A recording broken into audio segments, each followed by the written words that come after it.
Okay, I see live stream is up, just confirming.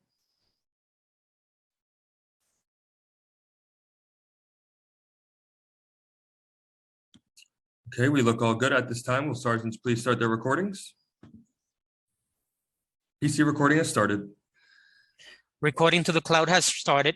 Thank you, and good morning, and welcome to today's remote New York City Council hearing of the Committee on Civil and Human Rights, jointly with the Committee on Public Safety. At this time, would all council members and staff please turn on their video? To minimize disruption, please place electronic devices on vibrate or silent mode. Thank you for your cooperation. We are ready to begin.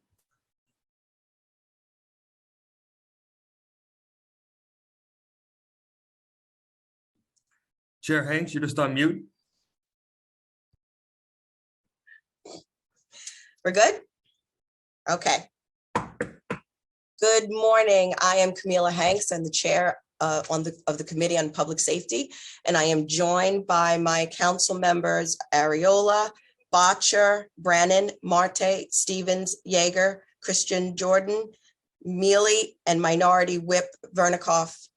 Thank you so much. Today's hearing, held jointly with Chair Natasha Williams and on the Committee on Civil and Human Rights, will examine the city's response to hate crimes and discrimination. In the recent years, New York City, along with the country as a whole, has experienced a frightening increase in hate crimes and bias incidents. Last month, statistics show that hate crimes in the city were up by 76% compared to the same period last year. On April 24th, there were 160 hate crimes reported citywide this year. This is according to NYPD. Too frequently, our residents, visitors, and workers have experienced the manifestation of hatred that permeates society, the violent targeting and harassment of individuals due to their perceived ethnic, racial, religious, gender, or sexual identities. Our city has been rocked by bouts of violence against our Asian American neighbors as we begin celebrating Asian American Pacific Islander Heritage Month. It must be of the utmost importance not only to use it as a time of celebration, but to commit to curtailing any forms of violence and hatred against the members of this community. As a city, it's built on the strength of immigrant communities. Our local government has an obligation to stem the rise of hate crimes and hate-based incidents, to reassure our residents of the city's commitment to diversity, inclusion, and dignity for all. Today's hearing will be an essential opportunity for this council to examine the citywide response to hate-based incidents. Whether behavior rises to criminal conduct under state law or discrimination pursuant under New York City human rights law, we must ensure that our law enforcement and city agencies treat hate-based incidents seriously, that are impacted cities and fields that the city sufficiently protects all New Yorkers from hate. Combating hate must truly be a collaborative effort from many city agencies in order to be successful. That collaboration includes the City Commission on Human Rights, the Mayor's Office for Prevention of Hate Crimes, the NYPD, and the Council. I look forward to hearing all of their testimonies today on this topic and on the collective responses to hate crimes in this city. I'm also going to make note that we are also examining hate crimes on LGBTQ, our Jewish residents, and everyone else, and including seniors. So I want to know if Chair Williams is ready for her to give her her opening statement. No, I am not ready right now, but I will in a second, and I am listening in. And I just want to thank all of my colleagues that are here today, the administration, of course, you, Chair Hanks, for partnering with me on this very important topic, and also helming the ship in the interim. Thank you so much. No, you are standing in solidarity with a very important issue, so we definitely we will we'll wait for you. So with that, I'll turn it over to our moderator, Committee Counsel Joshua Kinsley, to go over some procedural items. Thank you, Chair. And Chair Williams, we'll turn back to you when you're available as well. Thanks, everyone. I'm Committee Counsel Josh Kingsley for the Public Safety Committee. I'm going to go over some procedural items for this hearing. Before we begin, I'd like to remind everyone that you'll be on mute until we are called on to testify, at which point you'll be unmuted by a host. During the hearing, I will be calling on panelists to testify. Please listen to your name to be called, and I will be periodically announcing who the next panelist will be.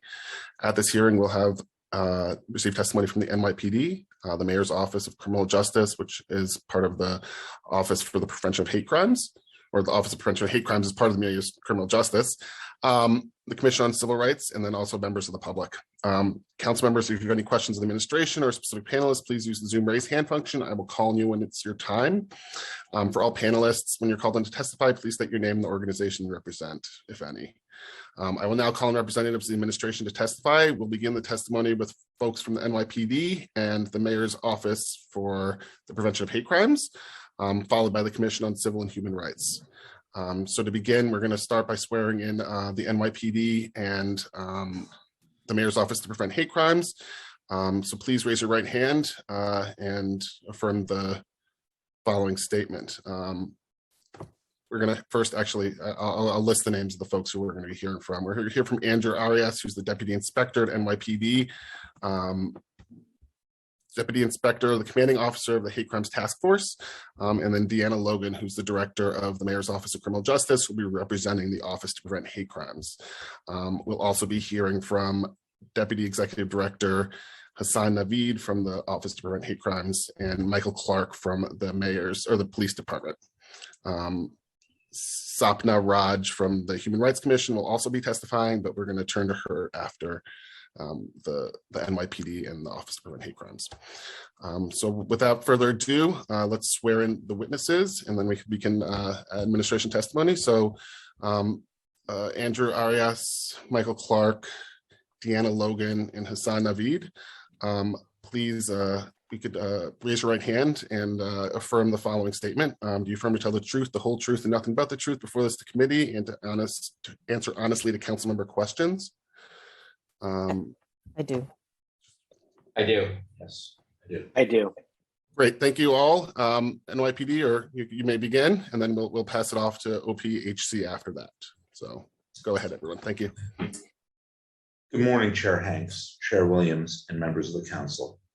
I am Deputy Inspector Andrew Arias, the Commanding Officer of the New York City Police Department's Hate Crime Task Force. I am joined here today by Michael Clark, Director of the Legislative Affairs Unit for the NYPD, as well as my colleagues from the Mayor's Office of Criminal Justice and the New York City Commission on Human Rights. On behalf of Police Commissioner Kishant L. Sewell, we are pleased to testify before your committees regarding the work of the NYPD's Hate Crimes Task Force and our investigation of hate crimes in New York City. I think we can all agree that hate crimes are particularly insidious crimes because of their intended effect on the safety and freedoms of entire communities. When perpetrators of hate crimes select their victims based on race, color, national origin, ancestry, gender identity or expression, religion, age, sexual orientation, or disability, they place an entire community that shares the same traits or beliefs in fear. Fear of being attacked on their way to run errands. Fear of letting their children walk to the local playground or to school. Fear of being themselves and living their lives openly without the type of oppression many immigrated to this country to escape. New York City rightfully prides itself on its diversity, a true melting pot where people from just about every background live and work together. A city where hate and bigotry have no place and are not tolerated. Whether it is 7 random attacks of Asian women in a single day, the deplorable graffiti of swastikas on Brooklyn synagogues, or attacks targeting our Sikh community in Queens, the NYPD's Hate Crime Task Force is committed to thoroughly investigating such crimes and bringing those perpetrators to justice. The recent pattern of hate crimes in the city is deeply troubling. There were 202 confirmed hate crimes between January 1st and May 1st of this year, in comparison to the 159 hate crimes in the same period of 2021. This is an increase of 27%. Anti-Semitic incidents increased the most of this year, increasing by 72%. In the wake of the COVID-19 pandemic, there was an alarming increase in hate crimes targeting Asian Pacific Islanders. While hate crimes against our Asian community members are down 62% compared to 2021, with 67 last year and 25 in the same period this year, this number is still significantly higher than pre-pandemic levels. Sadly, these trends are mirrored throughout the nation. The FBI reported more hate crimes in 2020 than it had since at least 2008. According to the Human Rights Campaign, 2021 was the deadliest year for transgender and gender nonconforming people in this country. The city and the department are aware of these disturbing trends, and we are taking action. With 20 investigators assigned to it, the department's hate crime task force is the largest unit dedicated to the investigation of hate crimes in the nation. Its mission is to vigorously investigate all reported hate crimes in the city. Whenever members of the NYPD respond to a crime that has a possible bias element, the responding officers are required to notify the patrol supervisor. The patrol supervisor verifies the determination and is required to notify the commanding officer or duty captain. The duty captain or commanding officer is required to prepare an unusual occurrence report, which is then sent to the hate crime task force and the chief of detectives. The hate crimes task force then commences an investigation to determine if there is a bias element and crime that makes the incident, in fact, a hate crime. The investigation of hate crimes is a team effort. The task force is routinely assisted by precinct detective squads, evidence collection teams, patrol officers helping to identify witnesses, and neighborhood coordination officers helping to locate and retrieve video, just to name a few. The task force also works with other NYPD bureaus to help prevent such crimes. Hate crimes are discussed at CompStat meetings as well as with local precincts so that they can appropriately deploy resources and be able to increase presence around potentially vulnerable locations. We speak with the precinct commanding officer and with our Community Affairs Bureau after any significant incident, and we work together on a plan with outreach to the community. Moreover, we work closely with key members of the community to ensure that everyone is informed. The department's continuing partnership with the community remains the cornerstone of our neighborhood policing strategy, and is especially important when dealing with incidents of bias. Our liaison unit and our Community Affairs Bureau have created working partnerships with members of the community and help us to provide information to them. We also work very closely with the Mayor's Office to prevent hate crimes. They will speak more about their work, but they are vital in helping to ensure coordination between government agencies and community organizations. Last year, the NYPD Hate Crime Review Panel was formed to assist us in investigating hate crimes. This civilian panel reviews suspected bias crimes to determine whether the department correctly classified the incident. This panel assesses the circumstances of the cases that may have presented challenges in establishing whether a victim's actual or perceived race, national origin, ethnicity, religion, disability, or sexual orientation were motivating factors, and makes recommendations as to whether the evidence collected would support classifying the case as a hate crime. This provides another layer of rigorous review to ensure justice for victims. We believe that transparency is key to the prevention of hate crimes. That is why hate crimes have been added to our public-facing CompStat 2.0, which is updated weekly. Individuals can look at incidents in each precinct and see what crime was charged and where it occurred. Additionally, we publish more detailed data on our hate crimes dashboard that is updated quarterly. The dashboard allows users to look at hate crimes in each precinct, broken out by the motivation and charge type. Finally, pursuant to a law passed by the council, we publish quarterly reports on hate crimes, which are located on our website. The NYPD is committed to working tirelessly to bring justice to victims of hate crimes and affected communities, and to work with our government, non-government, and community partners in furtherance of an atmosphere of safety bred out of respect for one another's diversity. Thank you very much for the opportunity to testify before you today, and I will now turn it over to my colleagues. Thank you so much for your testimony. Next, we'll turn over to both Makjay and the Mayor's Office for the Prevention of Hate Crimes. Ms. Logan, or whoever from your office will read the testimony. After that, we'll do specific questions for these two agencies before turning over to the Commission on Human Rights. So Thank you. Go ahead, ma'am. Thank you. Good morning, Chair Hanks, Chair Williams, and members of the Committee on Public Safety and the Committee on Civil and Human Rights. I'm Deanna Logan, and I am the Director of the Mayor's Office of Criminal Justice, affectionately known as MOCJ. I'm joined here today by Naveed Hassan, who is our Deputy Executive Director for the Office for the Prevention of Hate Crimes, as well as my colleagues from NYPD and the Commission on Civil Human Rights. MOCJ advises the mayor on criminal justice policy and is the mayor's representative to the courts, district attorneys, defender organizations, and state criminal justice agency, among others. MOCJ designs, deploys, and evaluates citywide strategies to promote safety, reduce unnecessary arrests and incarceration, and improve fairness. Recognizing that public safety cannot be achieved by law enforcement alone, MOCJ brings together community and institutional stakeholders to address the systemic issues that undermine the safety and stability of our neighborhoods. MOCJ strives to move our city forward by promoting better resources and the access to supports needed to promote and maintain healthy communities for all New Yorkers. The Office for the Prevention of Hate Crimes, or as we refer to it as OPHC, was launched in 2019 and is a part of MOCJ. OPHC works closely with the Mayor's Community Affairs Unit to provide trainings and community education on preventing and responding to hate crimes.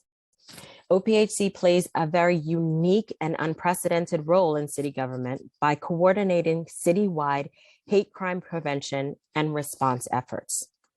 What we know from our working community and with our city agency partners is there is not one single way to fight hate. The fight against hate requires a multi-pronged approach that engages community, city agencies, and law enforcement. OPHC carries out this effort to prevent and to respond to hate crimes through the interagency coordination of three intersectional pillars: community relations, education, and laws with law enforcement. When we talk about interagency coordination, it's to ensure effective coordination of city agencies who work to prevent and respond to hate crimes. OPHC has established the city's first interagency committee on hate crimes, and it's referred to as IAC. It's composed of more than 20 city agencies, including the New York City Police Department, all of the 5 district attorney's office hate crimes unit. The IAC has coordinated immediate responses to hate crimes, implemented community-based strategies to combat hate, referred victims to services, and strengthened communication among all stakeholders working on hate crimes and bias incidents in the city. On the community side, OPHC created the city's first network of over 80 community organizations committed to standing united against hate. These organizations represent the immense diversity of New York City. OPHC serves as a bridge between the city government and communities most vulnerable to hate crimes. Whether providing systemic analysis on hate crimes data to city agencies or working with community organizations on neighborhood safety plans, OPHC plays an integral role in advancing a comprehensive strategic response to hate crimes that integrates government and community stakeholders. As part of its interagency efforts and in direct response to the increase in anti-Asian American Pacific Islander bias incidents in April 2020, OPHC convened the Stop AAPI Hate Interagency Working Group. Comprised of several city agencies, the Stop AAPI Hate Interagency Working Group continues to meet and address the increasing hate crimes and bias incidents against Asian New Yorkers. The working group leverages the expertise and experience of city agencies and community-based organizations, ensuring that efforts are culturally competent, language appropriate, and educational. In addition to directly addressing the anti-Asian incidents, the working group broadened its approach during the peak of the pandemic by engaging with all vulnerable communities on hate crime and bias incidents, and disseminated much needed resources and information on COVID-19. OPHC has convened the working group on a regular basis since April 2020 to ensure effective coordination of programs and events. As we look at the pillars that OPHC is committed to, committee relations is the first pillar. OPHC manages the network of 80 community-based organizations committed to fighting hate through strategies that seek to strengthen relations between communities and educate the public on hate crimes. OPHC worked closely with the community organizations and city agencies to produce virtual and in-person events that seek to raise awareness on hate crimes and bias incidents in multiple language across all 5 boroughs. The following community initiatives comprise OPHC's community network: Partners Against Hate, referred to as Path Forward; Community Advisory and Service Team, CAS. In addition, OPHC coordinates and administers the city's Hate Crimes Prevention Initiative. The PATH, or Partners Against Hate, understanding critical role that the community organizations have prevented, is a response that was launched in May 2021 in order to provide the support that community-based organizations most vulnerable to hate crimes require to conduct their work. Path Forward funds programs and services in the following areas: neighborhood safety, community relations, strategies to enhance hate crime reporting, education, including bystander intervention training, victim services, and data collection through Path Forward. Through Path Forward, OPHC invested $2.4 million into 6 anchor organizations. These anchor organizations used those funds and distributed them to over 50 plus sub-organizations that are actively working to combat hate in our city. In order to broaden its community engagement and provide innovative opportunities to New Yorkers, OPHC also launched Hate Crime Prevention Innovation Grants, which also provide up to $20,000 of innovative community projects for individual organizations and schools. In the last quarter of 2020, OPHC also created the Community Advisory and Service Team, CAST, a partnership with New York City community-based organizations that supports and elevates important grassroots work to serve the communities that are most vulnerable to bias-motivated incidents and hate crimes, so that our city is better positioned to improve services, to respond to the needs of our diverse communities, and ensure a safer, more welcoming New York City for all. Education being our second pillar, OPHC continues to expand its education offerings to all New Yorkers, both in schools and for the public. The primary focus of OPHC's efforts is to educate New Yorkers on hate crimes, bias incidents, and the differences between the two. The overall hate crime reporting process, city and state laws, victim resources and services, and what New Yorkers can do on their own to fight hate in their individual communities. OPHC also works with community organizations to develop curated trainings and events that educate all communities on a variety of issues related to hate crime, bias, and discrimination. These trainings include Preventing Hate Together, which is a comprehensive 1-hour interactive training on the basics of hate crimes and bias incident.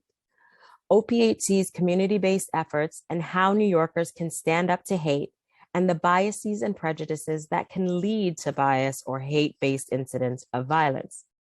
Preventing Hate Together is offered at events that OPHC coordinates closely with community organizations and other city agencies throughout all 5 boroughs.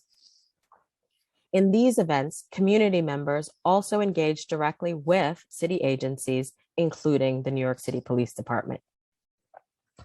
In addition to community trainings, OPHC also produces educational fact sheets, victim guides, and other resources and information as needed throughout the year. OPHC's offerings include what is a hate crime guide, hate crimes victim guide to help, both of which are offered in 14 languages, as well as informational web pages on hate crimes and hate crime symbols. In August of 2020, as a complement to its educational efforts, OPHC launched Heart Work Against Hate, which is actually one of my favorite initiatives. It is an art contest for New York City youth ages 10 to 18 that creatively expresses the positive values that makes New York City great, while raising awareness about how everyone can stand against all forms of bias, discrimination, and hate. The contest has proved a valuable teaching tool, and the 2020 winners were announced this spring. Their artwork will be displayed digitally throughout the city. I invite all New Yorkers to look for it. When we think about our laws and law enforcement, OPHC works closely with NYPD Hate Crimes Task Force, often serving as a bridge to affected communities.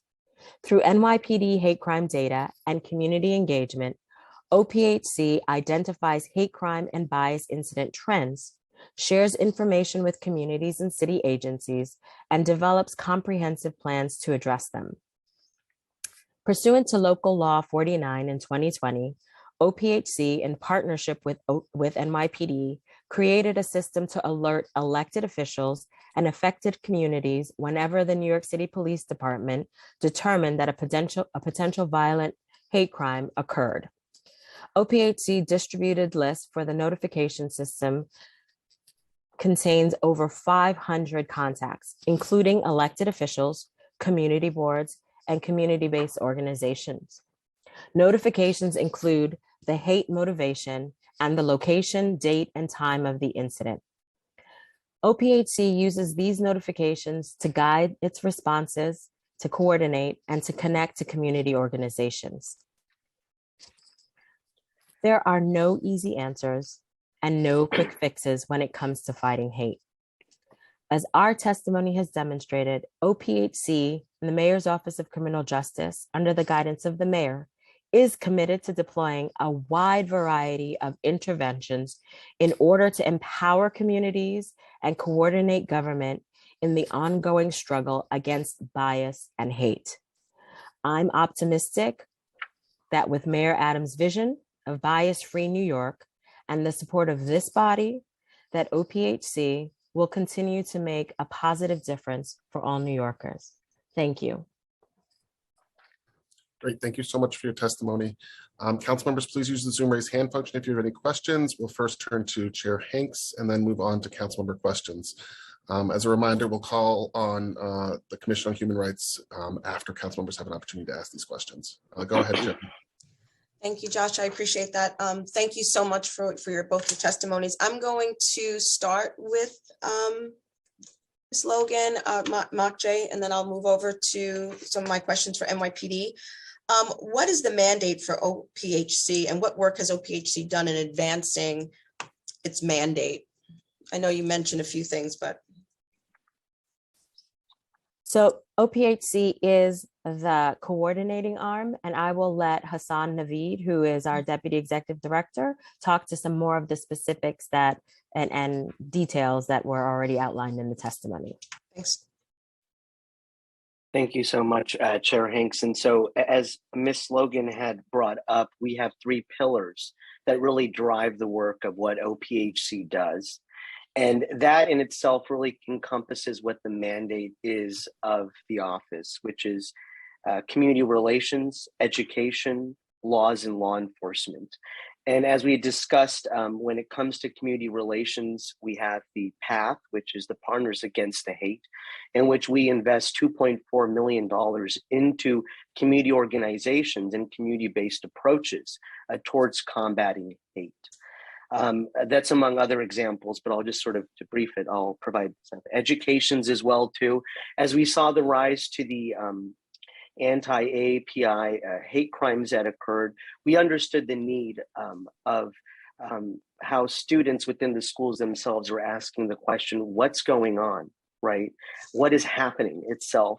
Why are folks in our community being attacked, especially our neighbors, AAPI neighbors here in New York?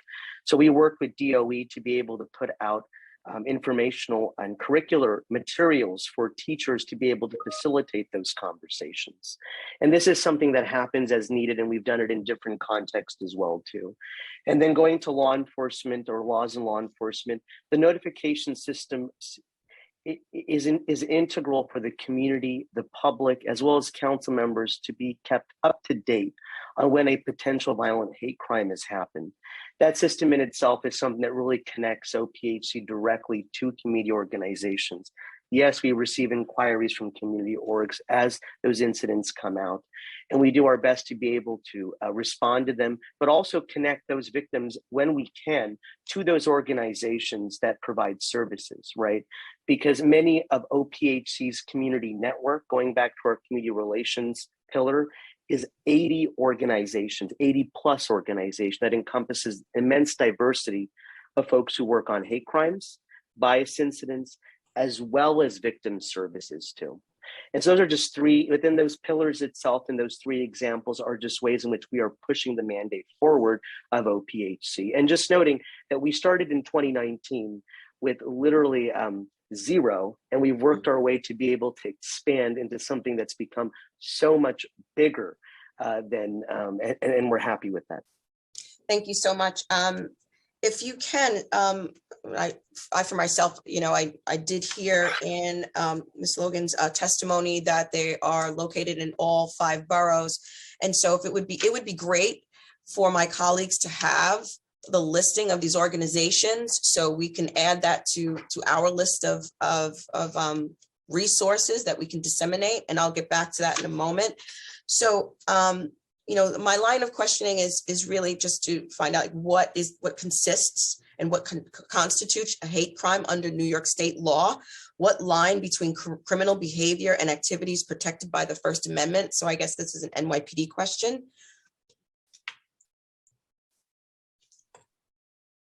Thank you very much, Chair.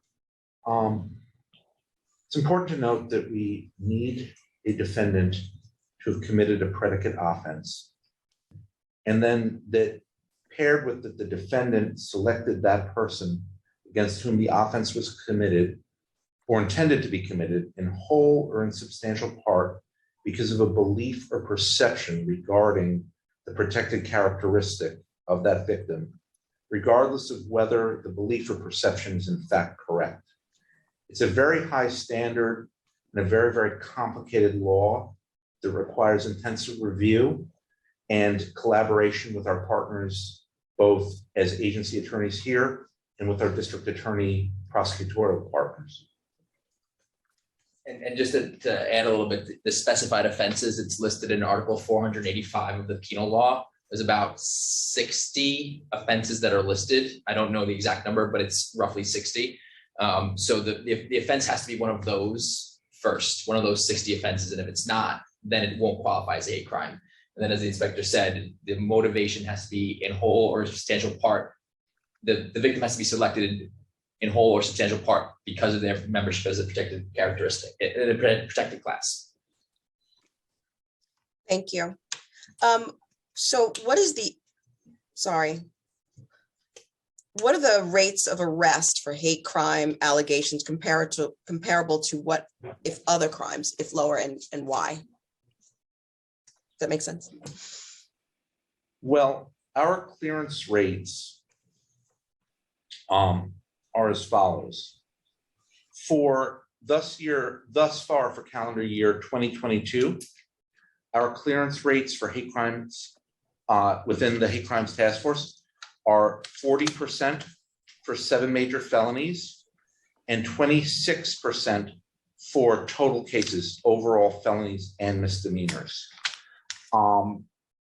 I don't have comparable data for clearance rates of precinct detective squads or entities that would not be investigating hate crimes. But I could tell you, based solely on an incident to arrest nexus, for instance, thus far for the year, we have 34 arrests for anti-Asian crimes. And of those 34 arrests, if we were to look, those 34 arrests are for crimes against a person versus crimes against property. And this year, we see that there are 25 hate crimes for anti-Asian. So there's a high percentage as these crimes come in for us to do our best to solve them, triaging them by first person versus property, with the goal of successfully clearing them to arrest. Thank you. Among hate crime arrests, what trends exist in the recent years regarding victim identity, neighborhood of where incidents occur, or type of prohibited conduct? We kind of want to know what the underlying criminal offenses are most commonly charged as hate crimes. That's like super important to. Right. Well, if one were to go against the bias type, meaning the motivation and the classification of victim, for instance, we would see an increase of anti-Asian crime from 1 in 2019 to 17 in 2020 to 67 in 2021, and now at 25 year to date in 2022. And if we were to take the aggregate of those numbers going down, we would see that anti-Jewish crime, for instance, that there were 83 in 2019, 57 in 2020, 55 in 2021, and 95 currently year to date. If we were to see anti-male homosexual, we would see that there were 13 in 2019, 5 in 2020, 10 in 2021, and 20 year to date, bringing us to 48. And right now, if we were to look at anti-Black, 14 in 2019, 9 in 2020, 12 in 2021, and 24 in 2022. If we were to look at the actual crimes, for instance, and those were the 4 largest categories that we see right now. But then if we were to go by crime, we would see that criminal mischief and related offenses, meaning property damage, swastikas, things of that nature, it's 166 over that time from 2019 to current. And then we would see that assaults continue to spike, to drive hate crimes, as are violations of order of protections, offenses against public order and sensibility, which would be offenses against a person as well. And just the number, the 166, it's the total year to date, 2019, 2020, 2021, 2022, not the total for the entire year. So it's January 1st to May 1st of those 4 years. Thank you. I guess the next question is for both MOCJ and NYPD, because in Ms. Logan's testimony, they talked about organizations that are, coming out and talking about hate crimes in schools. So my next question is, when you say you work with NYPD, what is the average age of individuals arrested for alleged hate crimes? And is there a demographic breakdown of individuals arrested for hate crimes? And is the coordination between, OPHC connected with NYPD in that statistic? So are we talking to the people that are more than likely getting arrested? Are we targeting the prevention based on my question, which is, the average age of individuals that are arrested for alleged hate crimes. So first, I would like to know the average age, and then I would like to hear from Makjay. Sorry, it's a double one. It's okay. I'll let NYPD go ahead and give you those numbers, and we'll talk about the educational resources that we are deploying. I do not have a demographic breakdown of the age and classification of the perpetrators. And that's because it's transcendental, incident by incident. And each crime complaint that we receive is specific and unique to the victim. And we look at it with who the perpetrator that committed that individual act is. So it's something we can get back to you with, an average of those arrests, but I don't have that on hand. Okay, because I feel that that's super important in order for OPHC and Makjay to be successful, is that we start looking at those demographics and start breaking that down so we have an understanding, so we know what to target. And then I'll turn it over to Deanna Logan. Thank you, Chair Hanks. So as I said in our testimony, education is one of the tenets and pillars that we are working on. And I won't steal Hassan Naveed's thunder, but I do, I mentioned in our testimony the Heart Work Against Hate, which is one of the programs that I think OPHC has done phenomenal work on. It is getting young people between the ages of 10 and 18 to really, really use art to show the diversity of the city and also the community convening together, in addition to other programs where we promote young people going to museums to learn about other members of their community. I'll turn it over to Hassan and Naveed now to really go into some more details on that, but education and deploying of resources where people start to know their neighbors is one of the fundamental activities of this office. Thank you very much, Deanna. And you folks can hear me, right? Okay. Yeah, so targeted intervention is something that really is important in really proving the effectiveness of our efforts overall. And so when it comes to trends, our conversations about trends, whether they're happening at that particular level or whether they're happening geographically or where they're happening and wherever they're happening itself, is an important factor of how we end up determining what intervention looks like in those places, right? And how we determine what intervention looks like involves engaging with our law enforcement partners, our DA's offices, the NYPD, as well as our community organizations, right? And it's important for us to be able to figure out a comprehensive response in doing that. So one example that I can provide is the recent, as we all know, the anti-Asian incidents that have really hit the city across, across the city. And we've noticed that particular incidents are happening in certain parts of the city through our engagement with PD, particularly in Midtown or Harlem, in these areas. And so we go back to the interagency committee that we have. We have a working group that specifically brings these other city agencies together that focuses on API hate crimes. And we ask the question, how can we work towards targeted intervention here? Mm-hmm. And one example in which our partners at the city's Commission on Human Rights have really led, as well as the Community Affairs Unit, is these days of visibility, where we actually end up going to these places where these incidents have occurred, engage directly with businesses, the subway stations, riders, other sorts of information to be able to get folks information out there on what happened and what they can do to be able to address that hate crime as they see it's going on in a safe way, who to call, where to call. On the education front, Deanna brought up the Heart Work Against Hate. We also look at targeted intervention in places where we're noticing certain incidents are happening, right? Like swastikas, as it pertains to vandalism, property vandalism itself. And we've seen that those particular areas or places where that might happen are in, Brooklyn. And so we've actually gone and specifically targeted schools and other sorts of community organizations there to be able to provide information and education on those hate symbols and what they mean. and then also bringing in members of the Jewish community itself and other faith communities to those schools to be able to have those conversations about these issues.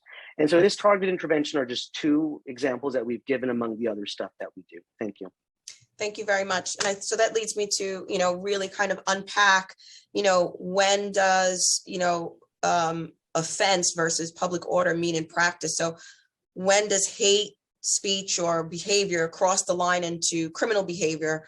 Drawing a swastika, as you said, was one example, but, is that harassment? Like, how do we determine, and in order for us to know that, then we can actually find out solutions to stop it. So that's my one last question, not last question, but.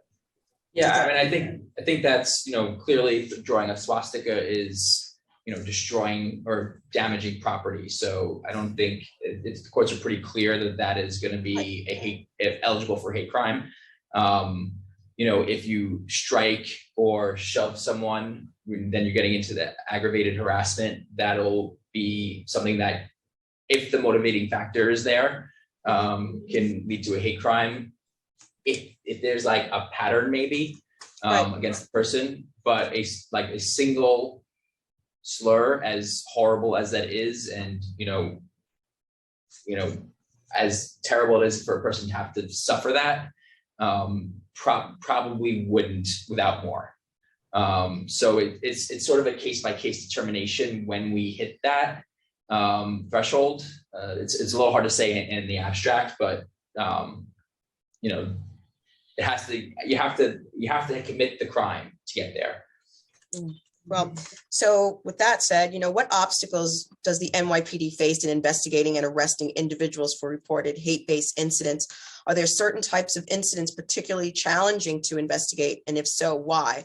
What are the most common reasons alleged hate crime incidents reported to NYPD do not result in an arrest? So the triaging process poses challenges. We received as a hate crime task force a possible bias incident. When that arrives at us, we then triage the case and we investigate the case. And eventually, prior to the close, it winds up in what we perceive it to be one of four categories. Obviously, a hate crime. And as we discussed, we need the predicate offense and the second throng, which is the defendant selected the person, as we described earlier. Then there are incidents where it meets some bias motivation, but it doesn't meet Penal Law 485-05, like, for instance, a harassment second degree with very offensive, hurtful, vitriolic free speech, or it reaches a non-hate crime, but we continue to investigate, for instance, because we want to know who the perpetrator of the case was, and if at any point via prior arrests that are clearly unsealed, or social media, or things of that nature, whether there was a motivation from that factor.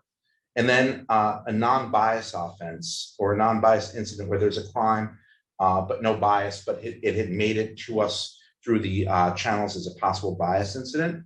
For instance, an example could be an ongoing neighbor dispute with eventually, after a number of incidents, a gratuitous statement used.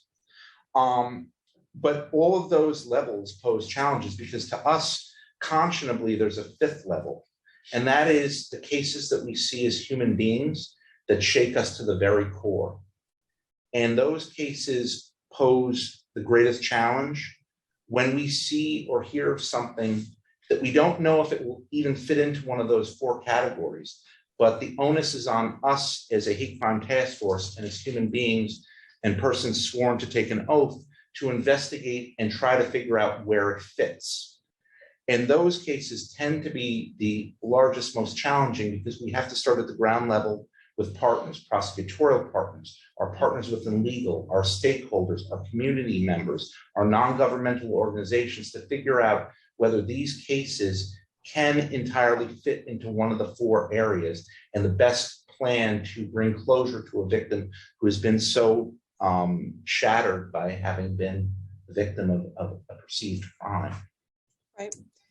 I think, you know, the line of questioning is really trying to understand, so then we can apply preventative and intervention, which is why we have Mock J here. And, you know, we want those resources to be put to good use. But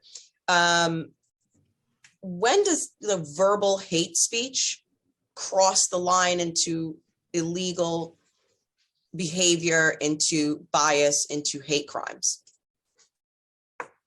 Well, every case is so different.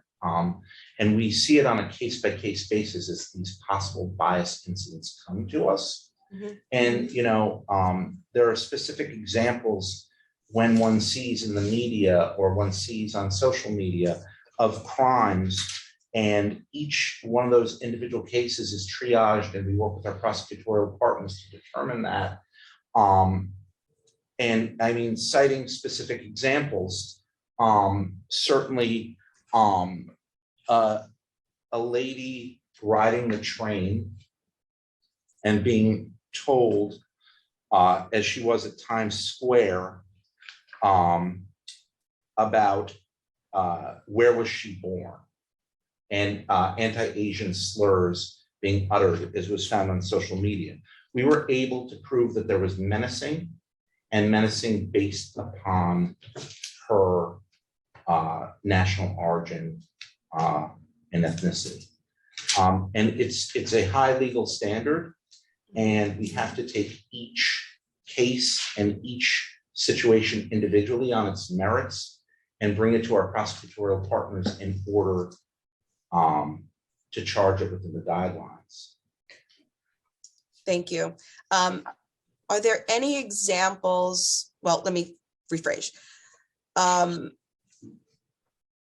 there any examples of conduct that is driven by bias or hate, but not currently considered criminal, that the department believes should be criminalized?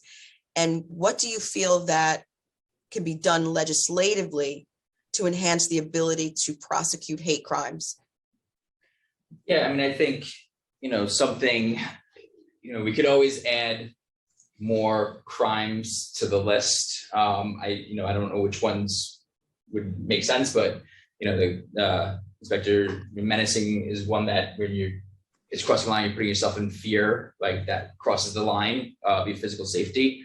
The standard on the high standard that we have to meet is something that could be helped, you know, and we are always willing to talk to anyone. You know, this is a state statute in the state to talk about it if there was any movement on making that change. But I think the real answer is if you could increase the amount of crimes that are covered and then change the standard to when your motivation meets it. Thank you, that's helpful. Has the NYPD implemented target patrols or other localized efforts following the trends of hate-based incidents in certain communities? Sure, we definitely have we do a few things. Before a major religious event, for instance, Rosh Hashanah or Ramadan, we will increase patrols around sensitive potential targets like synagogues and mosques. When there's been a major incident in New York City or elsewhere, we'll do the same. If there is in a state of hate crimes, we will add more patrol to those communities. And if there's so we'll definitely do that, and we're constantly looking at data. And if one community gets like a jump, we'll increase resources in that community. Do you find that when you increase resources that you see a drop in incidents? Is there or have there been a decrease in reporting like future hate-based crimes? It's a little hard to say, because we're every hate crime is a terrible thing, but it's still 200 year to date. It's not a huge number that we can say. I mean, that's a huge number, but it's not. Yes, it is a huge number. Yeah, that's not what I meant, but it's a big number, but it's not. It's not so big that trends are easy to identify in that way. I think we can certainly, when there's more presence, our belief that crime does come down and hate crimes will go down with it. But it's hard to, without, doing some kind of study to show for sure. Yeah, I mean, presence has its place, but I mean, and this is my final question, both for NYPD and OPHC, which is really trying to figure out whether the public is sufficiently informed as what constitutes a hate crime and what could be done on the local level in communities. I know that Nypd had spoken about that a lot in his opening, but I think that there's a space to do more, especially if, we could drill down and start adding information to organizations as to what is a hate crime, and do we think that the public is sufficiently informed, and what can we do better?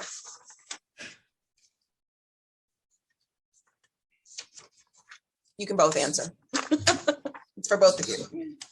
Yeah, so I know, we have our community affairs officers who, in light of incidents, will come out and try and do things. Inspector Arias will go talk at precincts in NCOs. I think it's a complicated, what rises to a hate crime or not is complicated and it's difficult to communicate, but that there are avenues where we're attempting to do that. And I know Office of Prevent Hate Crimes has their own notification systems, so I'll let them talk about their work.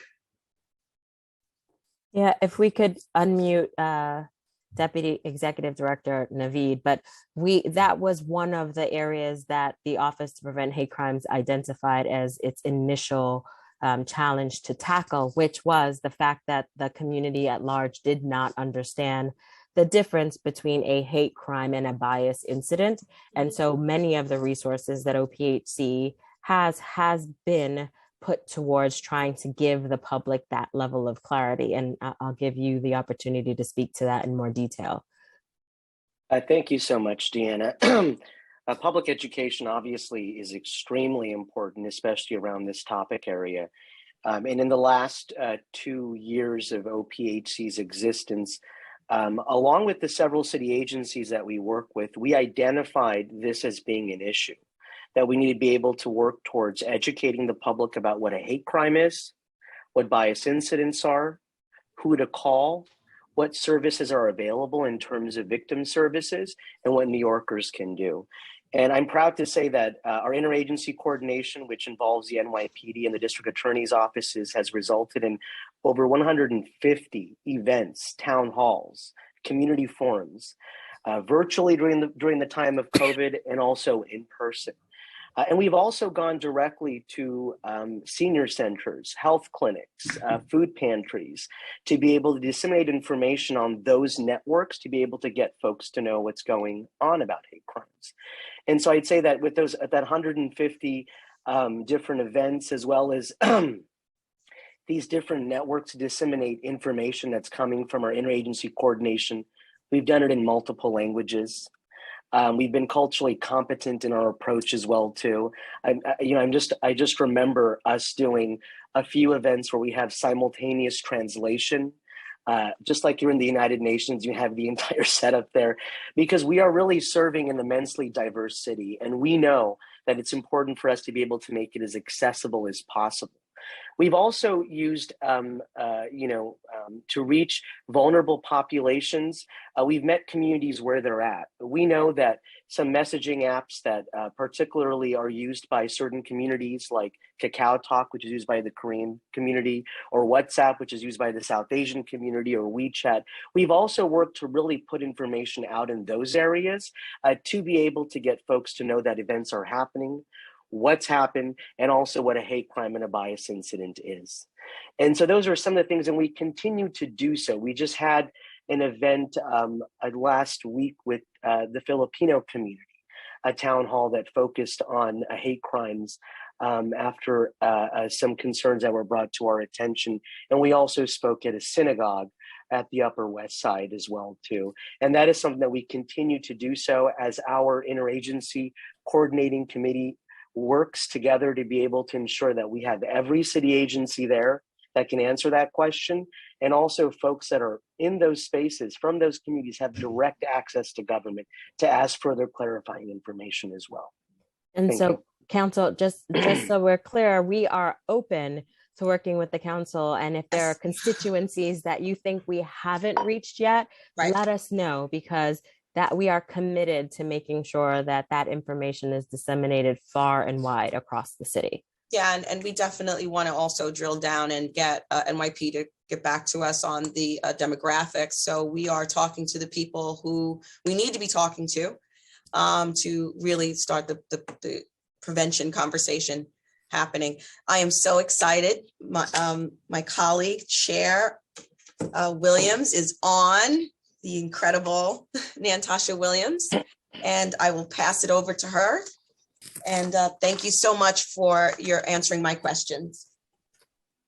Thank you so much, Chair Hanks. I'm actually going to quickly hand it over to Councilmember Caban. Just quickly, we had asked, the different caucuses who are members of certain demographics that have been historically discriminated against or targets of hate crimes to provide 1 minute quick open statements. And so Councilmember Caban will do her statement, and then I know she's already in the queue for her questions because I recognize that other members have been in the queue for questions. So to Councilmember Caban, who is also co-chair of the LGBTQIA caucus here in the council.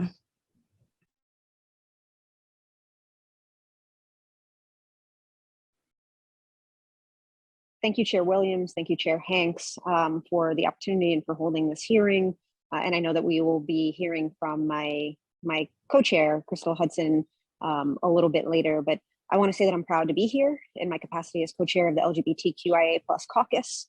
The amount of hate violence that LGBTQ+ folks have endured year after year has made one thing perfectly clear to us. In order to prevent hate violence, in order to find the courage to be an upstander, in order to learn self-defense, in order to respond after an incident of hate violence when it does occur in a way that centers the material and emotional need of the survivor, the most important element is a trust relationship.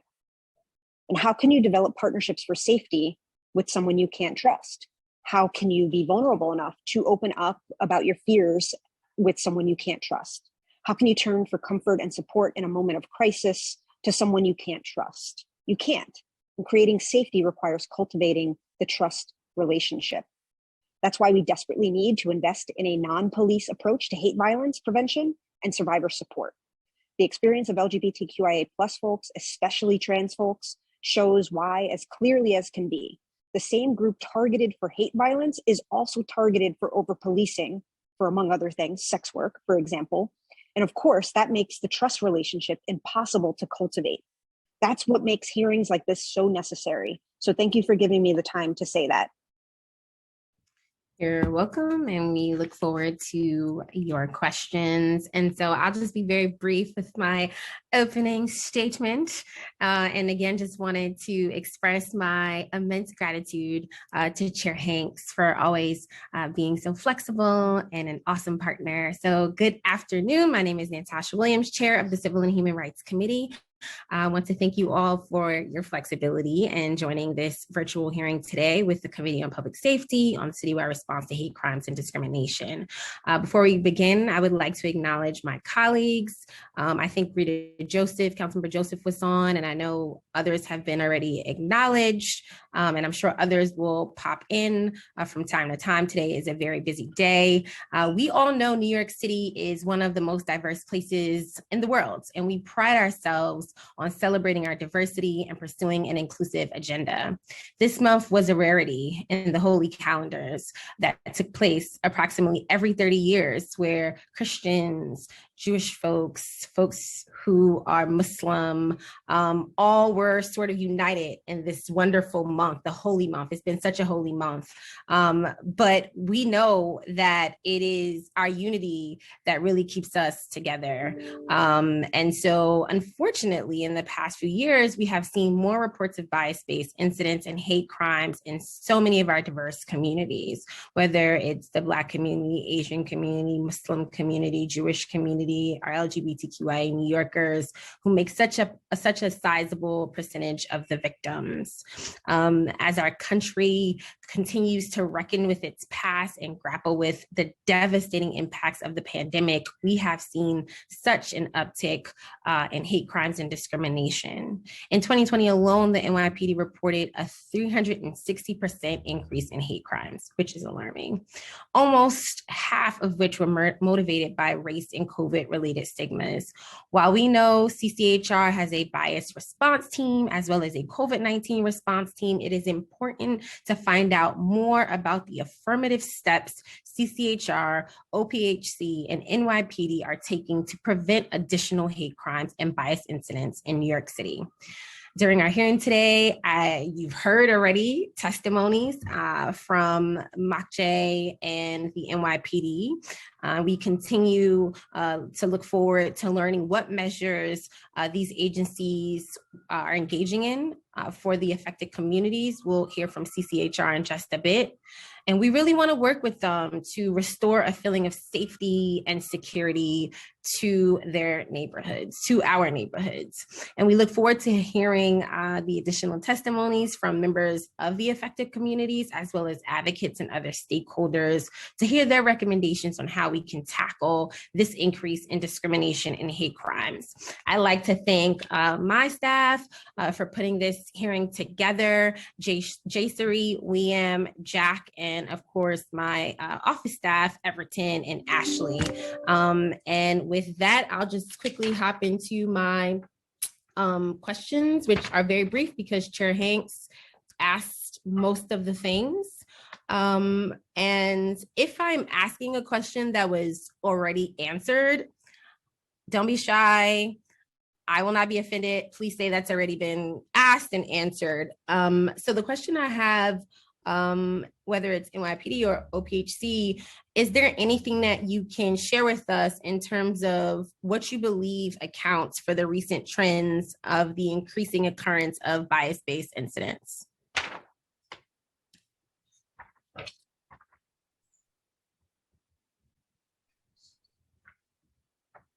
I mean, I think there's a lot of factors, right? I mean, it's hard to say,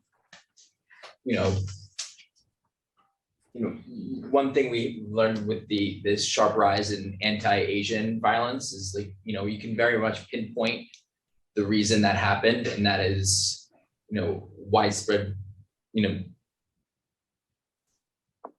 blame based on COVID. There are things that happen in the media that can sort of spike hate crimes or in the news against certain groups of individuals. So I think that's part. I think part of it is there's a lot of work by a lot of people to increase awareness of hate crimes. So we might see more reporting of hate crimes that may not have happened in the past. But it's a variety of factors that can always contribute to it. Deanna, I saw you taking yourself off mute. Yeah. We look at trends in data to see where we're seeing these bias incidents. The underpinnings of what actually causes this uptick is something that I don't know that we can have that we've been able to pinpoint one direct correlation. What we do know is that even as much as we're seeing these bias incidents reported, that many more of the incidents go not reported. And so we are striving to make sure that we continue to deploy education, resources, build bonds across communities that are diverse so that neighbors have empathy and patience in a time where we know that COVID has exacerbated people's ability to be compassionate and empathetic. Thank you. The next question I have is, when arrests are not made following reported hate or bias-based incidents, what are the NYPD protocols for notifying and or communicating complaint status with members of the public and impacted communities?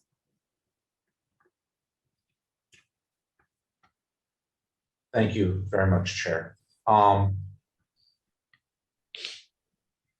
virtue of the crime not being closed to arrest, our detectives should have developed a relationship enough with the complainant or victim to let them know that their case is closed. It's certainly, having taken over Hate Crime Task Force on February 21st, something that is aspirational, that every victim be spoken to by our detectives at the close of a case, successfully to arrest, or in a worst case scenario where all leads were exhausted. But it's something we need to improve upon as a hate crime task force, and something that I aspire to improve during my tenure with the unit. Right, because we do have the New York City Commission on Human Rights on the call, and we also have been hearing a lot from the mayor's office for prevention of hate crimes. And so just wondering if there's any other services or support or referrals that are given to folks, individuals who have been victims. So outside of detectives, maybe not closing out the case, are officers also providing referrals and resources to other spaces that they could potentially get some type of either personal support for themselves or just support in terms of addressing and getting justice for whatever issue that they were impacted by? So one thing I will say, we have in every precinct crime victim assistance advocates, and they should be reaching out to people who are victims of crimes to talk to about services that may be available in their community.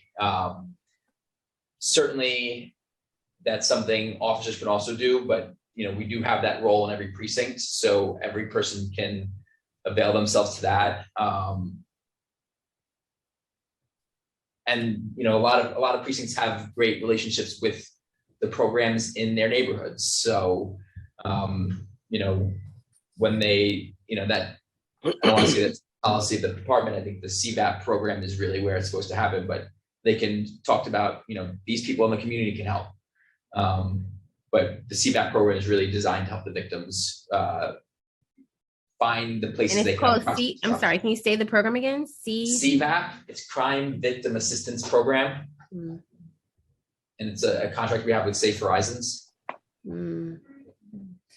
Yeah, I wish Safe Horizons was on, because I actually have heard a lot of different complaints about Safe Horizons and sort of the coordination between Safe Horizons and the police department and what Safe Horizons actually can offer folks.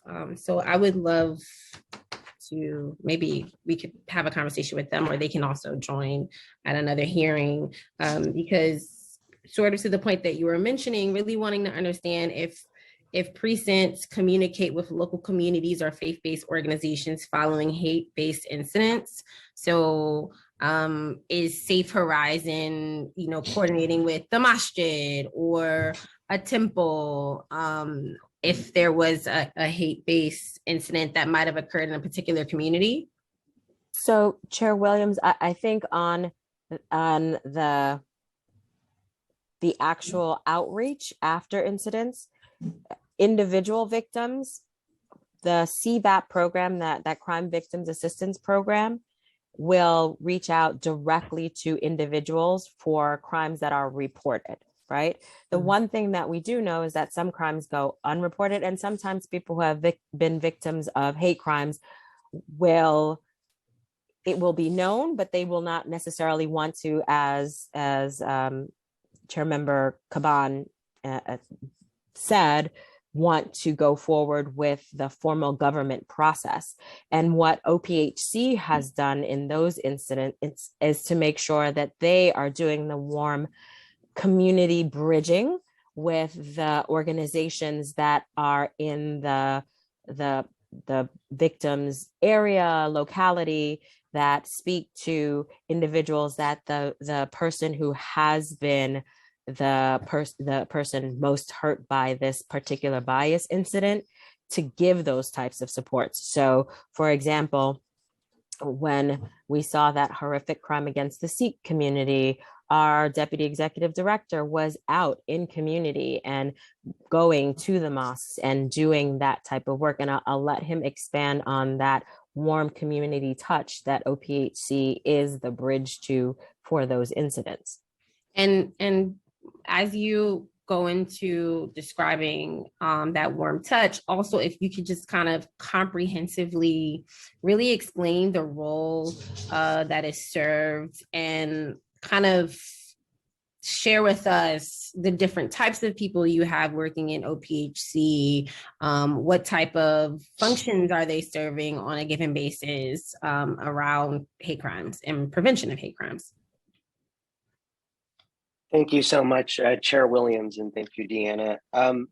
Just to first answer this question, I think we just need to recognize that whatever approach we do in engaging with a survivor or a victim is centered around what they feel comfortable with and what they want to do.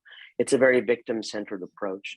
And so in these situations, when we learn of a victim of a hate crime, and they are willing and they're wanting to engage with OPHC, and we learn this either from PD or we learn this from a community organization, we work our best to be able to curate services for that individual that best meet their needs. And those are things that obviously pertain to language accessibility, cultural competency. And so one aspect of OPHC, as we'd mentioned earlier, is our community relations portfolio, right? In which we have 80 organizations or 80 plus organizations that provide education, outreach, and also services to hate crime victims. And they represent the immense diversity of this city. So if we come to learn about an individual who wants additional assistance from an organization that serves their community, we have the ability, because we have that relationship with these organizations already, to make that connection directly, right? Whether that's someone who was working through the criminal justice system to be able to get those services, or they reach out directly to us, or they go through a community organization, or an institution itself has, like a religious institution has reached out itself. And the example that Ms. Logan provided in what happened in Queens in Richmond Hill, in which we saw Sikh men who were attacked. I think it was 2 incidents in one day overall. Us going directly to the Gurdwara, the temple there, was an extremely important way for us to engage directly with the victim as well and say, listen, and they were more than happy to be able to have us there.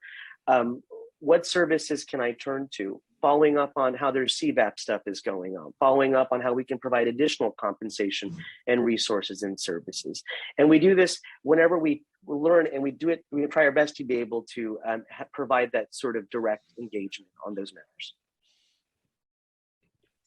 And if I may just quickly jump in, ma'am, in regard to the Sikh incidents. Investigatively, one of the things that we did early on was start communicating with Nypd Singh at the Sikh Coalition to bridge any gaps and to keep her and her community advised of the investigative progress we were making, to let and relay both directly to the victim and his loved ones, his son particularly in the one incident, and to the victims themselves in the second incident, the work, but also to let Nypd Singh let the community know on a macro level the work that was going in. And I think we were on the phone 2, 3, 4 times a day from the first incident to through the arrest process to the arraignment process, so that she would be able to relay accurate and concise facts to bring an air of comfortability to a community that was so devastated by such violence. Absolutely, and thank you so much for that. I also just want to acknowledge that we have been joined, I don't think they have been acknowledged, by Councilmembers Holden, Salamanca, Stevens and also Councilmembers Dinowitz and Hudson, and Councilmember Dinowitz and Hudson, I know also have prepared 1-minute remarks, and we will get to them shortly.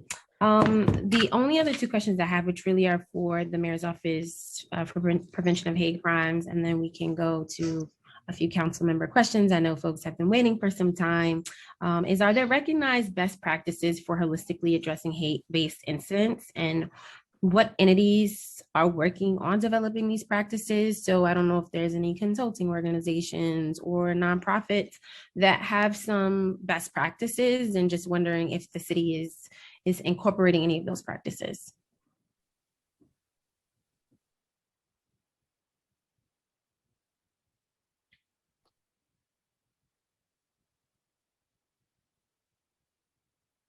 No. Okay. So the city. No, I mean, I can answer that. I was waiting to see if practices. Oh, okay. Yeah, I was waiting to see. I can go and answer that. Thank you so much, Chair Williams. Yes, in many ways, the office and the way that has been developed is really in itself advancing its mandate through those 3 pillars we had provided earlier, which really pertain to addressing those best practices within hate crimes. And that's 1, really working towards community relations, and then 2, it's education, and 3, it's laws and law enforcement.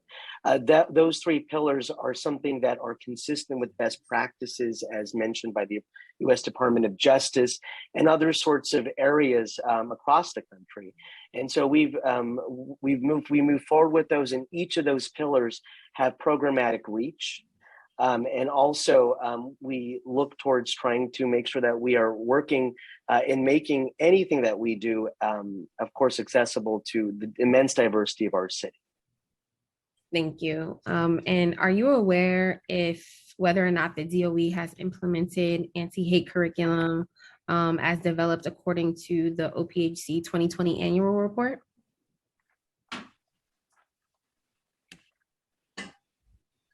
I am not aware of that. Okay. Well, but I will add though that we work constantly with DOE on a variety of other educational curriculum. And an example I gave earlier, for example, was as we saw an increase of anti-Asian incidents that were occurring in the city, we knew that many of the students in the classes, whether they were in elementary school, middle school, or high school, had expressed concerns about what was going on and what was happening. And in those sorts of instances, we work with DOE to produce resource information. And we also provided training for educators in being able to facilitate those conversations in class, and also turn students towards resources that are available. All that information obviously involved immense collaboration with our community organizations that are there. We've also done this in the context of hate symbols as relates to the swastika, and as well as nooses and other instances that we see as needed through the course of what's happening. And DOE's been an excellent partner in that. Awesome. Okay, I think that is all the questions that I have, but I will turn it over to the committee council to explain the next steps, because we do have a lot of maneuvering to do. And I'm actually wondering, maybe Councilmember Dinowitz, if you can take 30 seconds for your opening, and Councilmember Hudson for a 1 minute before we go, which what I believe would be back to CCHR for the sake of time, but NYPD, MOCJ, and OPHC should stay on for further questions from council members. So Councilmember Dinowitz, can you do a very quick opening? I'll do my best. I'll try to do quickly. Thank you, Councilmember Chair. I want to thank you for bringing up the education piece, because we talk a lot about hate crimes, but no one starts out their hate crimes by punching Jews, for instance, in the back of the head. It starts out much earlier in their lives. And it is, one of the things that I think about is Holocaust education. So it is encouraging to hear that there's anti-hate training, I don't know about the Holocaust education in our school system. I think it's probably not that good. Having worked in the schools for 14 years and having had students who had no knowledge of the Holocaust and cannot identify a swastika, which may be one of the reasons why in one survey, almost 20% of people think the Jews caused the Holocaust. I'm encouraged to hear that there are resources available for educators and teachers, given that anti-Semitism is the #1 hate crime here in New York City, though without, if it's not coupled with training, anti-implicit bias training especially, it'll go nowhere. And I myself have experienced this implicit and explicit bias as a Jewish teacher here in New York City, with administrators being upset that I am taking so many days off for Jewish holidays. A friend of mine took some days off for some Jewish holidays. Administrator was furious, so he stopped sharing who he was as a Jewish teacher. A few years later, he decided to share his heritage with his students. The administrator made a comment which was said, "Oh, you've come out of the Jewish closet." And then he corrected himself to say, or should I say, Jewish attic. And for those of you that don't know, this is, of course, a reference to Jews who hid in attics during the Holocaust to avoid a genocide. I can go on for many, many minutes with more horrifying stories of the biases that occur here in our city, in our public spaces. Suffice to say that when our people in public spaces are making it okay to be anti-Semitic, it then makes it okay to commit hate crimes. So they're inextricably linked. We need to highlight that. We need to talk about that. You'll be sure to hear a lot more from me about it, but certainly not this hearing. Thank you, Chair, for the time. Thank you. And just again, everybody, we had invited the co-chairs and chairs of certain caucuses who are members of those communities. So just wanted to flag that, there's no favoritism here. Everything was crazy. Everyone had intended to join at the exact time, but we had the emergency press conference. So just want to thank you as chair of the Jewish caucus for coming on today to provide those very important remarks. And with that, I will turn it over to committee counsel to swear in CCHR and NYPD, MARC-J, OPHC. Again, please stay on because I know my colleagues have questions for you. And so after CCHR testifies, we will go to questions from my colleagues. Thank you. Thank you, Chair Williams. So CCHR, you could testify. I already swore you in earlier, so you're good to go. Council members, after CCHR testifies, you'll be able to ask questions to any of the agencies that are present. And for Councilmember Questions, we're going to start with Councilmember Bottcher, Minority Whip Verna Kyle, followed by Councilmember Holden. So CCHR, you could provide your oral testimony and we'll go from there. Thank you.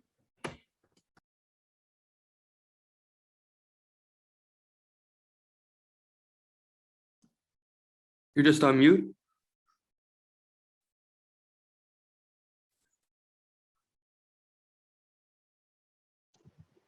Sorry about that.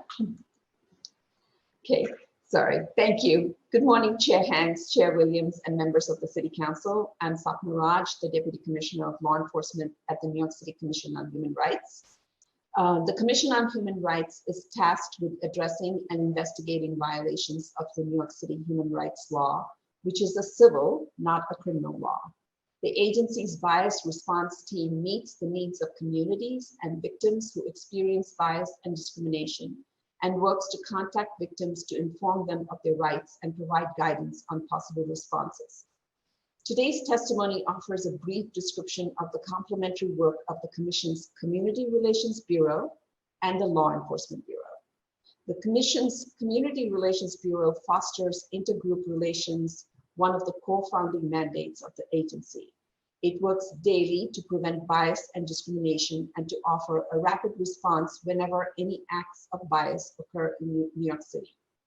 In fiscal year 22, the Commission revamped its approach to bias response from a reactive approach, that is, responding to incidents after they occur, to a more holistic approach, which focuses on prevention, solidarity, and community building. This is complementary to our ongoing business corridor outreach, which includes materials on the hate impacting AAPI communities as part of the Commission on Human Rights' I Still Believe in Our City campaign. The Human Rights Commission adopted new tools of engagement like the multilingual bystander intervention trainings and restorative justice circles, and the Commission also engaged in conversations and events to emphasize preventive work in communities. The Commission also continued to do significant outreach to build trust in communities so that it could be more effective in responding to potential harms. In fiscal year 21, the Community Relations Bureau worked together with community-based organizations to host nearly 50 bystander intervention trainings in English, Mandarin, Korean, and Cantonese, empowering New Yorkers with the tools to be upstanders against bias and violence. During the same fiscal year, the Commission organized in-language town halls with other partners, such as the Mayor's Office for the Prevention of Hate Crimes and the Mayor's Office of Immigrant Affairs, NYPD, and the DA offices. These events helped demystify the process of reporting bias incidents and hate crimes and improved the trust between communities and government. Of course, the most well-known protections within the city human rights law are the prohibitions on discrimination in employment, housing, and public accommodations. The human rights law also has protections against discriminatory harassment. The discriminatory harassment provision creates a civil cause of action for any individual who's threatened or injured because of the individual's protected status. Claims under this provision do not require that a specific relationship, such as worker-employer, tenant-landlord, or customer-business owner, be established. As a result, individuals that face bias-motivated violence and harassment have the option of bringing civil claims to the Commission, in addition to reporting to the police to assert their rights and obtain remedies. Thank you for the opportunity to discuss the ways the Commission and its partners are working to prevent and respond to bias and hate in New York City. We look forward to continuing this work in collaboration with NYPD, MOCJ, and the City Council. Thanks. Thank you so much. We'll now turn to Councilmember Questions. For Councilmember Questions, please use the Zoom raise hand function. The order so far is Councilmember Bottcher, followed by Minority Whip Vernikov, followed by Councilmember Holden, and then Councilmember Caban. Councilmember Bottcher, you may go ahead. Time starts now. Hello, my question is for Deputy Inspector Arias. How are you, Deputy Inspector?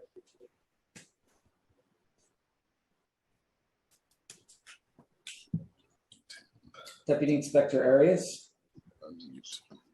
Sorry, you stepped away. I apologize. Can you hear me? Yes, no problem at all. Deputy Inspector, yes. When an officer responds to a crime, it is incumbent on that officer to report to a patrol supervisor when there's any possible bias element to that crime. In my work with the Hate Crimes Task Force and the PD, going back 13 years to when I was the LGBT liaison at the City Council's Community Outreach Unit, what I found then and what we hear about now are instances in which police officers do not report to the patrol supervisor a bias element or do not mark that in the report. They'll fill out a police report for an assault, but fail to put in there that there was a bias element to it. Do you have any, to what extent do you know how frequently that happens? What training do officers get in the academy and post-academy? And what are the consequences for officers that do not report bias-based incidents? Councilmember, thank you for bringing this matter to the table today. Number one, as a hate crime task force, we want to know We want to know about possible bias incidents because it's our mandate to investigate them. And it's our passion as investigators to want to bring successful closure to victims. And there are anecdotally a myriad of incidents where we may not hear because of the layers from the responding officer all the way up to the duty captain, where certain cases may never make it to us. That being said, there are other avenues where we are receiving cases from our partners at the DA's offices, from our partners at OPC and MOCJ, from elected officials, from non-governmental organizations and nonprofits, and we're able to hear the voices often when there was a stopgap measure that was not met on the NYPD's side. That being said, we have a program of training that since my tenure, I've looked to make more robust, where officers are trained in the control guide procedure that exists already in the police academy. And then sergeants are trained when they're getting promoted to sergeant, and lieutenants are reminded of that training when they're getting promoted to lieutenant, and captains are clearly trained by a captain who's my executive officer on the procedures of deeming something possibly biased. That being said, we can always do better, sir. And we can always aspire for 100% compliance in this area. And it's something we're looking to improve. But the message I would like as a message to take away is that we as a hate crime task force want to know and we want to investigate. And we want to hear the voices of those who believe they've been victims. To what extent are outside organizations, community-based organizations brought in to assist with the training and to lead trainings? Sir, I'm very sorry there was a siren in the background and I could not. We're on 30th Street in Midtown. To what extent are community-based organizations involved in the training that officers receive regarding hate crimes, both at the academy and after the academy? Sir, not enough. I am in dialogue with the Asian American Bar Association of New York, the Asian American Federation, partners at JCRC, at the Community Security Initiative, at the ADL, where I want to aspirationally utilize their voices to augment our efforts. And it's something that I have to, in my short tenure, improve upon and ensure that we are eliciting.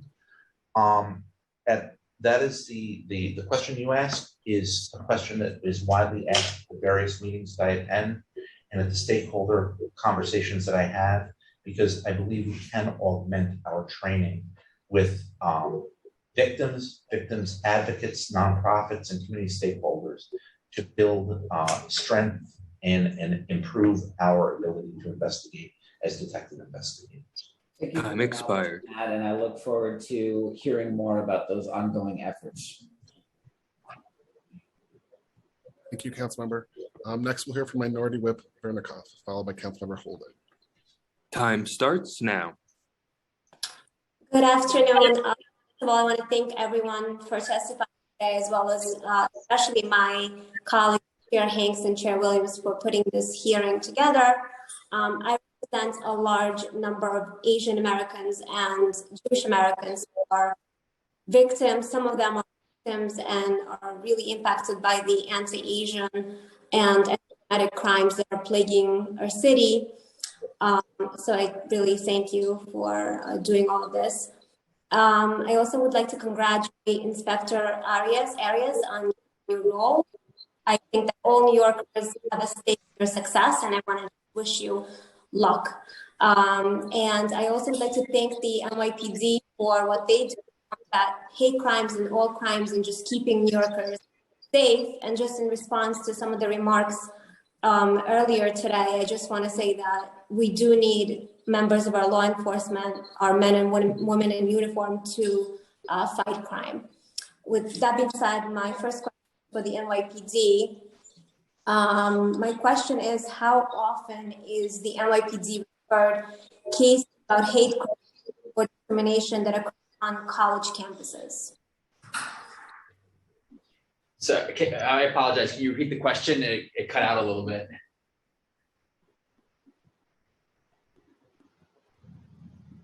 Is she there? Apologies. Oh, yeah. Could you just repeat the question real quick? It cut out as you were doing it. Sure. How often is the NYPD referred cases about hate crimes and discrimination that occurs on college campuses?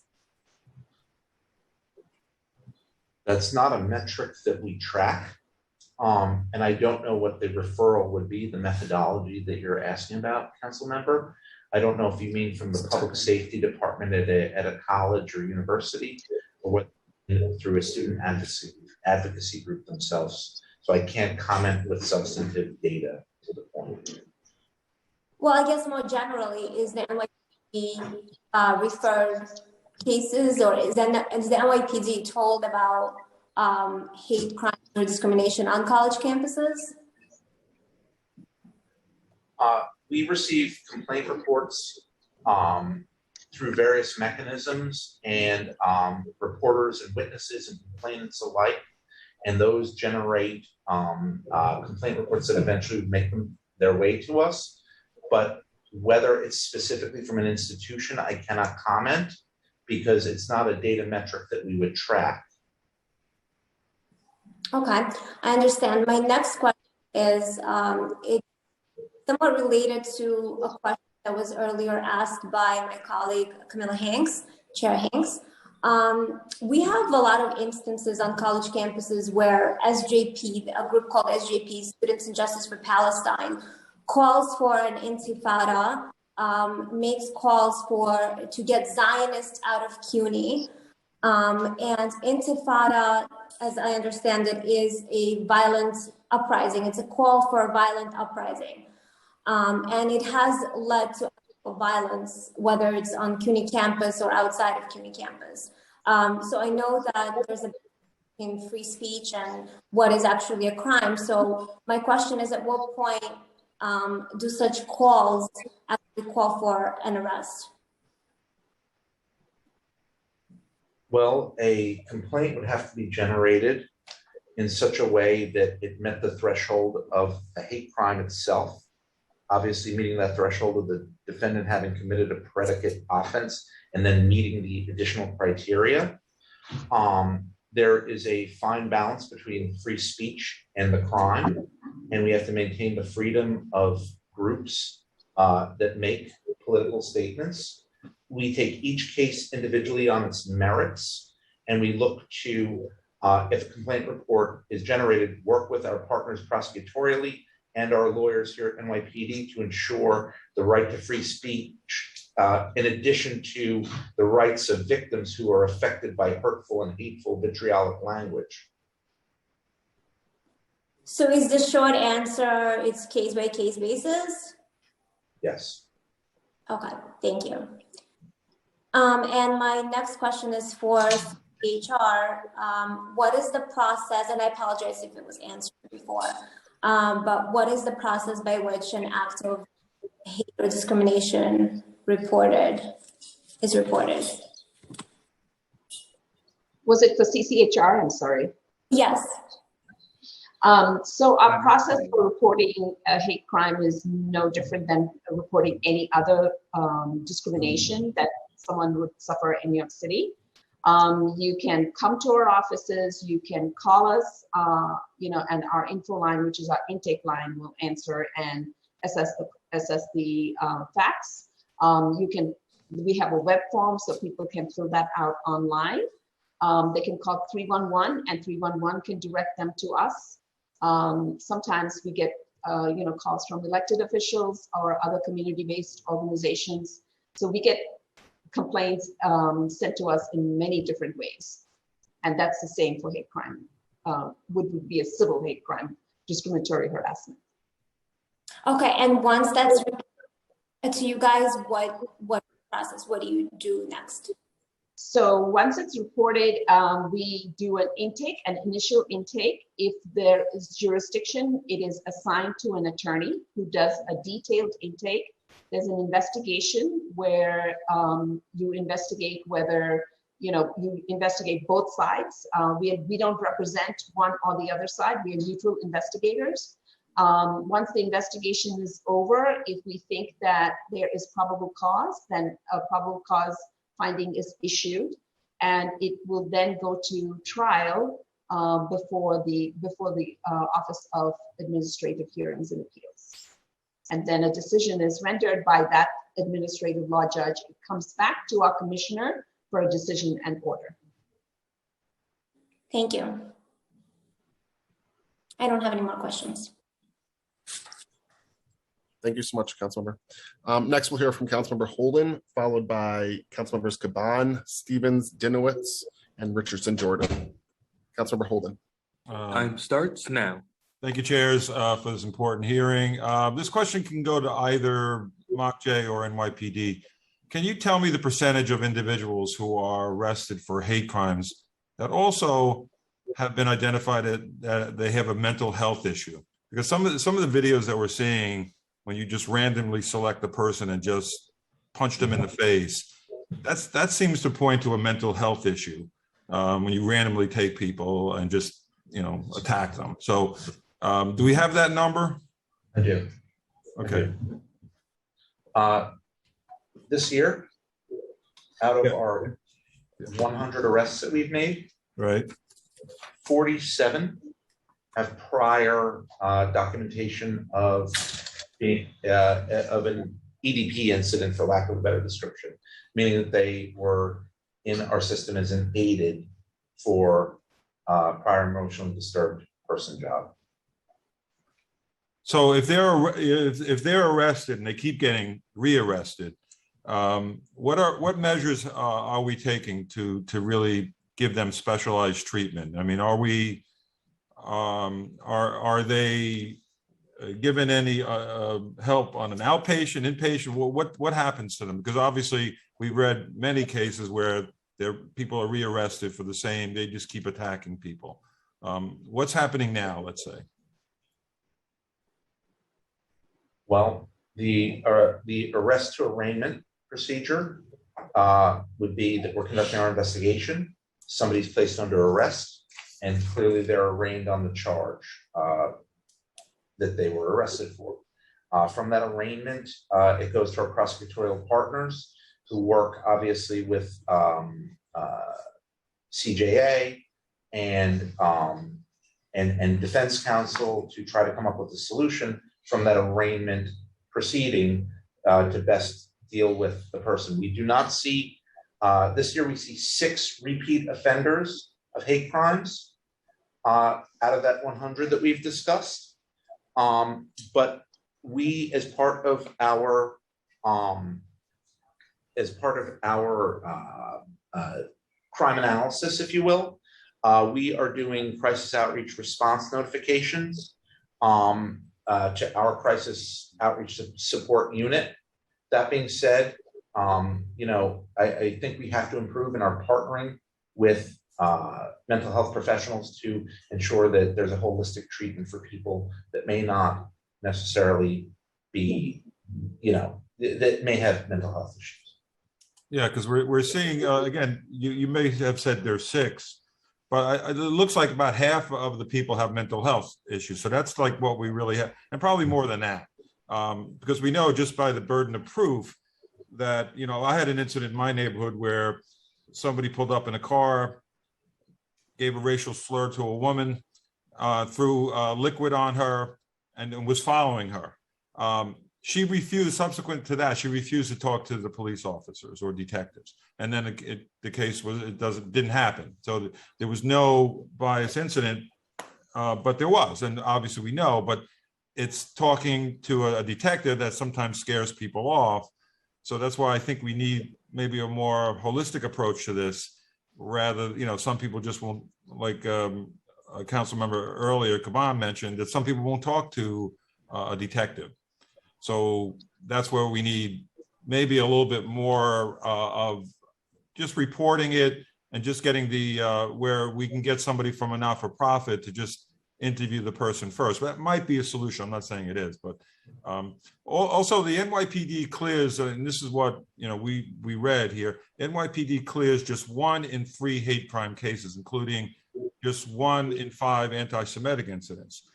So as the city recently reported, the city's DAs get convictions in just 15% of the hate crimes. And we talked about this many times in the council, and including just 1% in the Bronx. So I know we need really an approach where we could try to get more convictions, and then that would deter more people, and also just get to more specific mental health solutions here. And I think that's what the mayor's trying to do.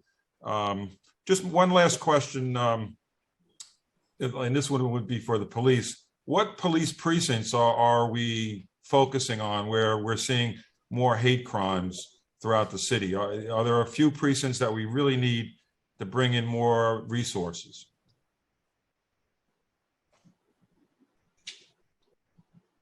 Time expired. Sure. Quantitatively, certainly the 1st precinct, Midtown South precinct, 19th precinct, 61st precinct, 90th precinct, and then the 112 precinct. That which is I taken a little in the 112. So so you mentioned that we're doing resources for those precincts. Can you get into specifically what is being done, what resources are being brought in on the precinct level? Sir, I think that I misinterpreted your question because I believe you asked quantitatively what the precincts that would be requiring the most resources are. And so I answered with what I perceive the precincts. Yeah, that was my question, but I'm saying now, what are we doing to address it? Let's say, what are we giving those precincts in the way of resources? Right, well, we as a hate crime task force investigate incidents of hate. And we communicate with the precinct commander and our community affairs bureau when crimes arise and we receive complaints that have come to us of hate crimes. And then our partners, both in community affairs, in the liaison unit, and at the precinct level, continue to message and communicate with the residents and stakeholders and business owners and persons who are regularly in that precinct with the crime via their messaging. But I don't think, I don't have like the precinct, the numbers of officers in the precincts with us. We can look into getting that to you, but I can't say exactly how many officers are in each precinct as a result of, hate crimes. No, but are we connecting? So are we connecting those precincts with not-for-profits, and also just some groups that can help with the victims of the crime, and actually talk to the neighbors who are experiencing this? Because many times I told you one case, but many times you'll find there's a lot more cases that are not being reported. So that's why we need an approach to, identify the precincts that are having the most hate crimes and then give them the resources to address it. And I think that's, and education we talked about with DOE, but I think that needs the approach, I think, to address and to reduce the number of hate crimes in a particular precinct. Well, thank you, chairs. Thanks for the extra time. Thank you, everyone. Thank you, Councilmember Holden. Recognizing that we're joined by Councilmember Wan. Next, we'll hear from Councilmember Caban, followed by Councilmember Stevens, Councilmember Dinowitz, and Councilmember Richardson Jordan. Councilmember Caban, if you're available. Yes, thank you. Can you hear me? Now. Yes, we can hear you. Awesome. Thank you. So my questions are actually for MOCJ. The Office for the Prevention of Hate Crimes is the key city office supporting the communities that are directly impacted by hate violence, connecting them with resources and innovating new and better responses with the increasing number of hate crimes and the need for, and also OPHC. And the need for OPHC's work Does the hiring freeze impact OPHC, and how many staff lines does OPHC have? So hi, good afternoon, and thank you for your question, CM Kaban. OPHC has a table of org for 5 staff members. It's currently staffed by 3, and we are posting to fill the 2 vacancies. We are approved to fill those vacancies. Awesome, thank you. And what's the progress on the search for an OPHC director? Has the administration identified someone yet? Are there any internal candidates applying? You know, we're 3 months into the administration, and it looks like we're obviously surpassing the hate crime numbers compared to last year. Well, given that our executive director resigned just a few months ago, we have posted the position and individuals have expressed interest. We are going to be filling, that is one of the 2 lines that is not filled, so we will be interviewing to fill that line. And what do you anticipate the timeline being there? Hopefully within the next couple of weeks, we will have identified successful candidates and we will present them to the mayor as individuals for consideration. Thank you. And many organizations have communicated the challenges of getting city council discretionary funding. So another question is like, what's the holdup? We know that OPHC only plays a coordinating role between the grantee and the larger procurement process, and it involves other city agencies. So just curious about where the holdup is. Is it at the mayor's office of contracting services? Is it somewhere else? You're talking about discretionary funds that the council provides to directly to the CBOs? Hate Crime Prevention Initiative specifically. So the issue with discretionary funding is I understand from our procurement shop, because not only is it the hate crime initiative, but many of the discretionary funds come through the Mayor's Office of Criminal Justice Procurement. Oftentimes there is some delay in it actually the funds being certified in the system. So even though council has said this has to go to organization A, if the funds have not been certified in the system, then our procurement shop cannot actually transfer them to the organization. We have to go back and look at the specific organization to see the status and to figure out where the actual last check is waiting. As you know, that most of the procurement process is now done through the passport system, which has codified and essentially made sure that the rules of procurement are intertwined into the system. So a lot of times what we see is if one actor hasn't checked yes on their side, none of the other steps can happen until that works, because it is a way that the system holds everybody accountable by making sure each step in the process is completed. Got it. And then I'm going to try to see if I can squeeze in one more. The Path Forward program has been a major success story, I think, largely due to the selection of highly competent and trusted anchor organizations. Does the mayor's office plan to use the same Path Forward anchor organizations as before? My understanding is that we are. Okay. Oh, I think I can fit in one more. Okay, so will OPHC have a program budget or receive a significant investment in the Hate Crimes Prevention Initiative, in addition to the OPHC Partners Against the Hate Initiative budget? Wait, I'm sorry, Councilmember Kaban. That was really fast. I didn't catch it. I'm sorry. No, it's also because I have I'm not feeling well, so my ears are kind of clogged. I'm sorry. I hope you feel better. I also I'm speaking too fast. I apologize. Will OPHC have a program budget or receive a significant investment in the Hate Crimes Prevention Initiative in addition to the OPHC Partners Against the Hate Initiative budget? I have to go back and look at all of the investments, but I can say that the mayor has made significant commitments to investing in our office to prevent hate crimes, and we are using all of those resources to make sure that we are continuing its good work. Great, thank you.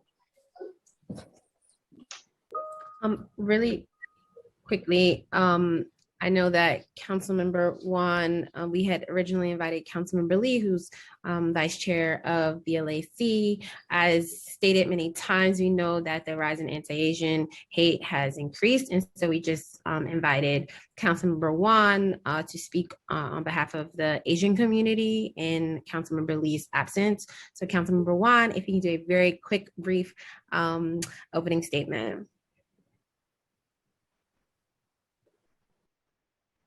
Thank you so much, Councilmember Chair Williams and Chair Hanks, for holding this really important hearing. On behalf of the API community, I am extremely disheartened that so many men, women, and seniors especially are living in so much fear. We've seen past 39% increase in hate crimes across the nation against Asian Americans, Pacific Islanders, verbal harassment 63.7%, and shunning 16.5%. We've heard everything in our public spaces, from parks where youth are being bullied, beaten, and stepped on, to young women being pushed to cars and leading to death, stabbings, as well as spitting on people's faces, in addition to the verbal harassment. I was about to jump in and say that her service was not working, but I guess the service. Councilmember Juan, I don't know if you're still here. I still see you here.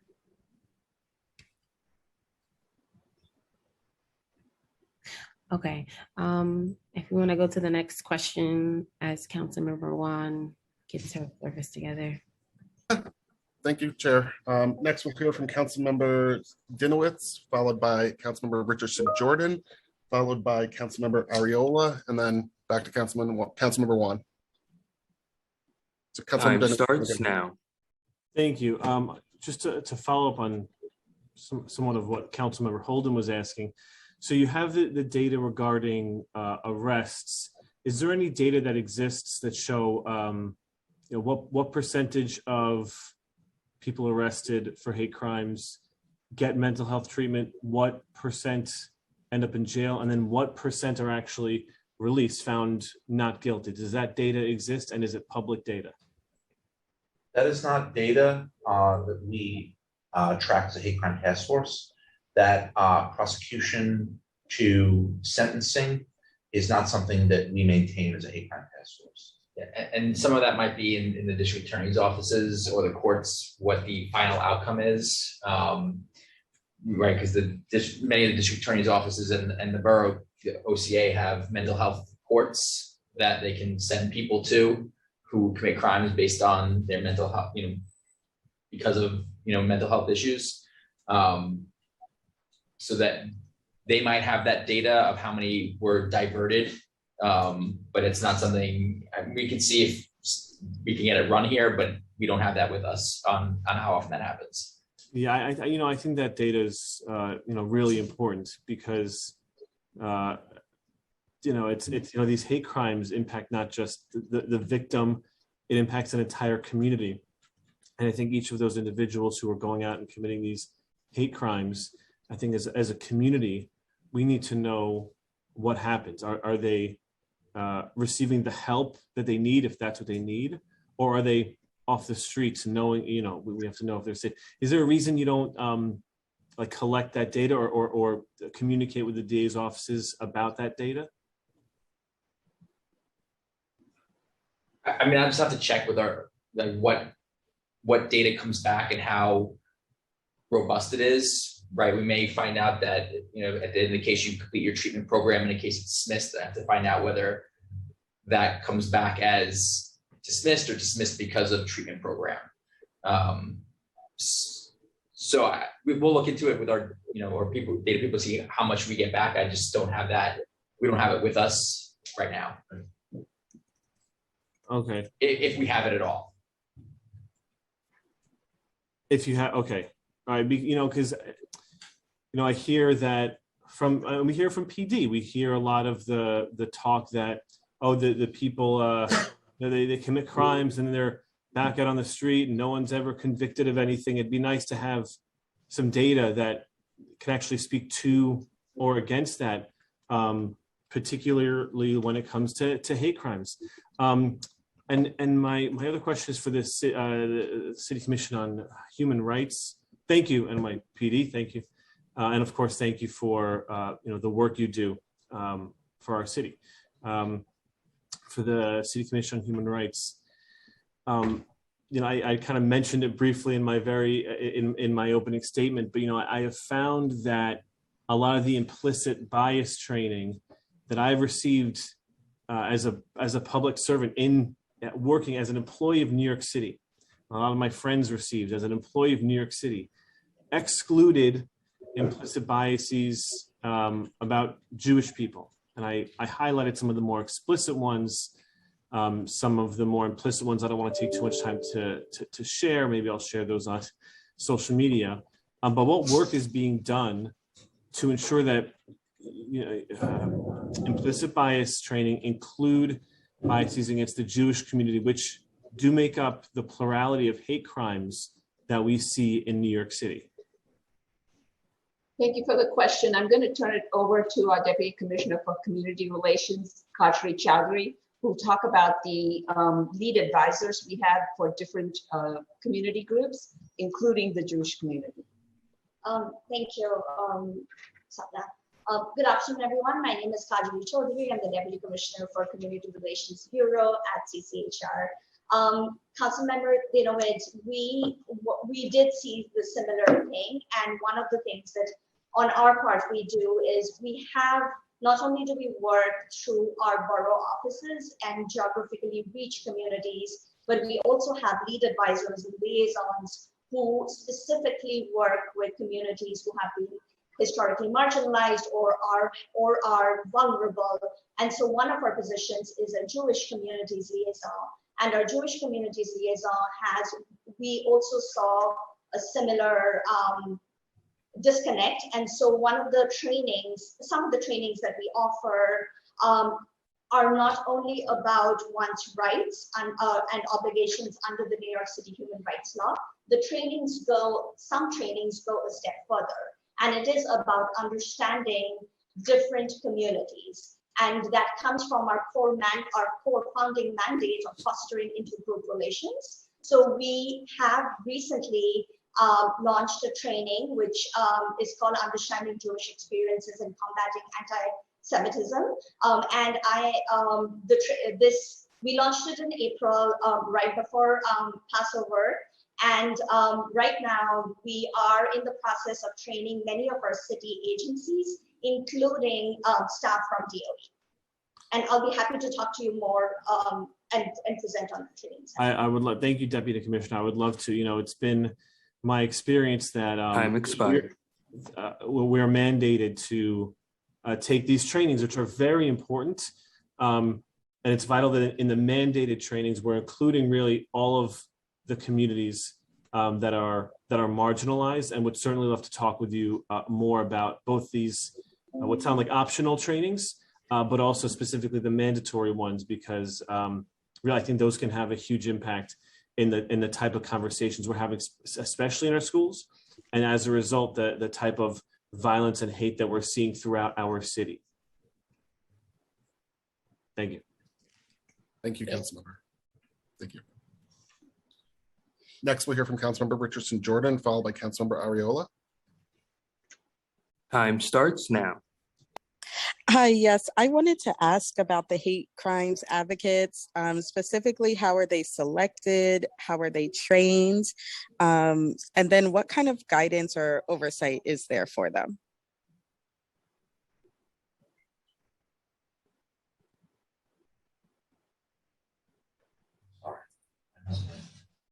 Are you talking about the Crime Victim Assistance Program, or well, I'm not sure what you mean by the hate crimes advocates. I apologize, Councilmember. Yeah, I mean the hate crimes advocates, they were referred to in the first part of the hearing, and then I think it's the assistance program. Right. Yeah, crime victim. Oh, I'm sorry. Right. Crime victim advocates. Right. So right. Yeah. So they're not totally dedicated to hate crimes. It's all crimes, right? So They're selected by, I believe, Safe Horizon. They're Safe Horizon employees, and Safe Horizon provides training for them, I believe, on their duties in the precinct. I don't know here exactly what that training looks like. Okay. So that's all through Safe Horizon. Do they receive any like mental health training? Are you aware? I apologize, I'm not certain. No. So, Okay. hi, Councilmember Richardson Jordan. It's Deanna Logan, the director of MOCJ. The crime victims advocates are individuals that do have training in social work. Safe Horizon make sure that individuals have underlying understanding of how to engage survivors. A lot of their work historically has been on the domestic violence side of criminal cases, but they are trained to engage and to support the victims of other types of crime. CVAP is actually now part of the Mayor's Office of Criminal Justice and has been ported out of NYPD. And our larger Office of Crime Victim Services is working to strengthen the supports that the advocates provide to survivors of crime. And so we are working through what that should look like as we continue to talk with Safe Horizon about what the future should be and what the supports need to be for survivors of crime as a whole.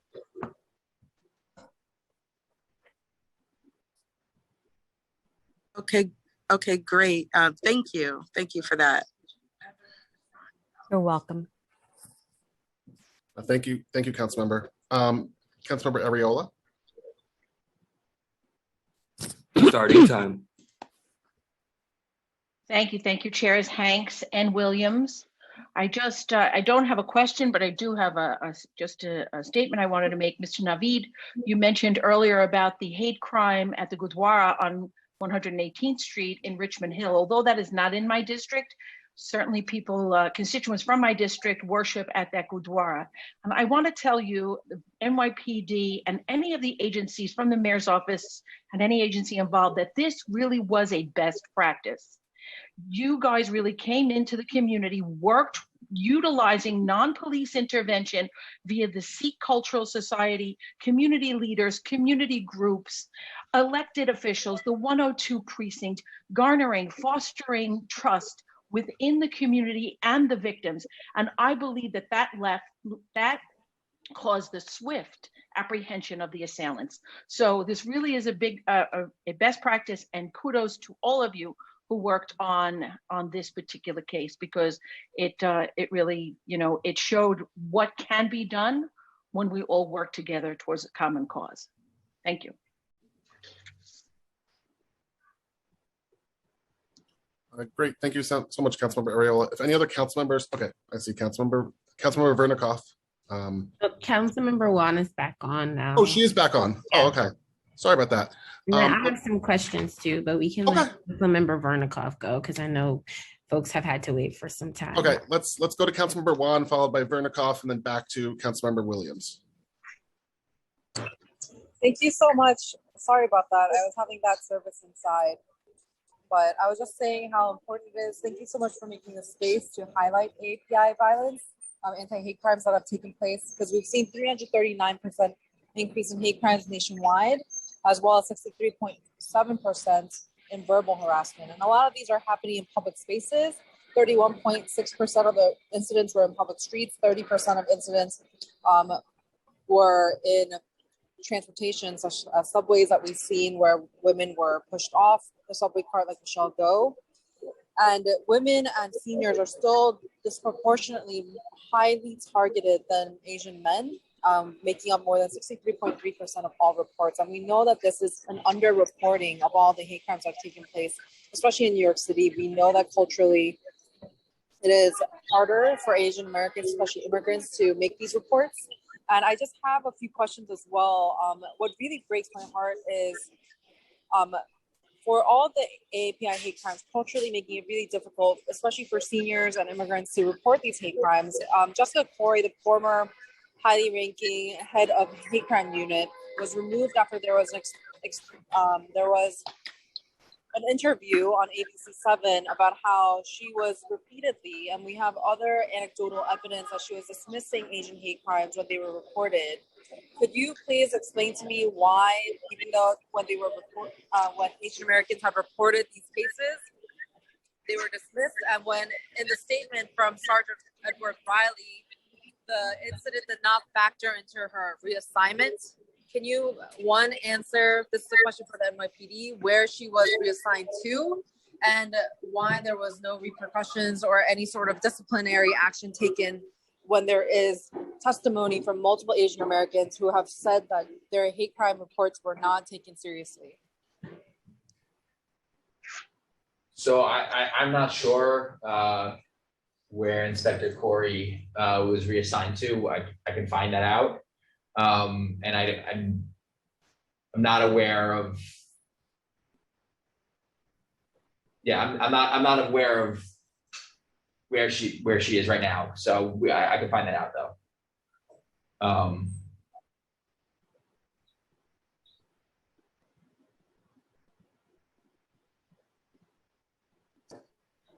Sorry, it keeps on muting me automatically, but could you please find out where she was reassigned to, and could you help me understand why there was no disciplinary action taken despite all the outcries of Asian Americans who have said that they have reported or tried to report hate crimes and they have been dismissed, mocked, and laughed at? So again, I'm not aware. I mean, I don't know. I don't know. We can look into both your questions. I just don't have answers for them. And ma'am, as the commanding officer of Hate Crime Task Force, I'd like to reassure you on the seriousness with which we investigate these crimes and the seriousness with which we look to close these successfully and appropriately within the parameters and the guidelines of the law. Nobody in this city should have to face violence or vitriolic speech or any of the like when going about their business. We're meant to coexist peacefully in a kind city. And as a process, we are taking it very seriously and looking to partner with stakeholders and community partners and members to let everybody know, A, we wish to receive the reports, and B, will thoughtfully and thoroughly investigate the reports.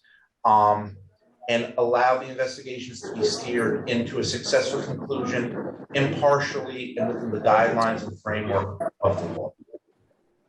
Could you also share with the AAPI community what strategy or plans you have to decrease the hate crimes that have risen in our city against Asian Americans and Pacific Islanders? Sure. We, as a hate crime task force, as I mentioned earlier, investigate individual incidents of hate. And we partner with other city agencies, including OPHC. We partner with non-governmental organizations, nonprofits, our Community Affairs Bureau and Liaison Unit, and the precinct commanders to deliver a message that, number one, if you're the victim, we want to hear from you. And number two, that we'll thoughtfully and thoroughly investigate the case and bring it hopefully to a successful conclusion to a prosecutor within the law.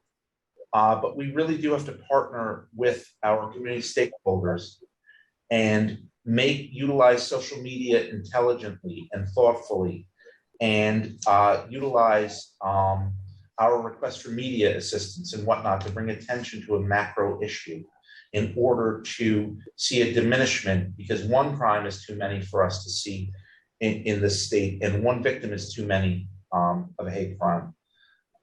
We can see that by partnering with non-governmental organizations, bringing awareness and working with other stakeholders, we do see a diminishment right now of raw possible bias incidents that does not account for a lack of reporting. And that's why I so strongly encourage and welcome reports so that we have a fair and accurate number.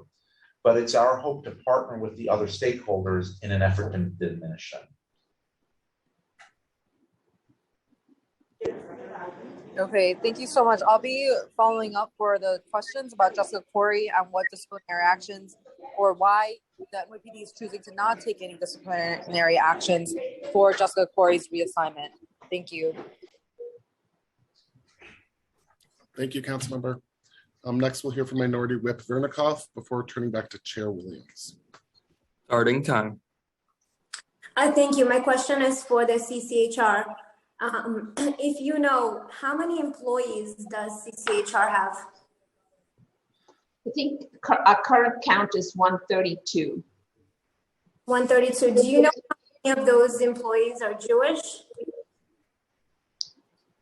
I'm not sure. I don't have the demographics for that, but we can find out. I think it's something that we report. Please, yes, I would like to have that information.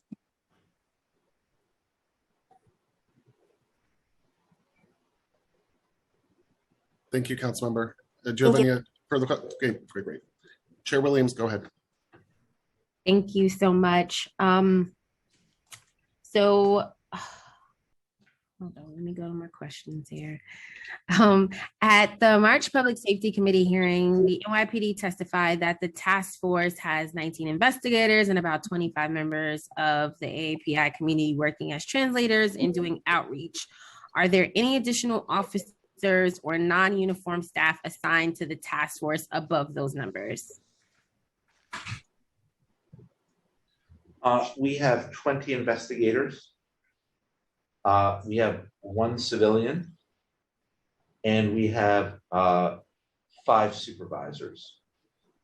We additionally have co-located in our office 2 state trooper investigators that work with the state hate crime task force, and they are co-located with us in our offices.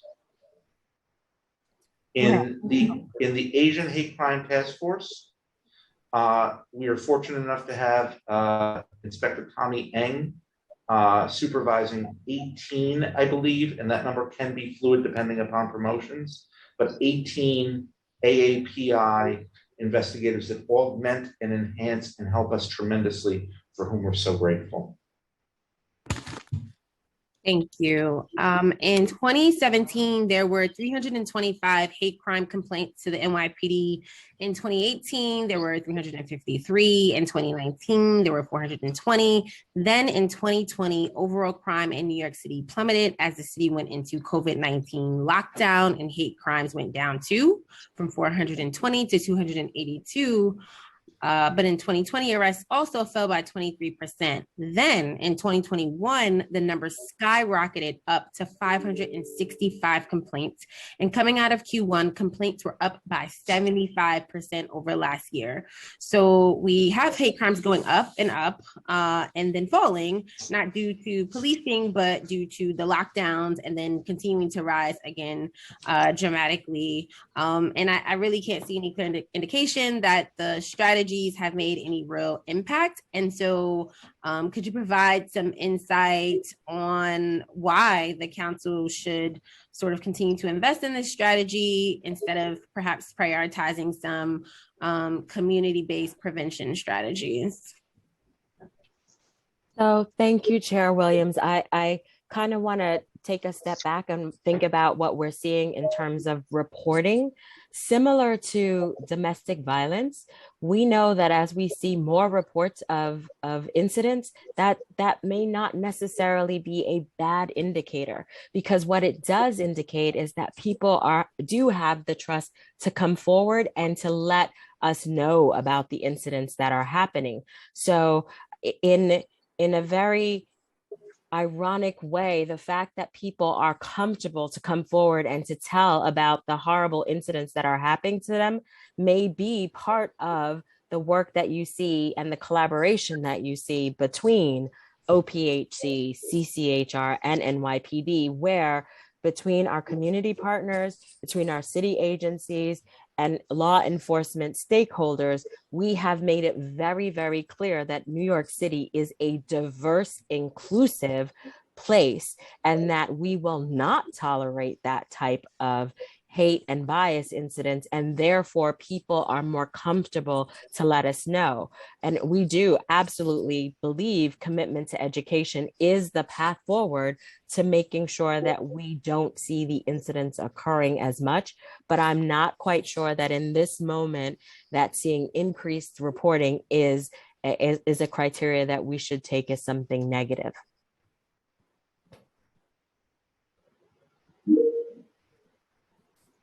Okay, thank you. The question I have for CCHR is, how often has CCHR received complaints of bias, hate incidents? But I think you might have answered this already. I think I did, but I can. So then we can go to the next question. What challenges does CCHR face in pursuing complaints of bias or hate incidents?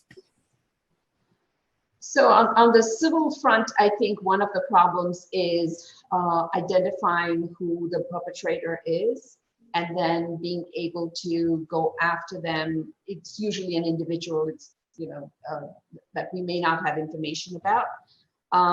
But once we do have that information, then we can go forward and see what can happen through the investigation, whether there is a way to get an apology or whether the person is entitled to, the victim is entitled to damages.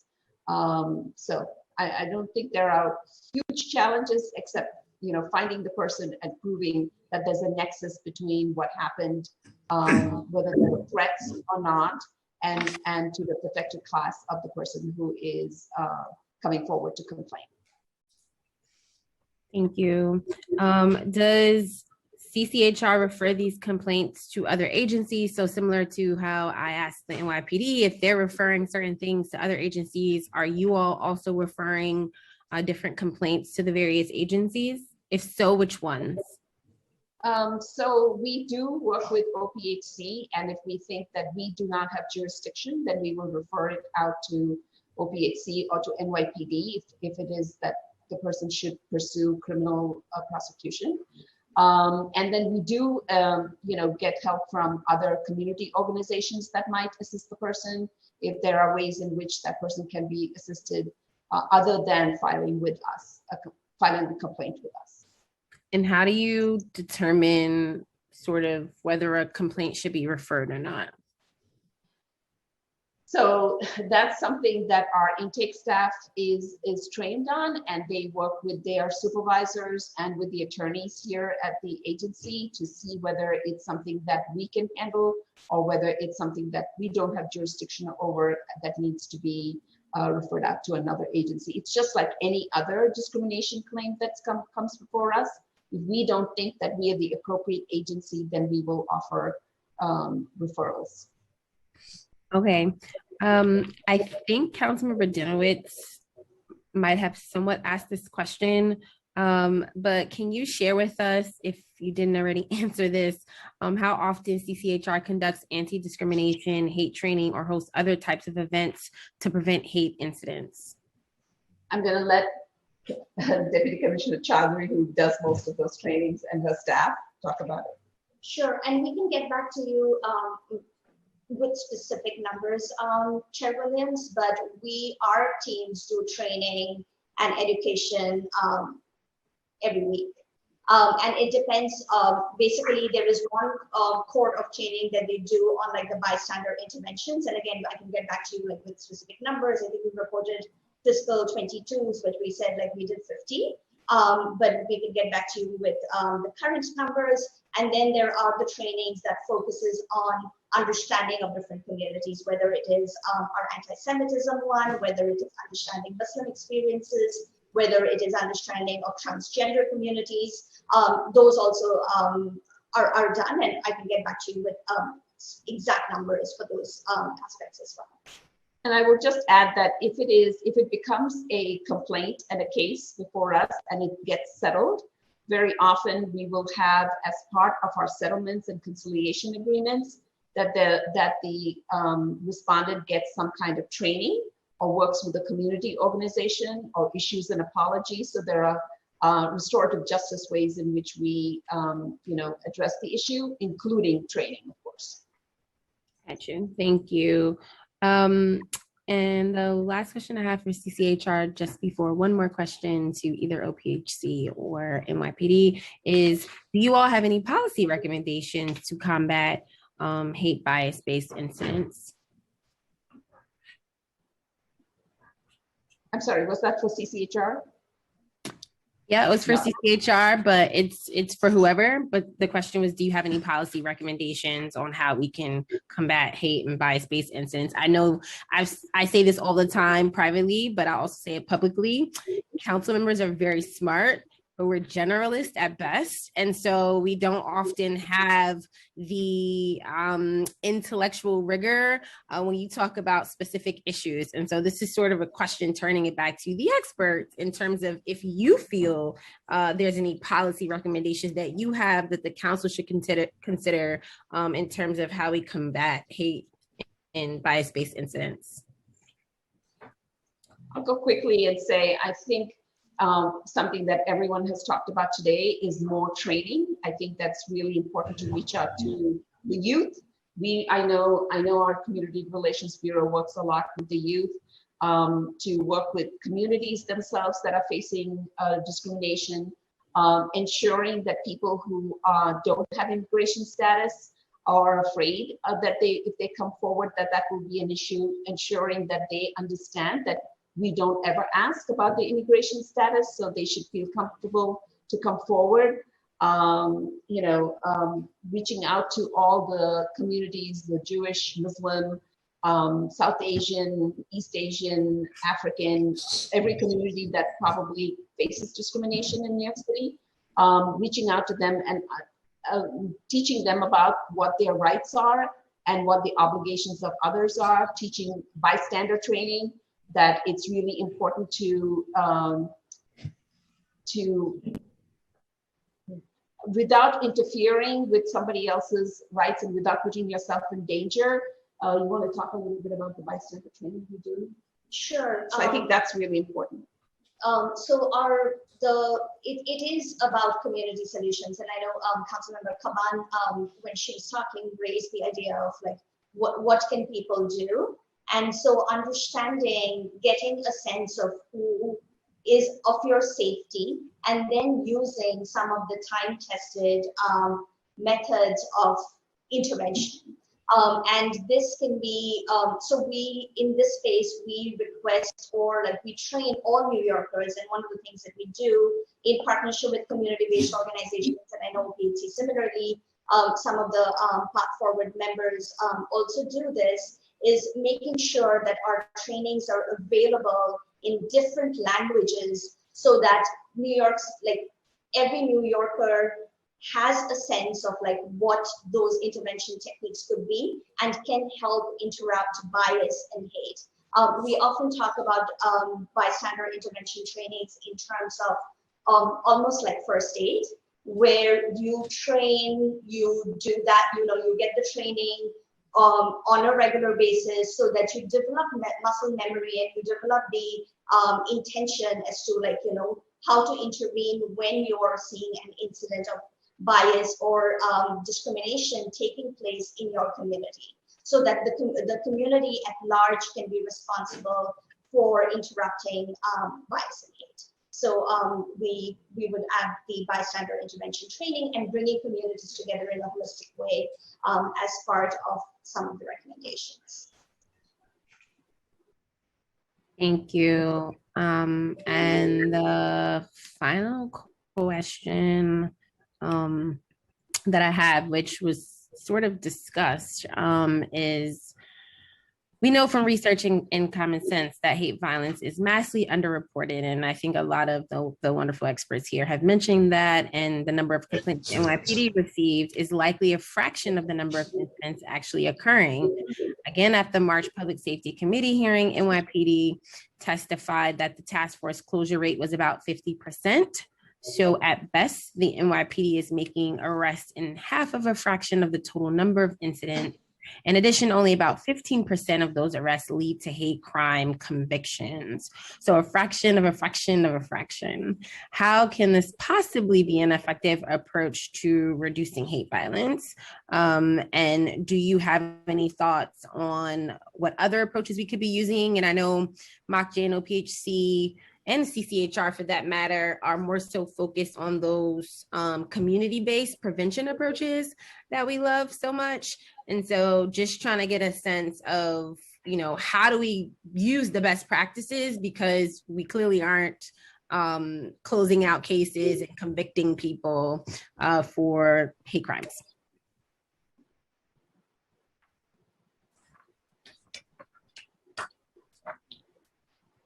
This is Hassan from OPHC.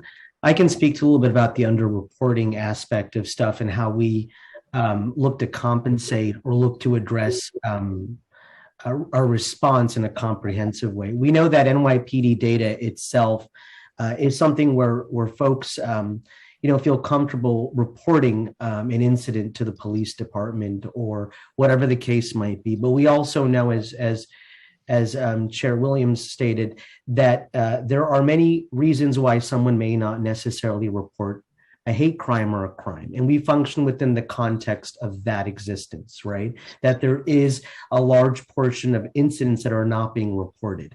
And how do we work about getting a comprehensive picture of what that looks like is really important for our community engagement, our community relations. NYPD data plays an important role for us to get an idea of what's happening, but also our engagement directly with communities. Some of these organizations collect their own hate crime data or bias incident data, and they also provide qualitative information and experiences from community members that helps inform us at OPHC, but also our interagency committee, our interagency efforts that includes those 22 city agencies that are involved, a bigger picture of what the state of hate, what the state of bias, the state of discrimination looks like, right? That includes data related to bias incidents, bullying, all this sort of stuff, so we can get a complete idea of how we can work towards doing that. We can't rely on just one source of data. It has to be something that is comprehensive for us to be able to tackle this issue in a way that is comprehensive. And then from there on out, we'll work on those policy, programmatic, and other sorts of outcome events that it might be that are targeted interventions in addressing these issues in the bigger picture.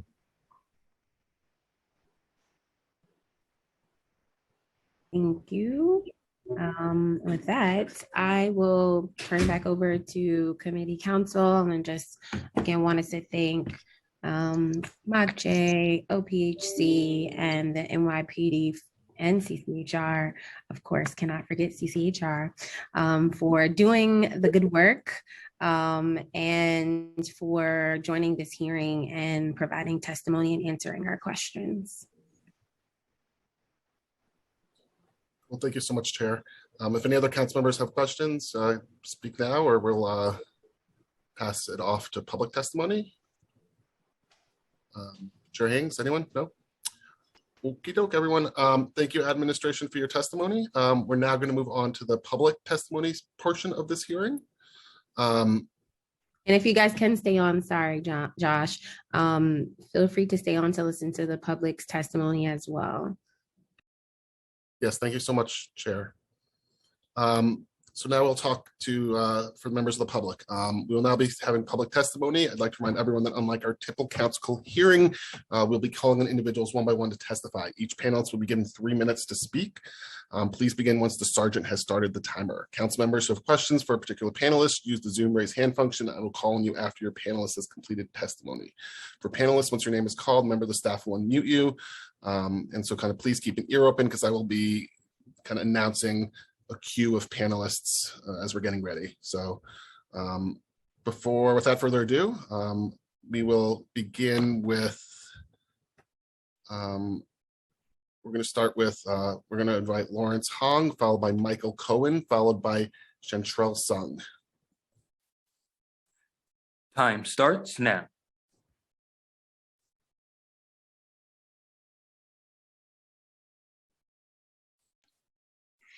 Hi, my name is Lawrence Hong, Chief of Staff to Assemblywoman Yuli New. She is currently at Albany right now for a conference and her legislative session, so I am testifying upon her behalf. So good morning, and thank you for the invitation to speak at this hearing regarding the horrifying anti-Asian violence that has targeted New York's Asian American communities. In my role as a state assembly member, I am proud to represent the oldest Asian American community in all of the city, Manhattan's Chinatown, and to be one of a small number of Asian American elected officials on the state level. The dual pandemics of COVID and hateful violence have hurt our community deeply. Our people are scared and our neighborhoods are struggling. The recent attacks on AAPI New Yorkers have been terrifying and despicable. The tragedies of Christina Yuna Lee, Michelle Go, Yao Pan Ma, Uncle Kwok, and just this past weekend, Ji Wen-yan haunt us. These attacks are not just a manifestation of COVID-induced racism. They are the latest chapter in a long history of violence towards and disinvestment from Asian American communities that has been ongoing since the first immigrants arrived here hundreds of years ago. In addressing the current wave of violence, our goal must not be just to return to 2019, but rather a more equitable future where we get the full equity, safety, and support that we deserve. To that effect, this past year, I spearheaded efforts to fund the AAPI equity budget on the state level. The equity budget was a proposal drafted by community-based organizations, advocacy groups, and the Asian Pacific American Task Force to protect us from and prevent violence, to help us fight the high levels of poverty in the Asian American community, and to provide culturally sensitive social and translation services to individuals who need it the most. The enacted budget allocates $20 million for the proposal, half of which is earmarked specifically for confronting hate crimes. This is a massive increase over years past and a significant win for our community, but it is less than a third of what the original proposal called for. While this year's massive increase in funds from the state is a victory, needs remain, and it is time for the city, where most of the state's hate crimes are occurring, to rise to the occasion as well. Asian Americans are 18% of the population. Despite this, the city has yet to do its part in addressing the funding gaps fueling hate crimes. I encourage the council to work with the advocates who crafted the state-level equity budget proposal to fully fund the programs they have identified. The need for services is great, with a quarter of AAPI adults living in poverty, and if this body truly wishes to address anti-Asian hate, it must start by fully funding our AAPI equity budget. I'd also like to talk about some of the sentiments that many community members have shared with me regarding the effectiveness of earlier programs and services. Our community feels unheard due to language barriers and lack of cultural sensitivity in city services, including public safety measures and social services. 97% of Asian Pacific American seniors are foreign-born, as opposed to 47% of the general senior population. Many of our seniors have told me that when they try to collaborate with law enforcement or city officials, the in-translation apps used are miserably ineffective. As you might be aware, word travels fast in local communities, especially ones as tight-knit as ours. A handful of frustrating failed incidents can circulate quickly.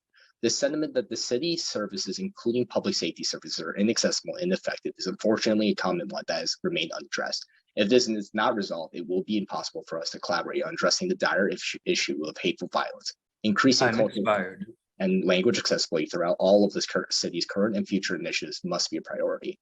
I still have about another minute or two. Would you mind if I finished? Go ahead. Thank you.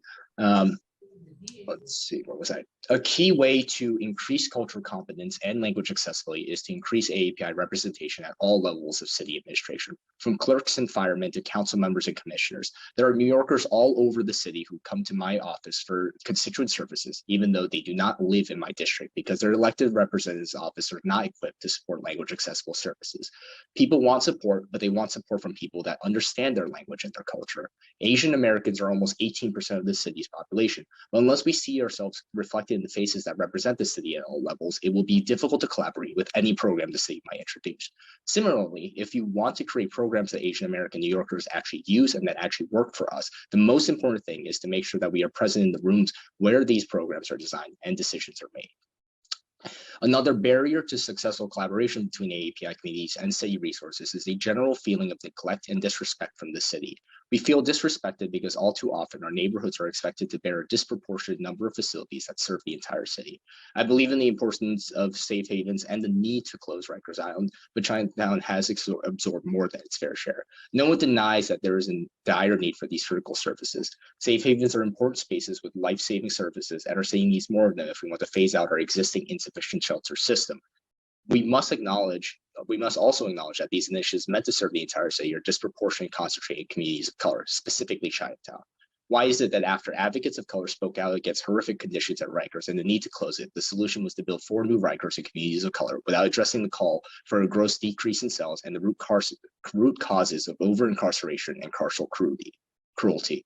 The problem, as always, is the city unwilling to engage with residents on a one-to-one level and incorporate community feedback into their planning processes. We can and must do better to ensure all New Yorkers share equally in the costs and benefits of running our city. And finally, there are systemic issues of racism and mental health that brought us to the point where we are today.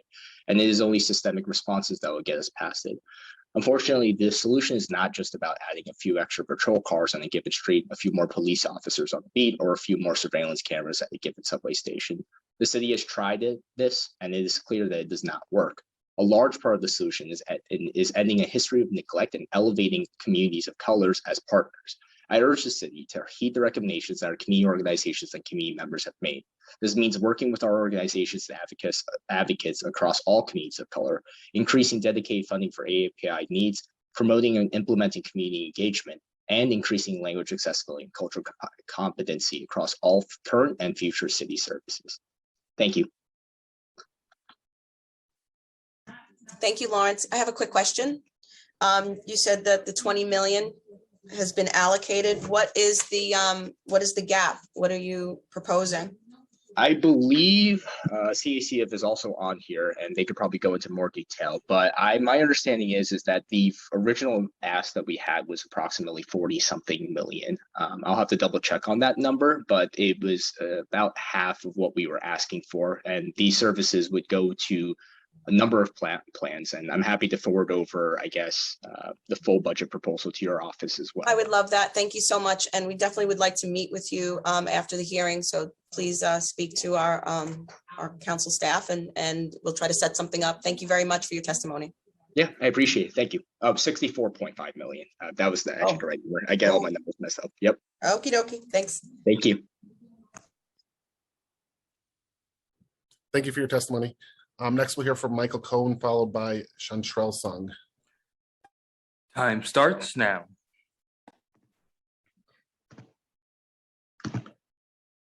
Thank you, Chair Hanks and Chair Williams and the committees for holding this morning's crucial hearing on our city's responsiveness to the continuing surge of hate crimes. My name is Michael Cohen, Eastern Director of the Simon Wiesenthal Center, a Jewish global human rights organization with a constituency of over 400,000 families, 150,000 of them in the New York metropolitan area. The Simon Wiesenthal Center confronts anti-Semitism, racism, and all forms of hate while promoting human rights and dignity through its wide-ranging educational programs that serve New York's diverse communities. Everyone here this morning knows that behind the shocking statistics are fellow citizens who have suffered physical attacks and mental anguish, that every swastika, every anti-Semitic curse, every anti-Asian screed, every defacement of our houses of worship injure our souls. We are appreciative that our city's leaders, Mayor Adams, City Council Speaker Adams, and the members of these important committees have been sounding the alarm while pressing the need for unity and healing. While raising awareness is absolutely key, let us use this hearing to ensure that, as the title of today's hearing indicates, we upgrade our resolve to develop coherent collective responses that will send the clear message that New Yorkers will not tolerate hate crimes, no matter who the perpetrator, no matter who the victim, no matter what the cause. The center, in close collaboration with the City Council, has for years brought our combat hate programs to New York City's public school system, teaching students to identify and report instances of hate on social media platforms and gaming systems, while ensuring that we give them the tools so that they can exercise their personal social responsibility in combating online bullying and hate recruitment. Just last week, Chair Williams, along with a host of City Council members, joined the center in a press conference with Speaker Adams, unveiling our annual report on digital hate. This report demonstrates how much more work we have to do in pressuring powerful digital platforms to adopt zero tolerance for hate targeting our city's children. The New York State Assembly recently sponsored the creation of one of our center's mobile museums of tolerance for our great state. This incredible tool will be a major educational asset that will bring our message of empowerment against hate and building a future based on hope and mutual respect to the 5 boroughs of this great city and across the state of New York. The center works closely with NYPD's Hate Crimes Task Force and New York City's unique Office for the Prevention of Hate Crimes, launched in 2019.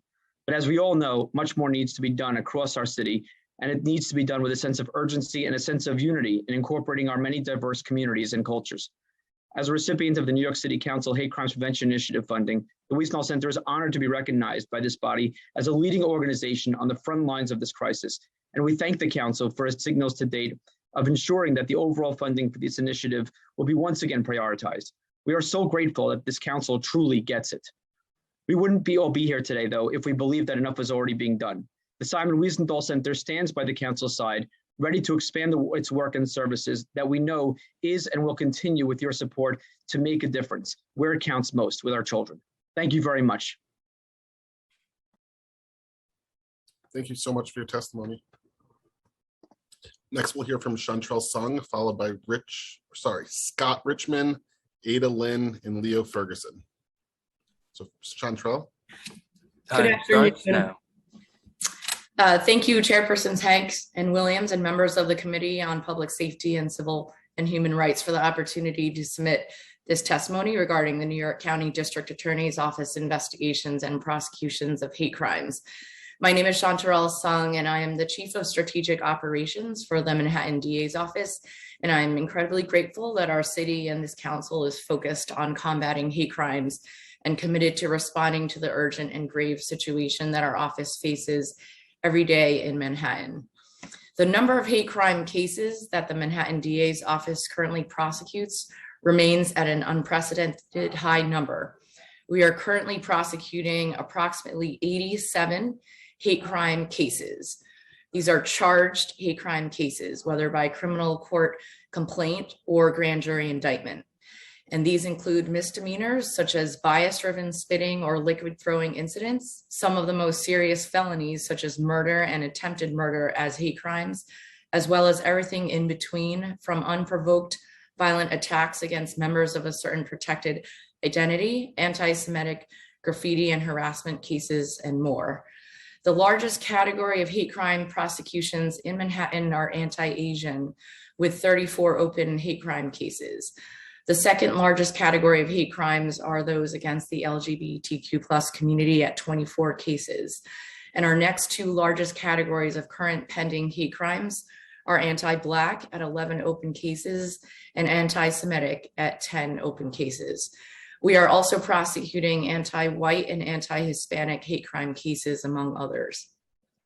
The Manhattan DA's Office Hate Crimes Unit is currently comprised of a chief, a deputy chief, 2 investigators, and an analyst who supervise and provide investigative support to the trial division prosecutors who handle hate crimes investigations and prosecutions. And their work is overseen and supported by 2 executives, myself for strategy and operations, and then the chief of our trial division, Joyce Smith, for casework. Our unit works closely with detectives assigned to the NYPD Hate Crimes Task Force to investigate potential hate crimes incidents. For instance, to gather and review digital, forensic, or social media data and evidence, conducting interviews of witnesses and victims, and conferring on investigative strategies.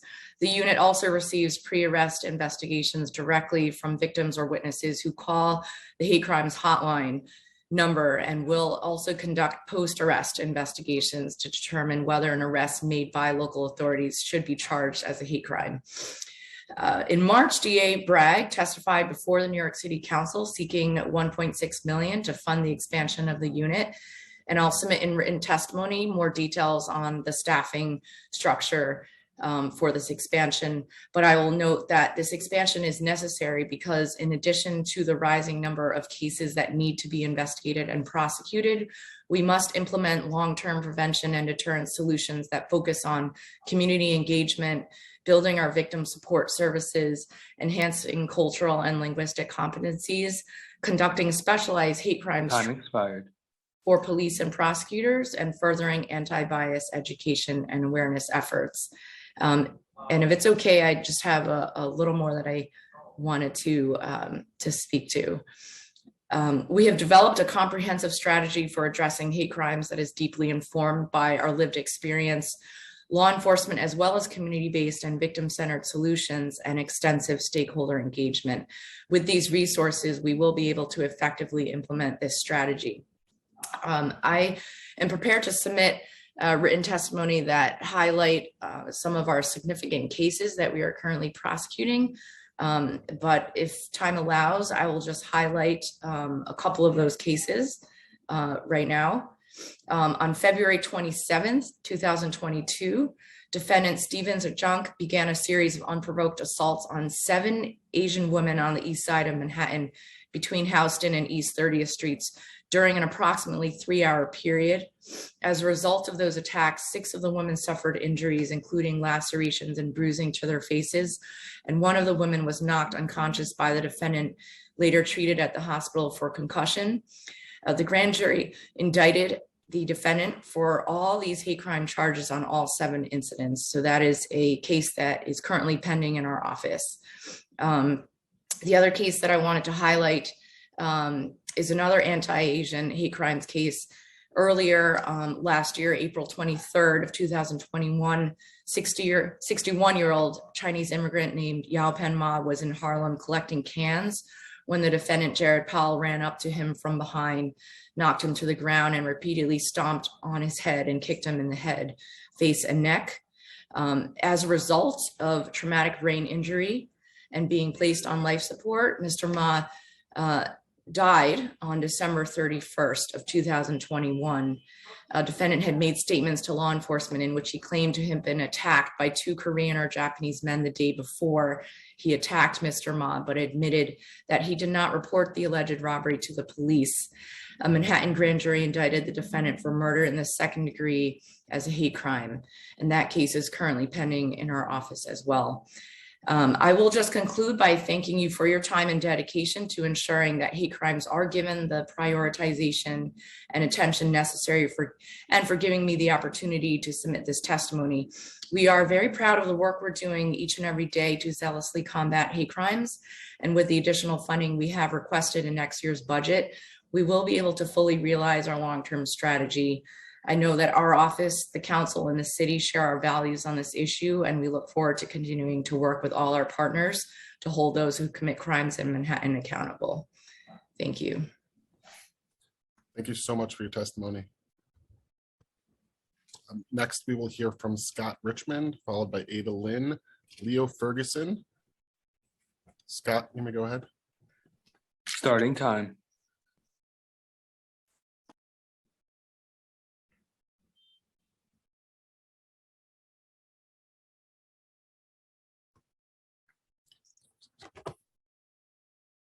Okay, thank you. I wasn't able to unmute. Sorry about that. Okay, so good afternoon, and thank you so much, Chair Williams and Chair Hanks. My name is Scott Richmond, and I serve as the director of ADL's New York, New Jersey Regional Office.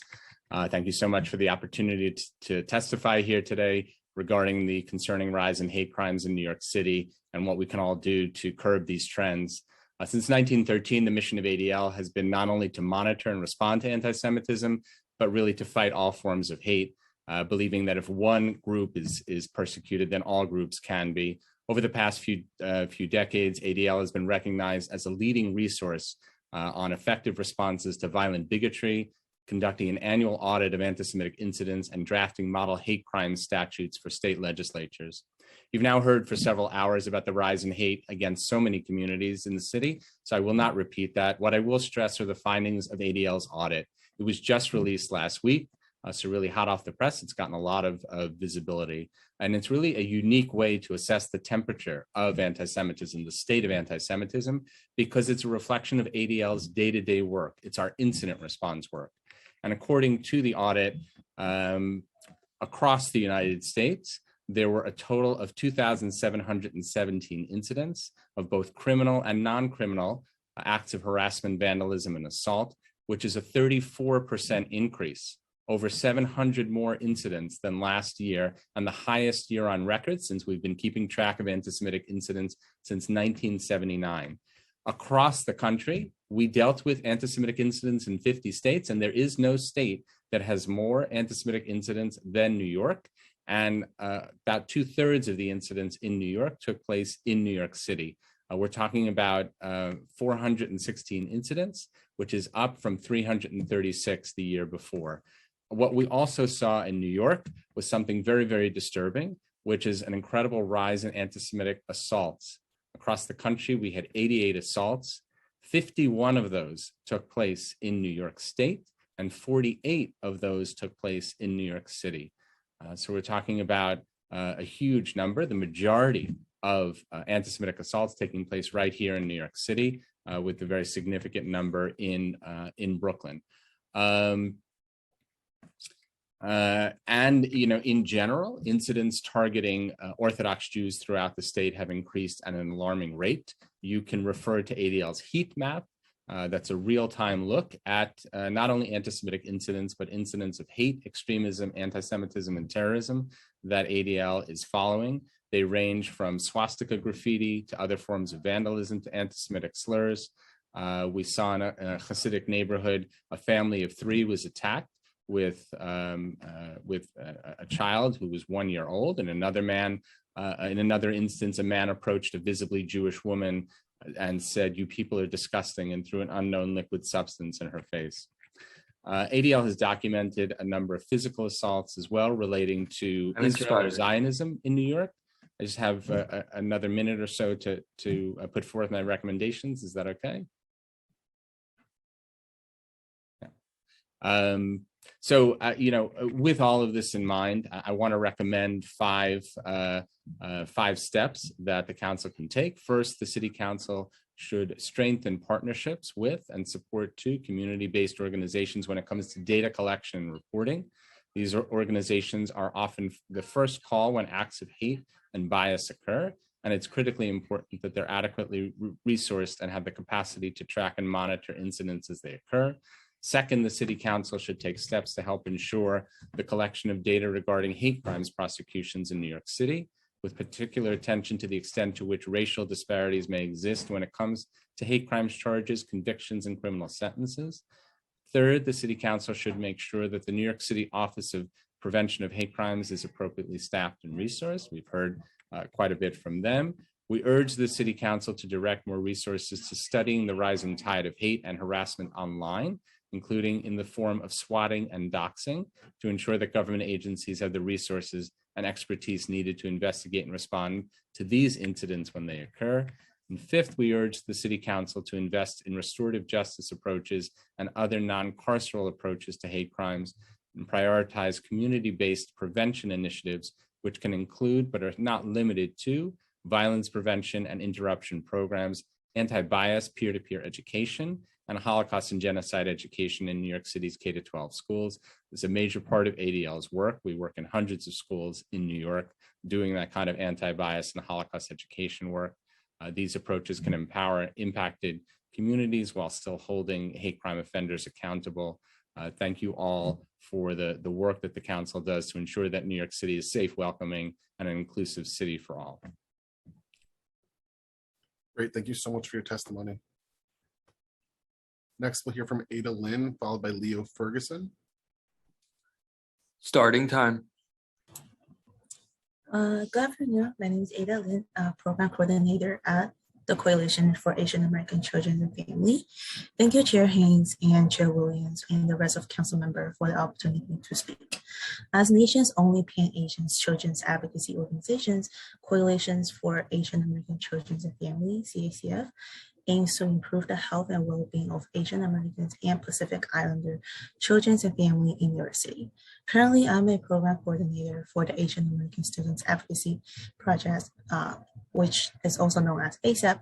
ASAP is a youth leadership program for Asian American and Pacific Islander youth across New York City. One of the youth in the ASAP program shared, the frequent anti-Asian hate crime have constantly made me feel like I'm on edge, especially as an Asian woman. I find myself making myself smaller in public spaces, being distrustful of everyone around me, and generally feel like this city isn't my home anymore because there's no sense of community around me. Another youth shared that. As I started going outside more, I feel anxious anytime when someone approaches me. When I'm on the train, I wonder if people sees me an Asian American wearing masks and will move to sit somewhere else. When I close the front door of my home, I want to know, why do I feel relief? All members of our community deserve to feel safe. Another youth defines safety as being able to go about our day without constantly questioning whether we or our loved one will go through acts of physical and emotional harm. They continue, there are so many ways to describe what safety can look like in our community, such as streetlights brightening up the path in the dark, public safety running with good services, and youth having a space and fun place to be after school. Safety means that we have the resources when we need help. We need to raise our collective voices and commit to ending hate and racism. Most of incidents, if not all, are a result of lack of resources in our community and lack of knowledge we have about each other. In all aspects of our life, we need to be able to see ourselves as whole beings with a sense of care and connectedness to people within our community, as well as across community of color. We believe safety is the presence of wellness and not just the absence of crime. The criminal justice system does not and cannot address the well-being of our community members. The city must stop using criminal justice system to address social and economic issues. We urge the city council to invest in our city and in our community. More than ever, we need culturally and linguistically responsive and sensitive services to ensure the needs of our community members are being met and our voices are being heard. We need the city to invest in our community because safety means feeling welcome, heard, and included. Every community member deserves that, and we need to make sure that they feel supported and seen. Thank you. Thank you so much for your testimony. Next, we'll hear from Leo Ferguson, followed by Lakshmi Shumagnathan, followed by Avi Pasnik. Leo, you may go ahead. Starting time. Good afternoon, Chairs Hanks and Williams and council members. My name is Leo Ferguson, and I am the Director of Strategic Projects at Jews for Racial and Economic Justice. I am testifying on behalf of our organization and our partners at the diverse NYC Against Hate Coalition. It has been 5 years since the rise of the modern white nationalist movement, and we are 4 years into New York City's hate violence crisis. 2 mayoral administrations, 2 police commissioners, 2 city council speakers, and many other officials have proclaimed zero tolerance, and the city has spent tens of millions of dollars operating and expanding the NYPD's hate crimes task forces. But in that 5-year period, there have been only 87 hate crimes convictions in New York City, and the number of bias incidents continues to go up and up. One thing is crystal clear: our current strategy of policing and prosecutions is not working. In fact, research shows that hate crimes laws have no deterrent effect, and as Councilmember Holden pointed out, many of the communities targeted by hate violence are also the least likely to report to the police. The law enforcement approach to fighting hate violence has officers running around the city looking for individual perpetrators who, according to the NYPD's own testimony, have a 50 to 70% chance of getting away with their crimes. So I'll say it again, our current strategy of policing and prosecutions is not working. It's not keeping our communities safe. We cannot continue to do the same thing and expect a different result. Instead, an effective hate violence prevention strategy must begin within the communities that are being targeted and resource community-based organizations to empower vulnerable New Yorkers and address the factors that lead to bias incidents.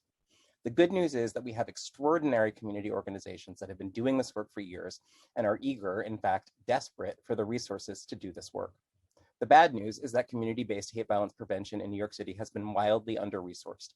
In the midst of an ongoing hate violence epidemic, NYC Against Hate has had to fight every year to get even modest investments in non-policing approaches to hate violence prevention.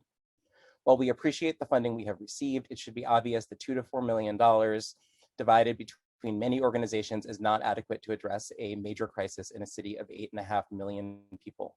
So we are calling on this city council to finally say enough is enough and direct the right resources to the right strategy. We must provide adequate funding and staffing to OPHC. We applaud the city council's proposal to increase hate crimes prevention and AAPI community support initiatives funding in FY23, and we request that the council increase hate crimes prevention initiative funding to $5 million in addition to a $6 million allocation to the AAPI community support initiative. We ask that the council fully fund the Hope Against Hate campaign, the Asian American Federation-led violence prevention program. We call on Mayor Adams to increase funding for his Path Forward program to $10 million, directed to the same experienced anchor organizations so that they can build on the program's success to date. And finally, success in combating hate violence will necessarily include addressing the same social and public health harms and lack of resources that fuel all violence and prevent our communities from thriving. High quality universal healthcare, mental health care, and guaranteed supportive housing are the essential preconditions for healthy, safe, thriving communities. Continuing to fund a failed hate crimes policing and prosecution strategy to the detriment of these investments is a tragic waste of resources. It's past time for the mayor and the council to take hate violence prevention seriously and invest in a rigorous community-based approach shaped and driven by the needs of the diverse array of communities who are directly impacted by this tragic violence. Thank you, Chairs Hanks and Williams, for the opportunity to testify. Thank you, Leo. I would definitely love to also meet with you if you can reach out to Yeah, for our sure. council staff. I'd like to drill down on some of the things you were talking about. Thank you. Great, thank you so much for your testimony. Again, next we'll hear from Lakshmi Junmugnathan, followed by Avi Pasnik, followed by Medha Ghosh. Starting time. Good afternoon, and thank you to Chair Hanks and Chair Williams for holding this important hearing and providing us the vital opportunity to submit testimony. My name is Lakshmi Junmugnathan, and I am a budget policy coordinator at the Coalition for Asian American Children and Families, CACF. For the past 35 years now, we have been the nation's first and only Pan-Asian children and families advocacy organization that leads the fight for improved and equitable policies, systems, services, and funding to support those most in need. CACF also leads the 18% and Growing campaign, which brings together well over 60 AAPI organizations across all 5 boroughs of New York City. And we come together on an annual basis to fight for an inclusive and equitable budget that will protect the needs of our most vulnerable AAPI community members. Over the past nearly 3 years now, our AAPI community members, especially our seniors and our women, have continued to experience increased incidents of public assaults, harassment, and hate crimes across the city. Last year alone in the US, there were over 9,000 reported incidents of anti-Asian violence. And in New York City, we saw a 361% increase in anti-Asian related hate crimes, which is the highest of all cities in the US. Despite these painful challenges, our AAPI community has been serving on the front lines of New York City for nearly 3 years, risking their own health as doctors, nurses, human service workers, early childhood teachers, grocers, delivery workers, and more to support the health and well-being of our fellow New Yorkers. The abhorrent rise in anti-Asian violence also exacerbates the devastating social, economic, and health impacts that have been brought on our community by COVID-19. This includes a 6,900% increase in unemployment amongst the Asian American community and a 35.7% mortality rate among Chinese American New Yorkers, both of which are the highest rates in New York City. To address the root causes of racism and injustice, resources must be allocated to community-based organizations that have the trust and deep ties within our community to provide human services, healthcare, mental health support, and racial justice, healing, and literacy in a manner that is culturally accessible and language inclusive for our community members. We believe to address the longstanding racial inequities that have underwritten the rise in anti-Asian violence in this city, we need to expand funding to the AAPI Community Support Initiative. We're asking for an expansion of $6 million to fund critical programming, including mental health support, hate crimes intervention work, gender-based violence intervention and prevention work, youth programming, racial literacy training, and other culturally responsive services that are needed to build long-term safety, care, and healing for our AAPI New Yorkers during this critical and painful time within our community. The AAPI Community Support Initiative was actually the first of its kind in New York City. It was passed last year at $4 million, and it was able to fund 47 AAPI organizations who were able to reach our most vulnerable and often underserved community members through the power of culturally responsive and language accessible programming. We truly believe that safety is not merely the absence of violence, but more so the presence of wellness. And we stand in solidarity with our neighbors to confront racism and injustice by addressing their root causes. We must continue to work together in solidarity with other communities of color, with immigrant communities, with the LGBTQ community, and other marginalized communities to firmly state that hate has no place in this city. We look forward to working closely with the City Council to ensure that New York's most vulnerable communities have the services and resources that they need to not only survive, but to thrive in these troubling times. Thank you. Great, thank you so much for your testimony. Next, we'll hear from Avi Pasnik, followed by Medha Ghosh, followed by Bernice Mach. Or Benice, apologies. Starting time. you to Chair Hanks and Chair for convening this important hearing. My name is Avi Posnick, and I'm the Northeast Regional Director for STANDS, an international organization that educates and empowers students and communities to combat anti-Semitism and hate. As was mentioned by a number of panelists, we have seen anti-Semitic crimes in New York City at an all-time high. However, hate is also being directed at the leaders of tomorrow, our students. On college campuses, high schools, and even middle schools, Jewish students are bullied and targeted because of their Jewish identity. We have seen swastikas and other derogatory images drawn on bathroom walls, carved into desks, etc.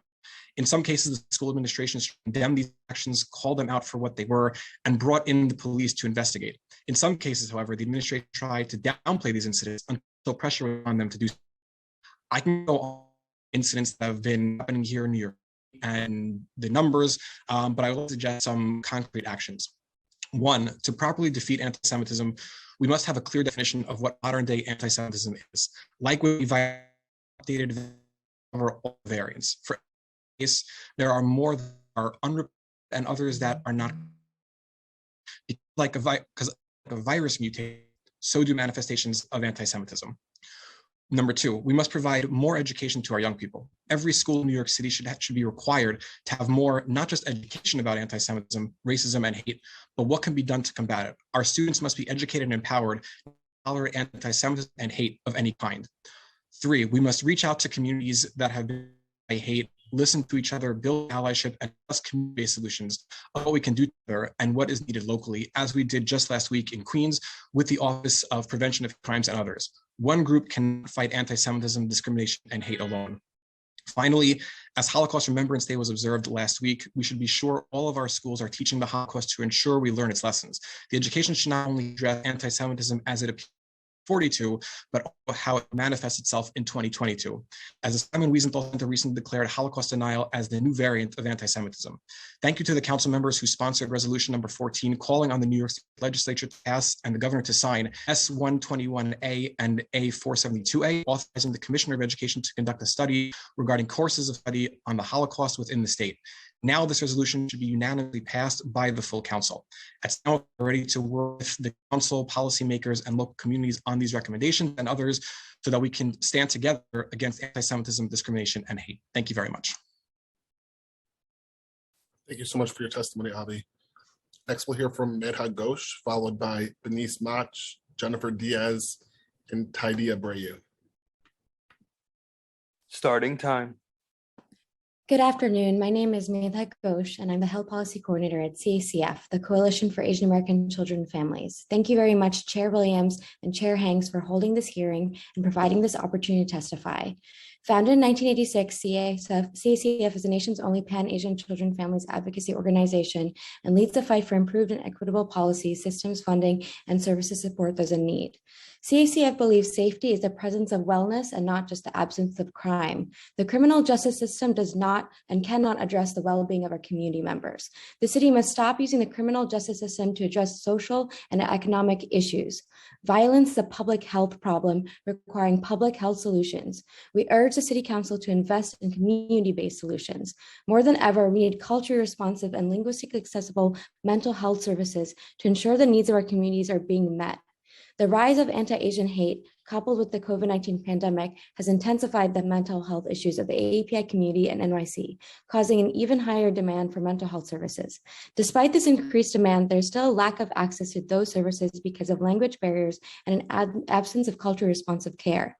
AAPIs have the highest rate of linguistic isolation of any group in NYC. There is a lack of understanding, including data and research of AAPI's lived experiences, needs, strengths, healing practices, and knowledge around mental health. With all these unique challenges, the city must address the diverse mental health needs of the AAPI community.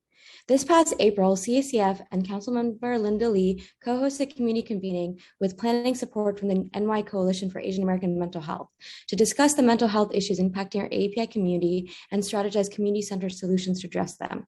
Our findings from this convening show that poverty and decreased insurance coverage exacerbate difficulties many in New York City's AAPI communities experience with seeking mental health care. There's also a major need for integrated services and supports, given the interaction between poverty and mental well-being. Further support and funding should be funneled to CBOs, many of which not only have established longitudinal relationships with the communities they serve, but also provide social services, community building opportunities, and other holistic forms of care. Fostering community cohesion and developing more accessible community-based services may encourage individuals who seek out mental health support earlier before involving the police. Our community's recovery and healing must be rooted in the life-affirming services provided by community-based organizations, who are often the safety nets for API New Yorkers. These CBOs have built trust with our diverse communities, a direct line of communication to our constituents, hired and employed thousands from within the community, and have the knowledge and understanding of our communities heal. Community-focused investments must be prioritized in the pursuit of an equitable recovery and brighter future for all New Yorkers.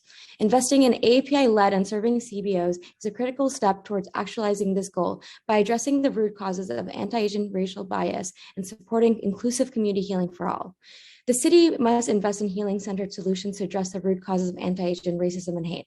There is growing recognition that we should implement evidence-based public health approaches to violence and public safety overall.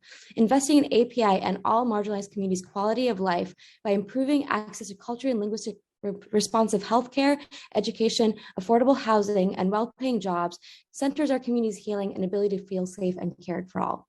Thank you. Thank you so much for your testimony.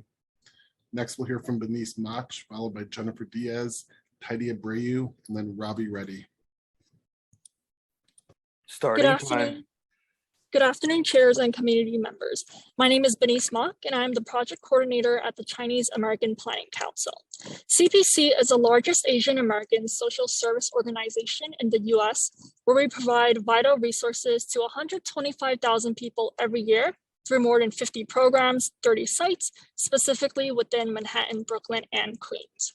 We also employ over 700 staff that provide comprehensive services that are linguistically accessible, culturally sensitive, and highly effective in reaching low-income and immigrant individuals and families.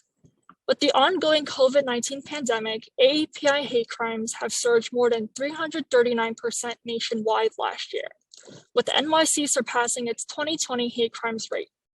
CPC's community members have increasingly mentioned their fears of simply going outside and the need for community safety overall.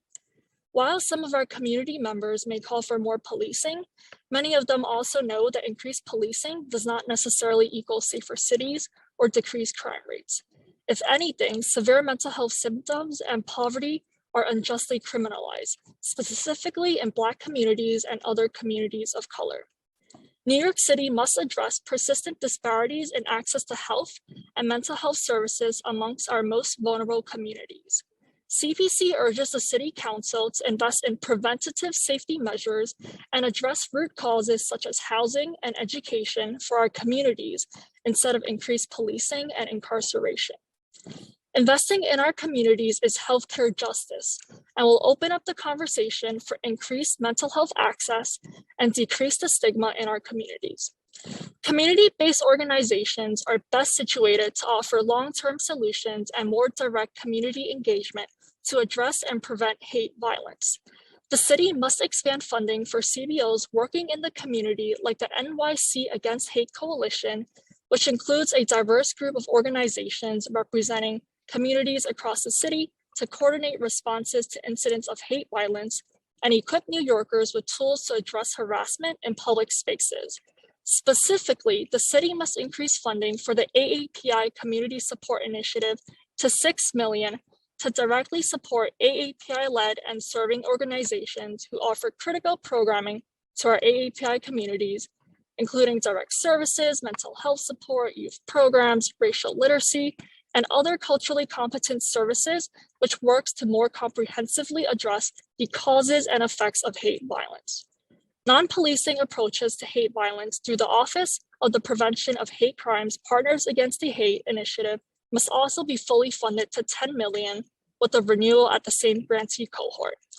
As our communities face increased hate violence and harassment, it is more critical than ever to ensure that we are providing community members all over the city with the resources and support necessary to be safe and find healing. The city, alongside community partners, must expand the approach to preventing and addressing hate through non-carceral methods and match those new ideas with the political will to support them. CPC appreciates the opportunity to testify on these issues that so greatly impact the communities we serve and look forward to working with you all on them as well. Thank you. Thank you so much for your testimony. Next, we'll hear from Jennifer Diaz, followed by Tidy Abreu, Ravi Reddy, and Wes Rickson. Starting time. Hi, good afternoon. My name is Jennifer Diaz, and I'm the Manager of Community Engagement at the New York Immigration Coalition. Now, more than ever, we need a strategic approach that responds to the varied experiences of New Yorkers in order to effectively identify, prevent, and report hate crimes. The NYCC hopes that members of this council will support budget initiatives that will not only target support to specific affected communities, but also show that hate and the violence that manifests because of that hate isn't just the problem of the targeted communities. It isn't just an Asian problem, a Jewish problem, a Muslim problem, a Sikh problem. It's an all of us problem. We urge the council to support the Hate Crimes Prevention Initiative and commit $1 million towards it. As a convener with trusted relationships with immigrant communities and immigrant serving agencies, the NYCC's role in the Hate Crimes Prevention Initiative is needed as a thought partner, community educator, and trainer for service providers.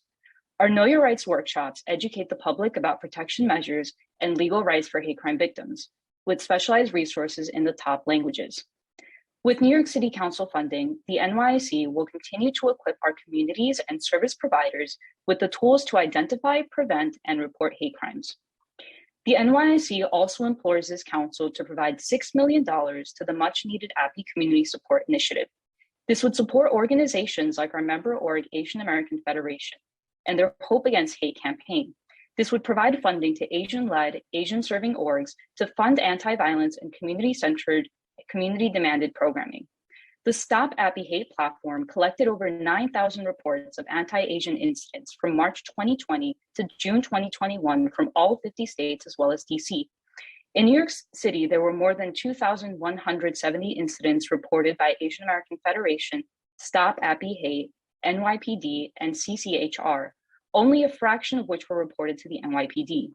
These bias incidents are significantly underreported, as 70% of Asian New Yorkers are immigrants, and systemic factors like high rates of poverty, limited English proficiency, and lack of immigration status deter reporting and reinforce continued systemic inequities. And lastly, we must address the NYPD's nearly $10 billion budget, an over-bloated budget that is larger than what NYC spends on health, homeless services, youth development, and workforce development combined. We understand the inclination to increase this budget to help combat the current level of hate-based crimes, but we believe that if $10 billion isn't enough, then it doesn't matter how much money you give the NYPD, because ultimately policing isn't the solution. We support a dramatic reduction of funding for the NYPD. Those funds should be reinvested in long ignored and underfunded communities for healthcare, education, and housing initiatives. Once again, thank you for convening this extremely important hearing and allowing me to testify. Thank you so much for your testimony, Jennifer. Next, we'll hear from Tidy Abreu, followed by Ravi Reddy, Wes Rickson, and Gerard Filidi. Starting time. Thank you, Chair Williams, Chair Hanks, and all other committee members for the opportunity to provide testimony. My name is Tidy Abreu, and I'm the Director of Policy and Social Impact for the Hispanic Federation, a nonprofit organization seeking to empower and advance the Hispanic community, support Hispanic families, and strengthen Latino institutions through direct service programs and legislative advocacy. We're proud and honored to be a part of the Partners Against Hate Path Forward initiative to combat hate crimes. With the city's leadership and support, we give assistance and create safer communities for everyone who calls New York City home. Now more than ever, City Council and the mayoral administration must expand response plans to address the current rise in hate crimes. With the increased violence towards immigrants, and especially the Asian American community, the city must divert additional funds to city initiatives like the Hate Crimes Task Force and the Office for the Prevention of Hate Crimes. Additional investments will enable city agencies to work together to to work closer together to further coordinate effective responses to bias-based crime, provide robust services for victims, and respond to community concerns about hate incidents and discrimination complaints. We also wanted to share preliminary results of the survey Hispanic Federation conducted of Spanish-speaking residents for the New York City Office of the Prevention of Hate Crimes to better understand how to get information to victims of hate crimes and also understand what resources they are aware are available to them. We asked respondents what would be the best way to combat hate crimes and situations of discrimination. 24% said community workshops and know your rights events. 16% having information available at local community centers. 15% said public information campaigns. 15% said more police presence. And finally, 14% said providing information through the media, such as social networks, radio, and television. The results of this survey provide a snapshot of ways to strengthen efforts to address hate crimes, discriminatory behavior, and bias-based profiling across New York City. Intentional marketing efforts would help to more widely disseminate educational information and ensuring this information is linguistically accessible. Widespread marketing will also ease the minds of those that are reluctant to engage with authorities due to their immigration status. There is an urgent need for culturally and linguistically diverse public information campaigns for two reasons. One, to ensure undocumented individuals feel comfortable reporting discrimination or hate crimes they have either experienced or witnessed. And two, to ensure individuals know exactly who to report these incidents to in their communities. This is crucial because according to our survey, 42% of respondents do not know who to go to when reporting a hate crime. Additionally, 15% of respondents were unsure if they would be willing to report a hate crime to the police, and 6% said they would not. With a city as diverse as ours, we need to ensure everyone feels comfortable engaging with the police and other authorities if they have been victims of discrimination or a hate crime. Thank you for listening to our testimony. Thank you so much for testifying. Next, we'll hear from Ravi Reddy, Wes Rickson, Gerard Filidi, Lori Kim Alexander, and Gobi Romo. Starting time. I want to thank Chair Hanks, Chair Williams, and the council members of the committees for holding this hearing. My name is Ravi Reddy, and I'm the Associate Director of Advocacy and Policy at the Asian American Federation, where we represent the collective voice of more than 70 member nonprofits serving 1.5 million Asian New Yorkers. We're also thankful for our partners like the Hispanic Federation and JFREJ. As Jennifer from another one of our partners, NYCC, mentioned, thousands of cases have been reported of bias incidents, and yet they still represent significant underreporting because of high rates of poverty, limited English proficiency, and lack of immigration status, deterring reporting and reinforcing continued systemic inequities. A recent survey conducted by AAF of Asian small business owners showed that over 60% of respondents said they were worried about anti-Asian bias and hate crimes for the safety of themselves, their staff, and their establishment. And the recent violent killings of Asian American women and the almost daily physical assaults are deepening the crisis in our community on multiple fronts. We're also here because our most vulnerable, our seniors, are heavily targeted by anti-Asian violence. As we mourn the recent deaths of several Asian seniors, many of our seniors continue to be anxious, fearful, and on high alert. In the spree of 7 anti-Asian attacks mentioned earlier, the first woman attacked was a 57-year-old Chinese American woman.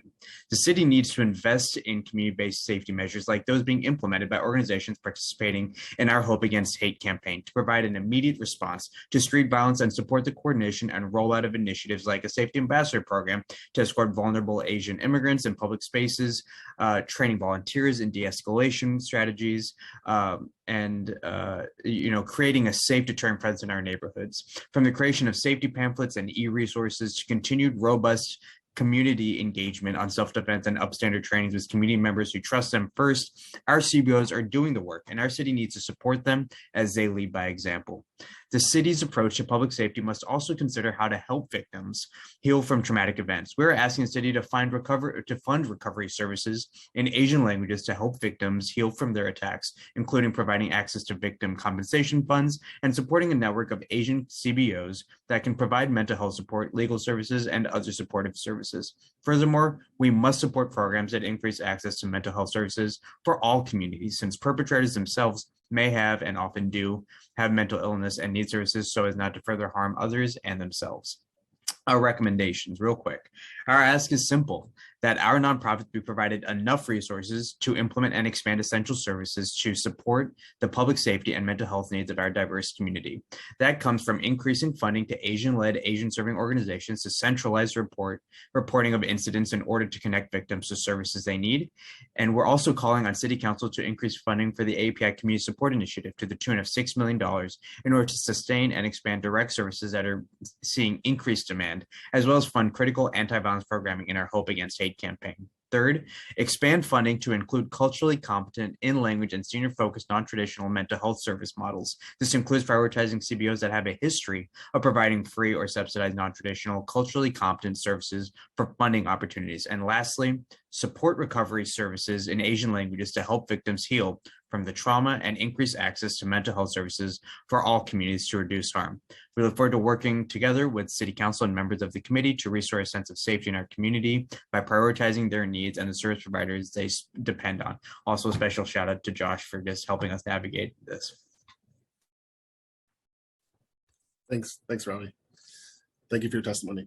Next, we'll hear from Wes Rickson, Gerard Liddy, followed by Lori Kim Alexander. Starting time. Okay, cool. Good afternoon, everyone. Thank you to Chair Hanks and Chair Williams for putting together this oversight hearing on hate crimes. It's been a little bit overdue. I'm Wes. I use she, her pronouns, and I'm here with support of and in support of AVP, the New York Anti-Violence Project.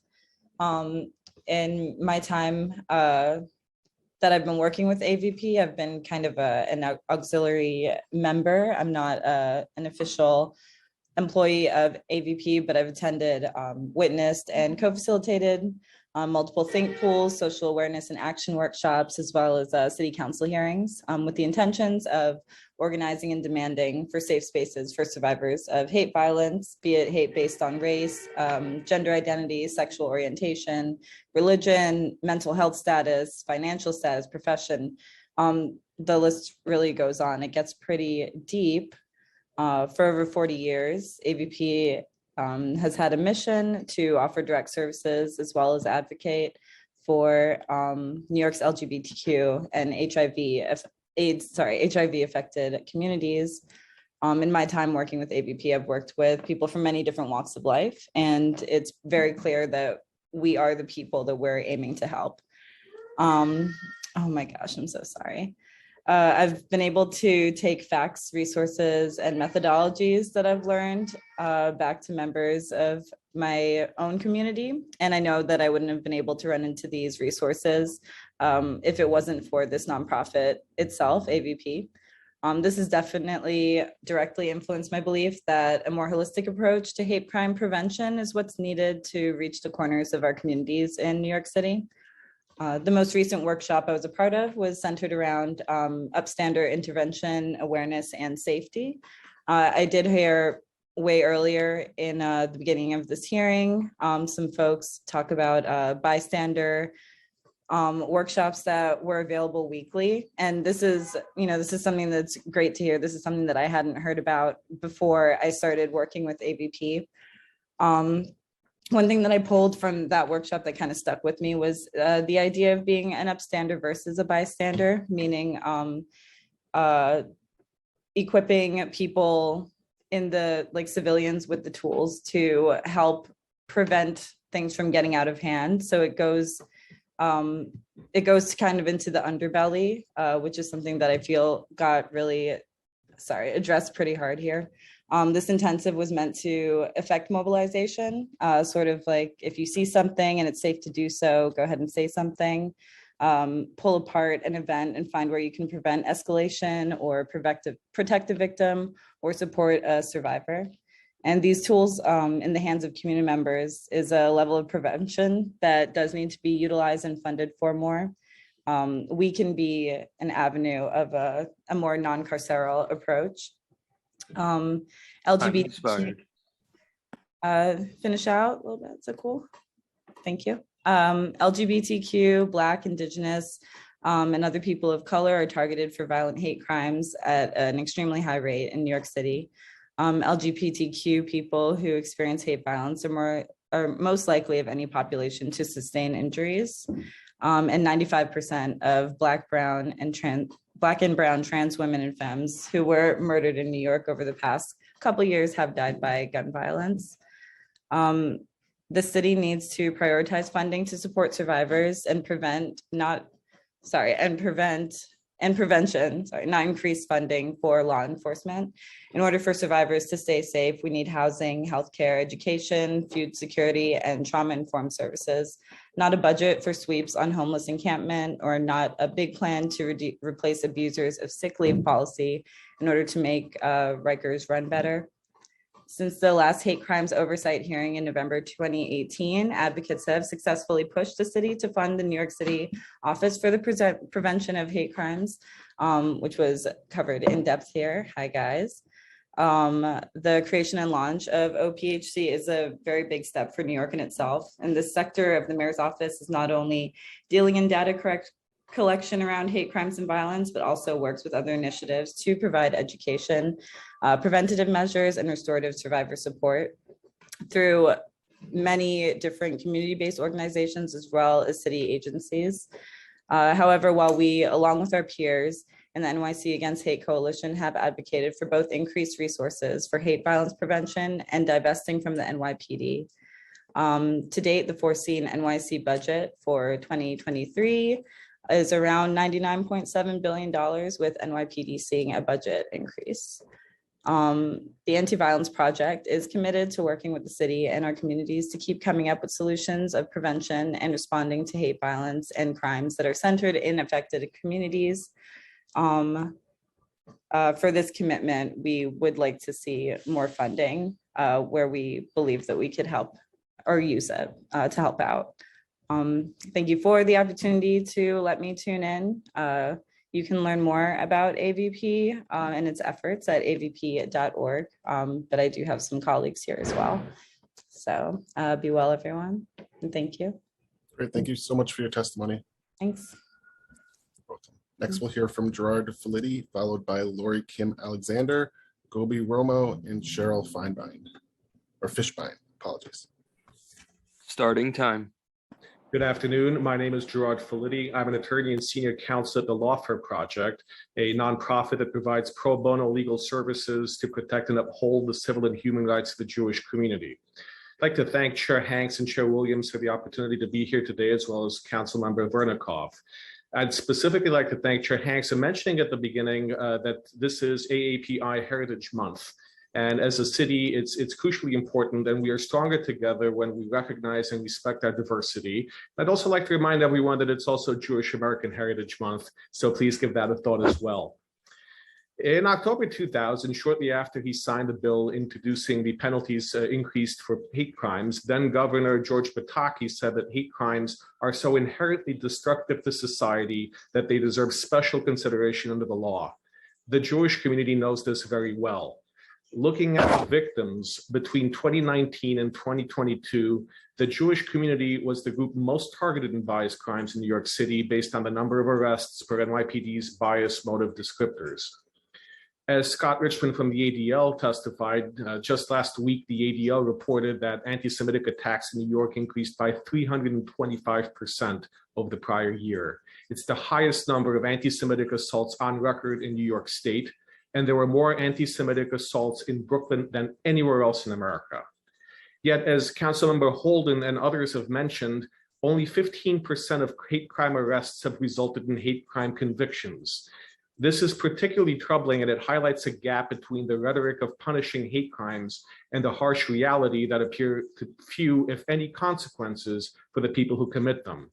We need better transparency on the status and disposition of cases. We need accountability for why cases are or are not being prosecuted.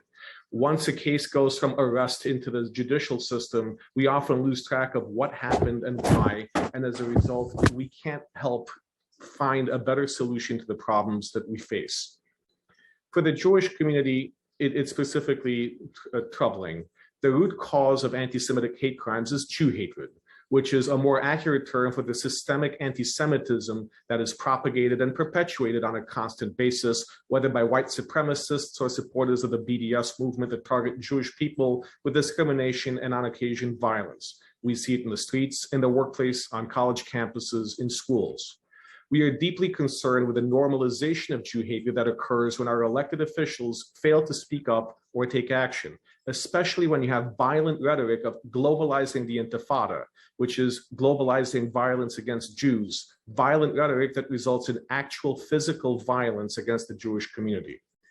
Just as we have multiple investigations into the horrific violence of January 6, 2021, we need to hold accountable the people who instigate violence against the Jewish people, whether online or during protests in which hate-filled rhetoric reverberates in our city streets. Accountability starts with investigations and prosecution, as well as full investigation by our elected officials. In closing, I wish you had been able to hear today from our client, Matt Greenman, who was the victim of a horrific assault less than 2 weeks ago. You need testimony from people like him who are brave enough to come forward and persist in getting their story out there and in assuring that responsible parties are prosecuted and held accountable for hate crime violations. Thank you. Thank you so much for your testimony. Next, we'll hear from Lori Kim Alexander, Gobi Romo, Cheryl Fishbein, Panthea Lee, and Manyuk Yu. Starting time. Good afternoon, and thank you, Chair Hanks and Chair Williams, for holding this oversight hearing. My name is Lori Kim Alexander. My pronouns are she, her, and we, our. And I'm a community organizer at the New York City Anti-Violence Project.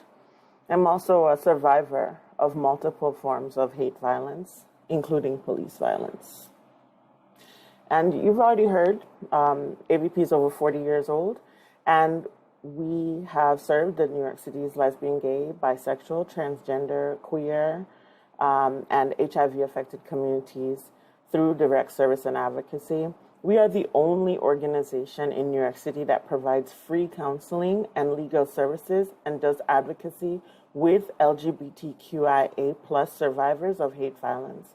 We collect data on hate violence based on calls, texts, and online reports made from LGBTQ New Yorkers to our 24/7 hotline. And you know, it's been 3.5 years since the last hate crimes oversight hearing in November of 2018. And we are grateful that the city has made investments in community-based efforts to prevent hate crimes. But members of our communities remain vulnerable to violence. As you heard Wes say, that we are an anchor organization at the as part of the Path Forward initiative that launched funding resources in 2021. However, while we, along with our peers in NYC Against Hate Coalition, have advocated for both increased resources for hate violence prevention and divesting from NYPD, the budget for carceral responses has continued to climb. And again, as you heard, LGBTQ survivors of hate violence and the population most likely to sustain injuries during attack. That said, the number that was read out earlier by the NYPD Hate Crimes Task Force, those numbers are inaccurate. LGBTQ survivors are less likely and often cannot report to the police due to, in large part, to police violence. They're reporting to trusted community organizations like us and are getting services from us. But again, more direct funding and services is needed for survivors directly just to get their basic needs met. Just so you know that in general, trans and gender expansive folks have reported sexual and other assaults from police while in custody and on the streets, are harassed or dismissed when reporting violence. And these numbers more than double when it comes to Black, trans, and gender expansive people. Just yesterday, we saw proof that NYPD do not keep us safe. There were multiple arrests of Black Muslims during Eid. And the NYPD were brutal And that we do know that Black folks are disproportionately experiencing hate violence at the hands of the NYPD. Black Muslim folks, Black trans folks, and others of our intersectional identities need the support. Black and Latinx survivors tell me that they're not going to the police because of this harassment and discrimination and assault. I have also experienced some of this firsthand. Police routinely respond after violence has occurred, and any prophylactic responses where policing is involved are woefully ill-suited to deal with the issues of LGBTQ+ survivors and victims, and very often, again, is more violence due to racism. There will be more information in my written testimony, but I want to say here that AVP, along with the NYC Against Hate, conducted bystander interventions, about 50 locations around the city before the pandemic.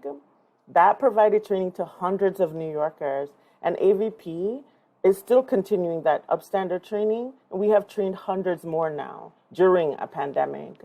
Our current upstander framework aims to equip folks in the city with the tools that they need to safely assess safety and provide a community-focused response to all forms of hate violence. That training is trauma-informed, it is survivor-centered, and it helps participants to work their ways through thinking about anti-Blackness, homophobia, transphobia, ableism, racism, and sexism, and how that we can effectively show up for each other despite all of that. This is one of the ways we see community safety as a proper and direct response to violence in New York City. And there are also facts. This is also our after the fact response in terms of collecting data and things like that. But our upstander training and providing information about our resources, canvassing in areas of hate violence, that's our before the fact work that we're doing. So this work is vital, and more funding is necessary for these initiatives and that are being done by organizations like ours. Thank you so much for the time. Thank you so much for your testimony.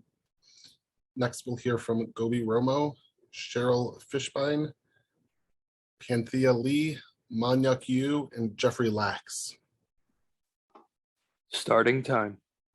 Good afternoon, Chairs Hank and Williams. My name is Gobi Romo, they, she, he pronouns, and I'm a community organizer at the New York City Anti-Violence Project. We work with community members who are among the most marginalized and vulnerable in this city, and who have become more so during the pandemic. This includes LGBTQ and HIV-affected immigrant survivors of violence, Black and Indigenous people of color, trans and gender non-conforming people, and people in the sex trades, all who are facing greater economic and housing insecurity, the devastation of the pandemic, and in some communities, increased threats of hate violence and other forms of violence. During times of crisis, political and economic instability and many forms of violence increase. 2021 was the deadliest year on record for trans and gender non-conforming people, surpassing 2020 numbers, both pandemic years with record rates of hate violence that hit marginalized communities of color harder in every way possible. The city has historically overemphasized policing, the NYPD Hate Crimes Task Force, and prosecutions to address hate violence, which are ineffective strategies at preventing violence and do not heal communities. LGBTQ survivors of hate violence often do not or cannot go to the police, which means in a system where most reporting and resources for survivors is tied to policing and prosecution, there is underreporting and survivors of violence are left without any support or access to important services and resources. This is why community-based approaches to safety are so important. Right now, the work of AVP and community-based organizations in the NYC Against Hate Coalition is more important than ever. AVP's work and hotline provide an important lifeline, an alternative for survivors who cannot or will not go to the police. We support survivors in the midst of crisis and in the aftermath of violence. Our upstander intervention trainings, engagement with small businesses and local electeds, and community canvassing days aim to prevent hate violence by mobilizing communities to root out violence. But community-based organizations like AVP are woefully underfunded to do this work. The mayor should increase funding for the Path Forward program to $10 million, directed to the same anchor organizations so they can build on the program's successes. The City Council should also expand the Hate Crimes Prevention Initiative, which provides resources to community-based organizations to engage in culturally competent hate violence prevention and education, from $1.7 million to $5 million in fiscal year 23. Both of these funding streams support AVP and allied organizations in doing the community work that creates safer communities and supports survivors of violence. We appreciate past support and look forward to working with you to build a new, more equitable future. Thank you. Thank you so much for your testimony. Next, we'll hear from Cheryl Fishbein, followed by Penthea Lee, Man-Yuk Yu, Jeffrey Lax, and Elise Buxbaum. Starting time. Good afternoon. I'm Cheryl Fishbein. I'm president of the Jewish Community Relations Council of New York. Approximately 6:30 p.m. on April 20th, 2022, at the corner of Lexington Avenue and 42nd Street, a Jewish male was assaulted by anti-Israel protesters. Video footage of the assault was posted to social media. In May 2021, there was a spike in anti-Semitic hate crimes concurrent with events in Israel. In 2014, we noted a doubling of possible anti-Semitic hate crimes following the same pattern.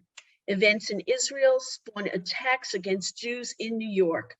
We are concerned when events abroad spawn hate and violence here in New York. The NYPD Hate Crimes Dashboard shows that anti-Semitic hate crimes increased 279% for the first quarter of 2022 compared to 2021. Hate is up.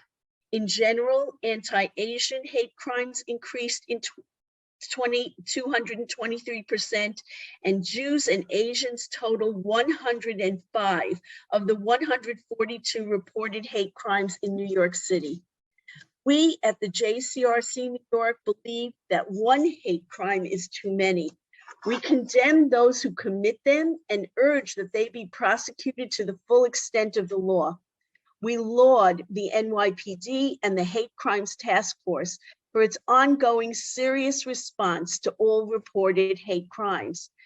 2 years ago, UJA Federation of New York and JCRC of New York partnered to form the Community Security Initiative. Our talented team works closely with Jewish communities throughout New York City. Two of our most important roles is to ensure that when there is a possible hate crime, it is reported to the NYPD and that any appropriate incident is investigated as a possible hate crime. We note that a large portion of the violent hate crimes against Jews result in arrests. It is frustrating that only a portion of these cases result in convictions. We also commend New York City's Office for the Prevention of Hate Crimes, OPHC, for its Path Forward program. This was mentioned earlier today. JCRC New York is dedicated to meeting the complex threat and challenges of hate and anti-Semitism in our city and its neighborhoods. As one of the 6 anchor agencies in the Path Forward program, JCRC New York has made 17 grants amounting to $300,000 to a broad array of Jewish community-based agencies across the city to develop and implement initiatives designated to meet the complex challenges of anti-Semitism and hate in New York's neighborhoods. Unfortunately, people hate for so many reasons, and we understand that combating hate in our city requires a multi-pronged effort, countering every poisonous species of hate and comprising law enforcement, education, and community organizing. Thwarting hate is hard, but with appropriate resources and goodwill across the spectrum and solid teamwork, we can make substantial progress. Thank you for this opportunity.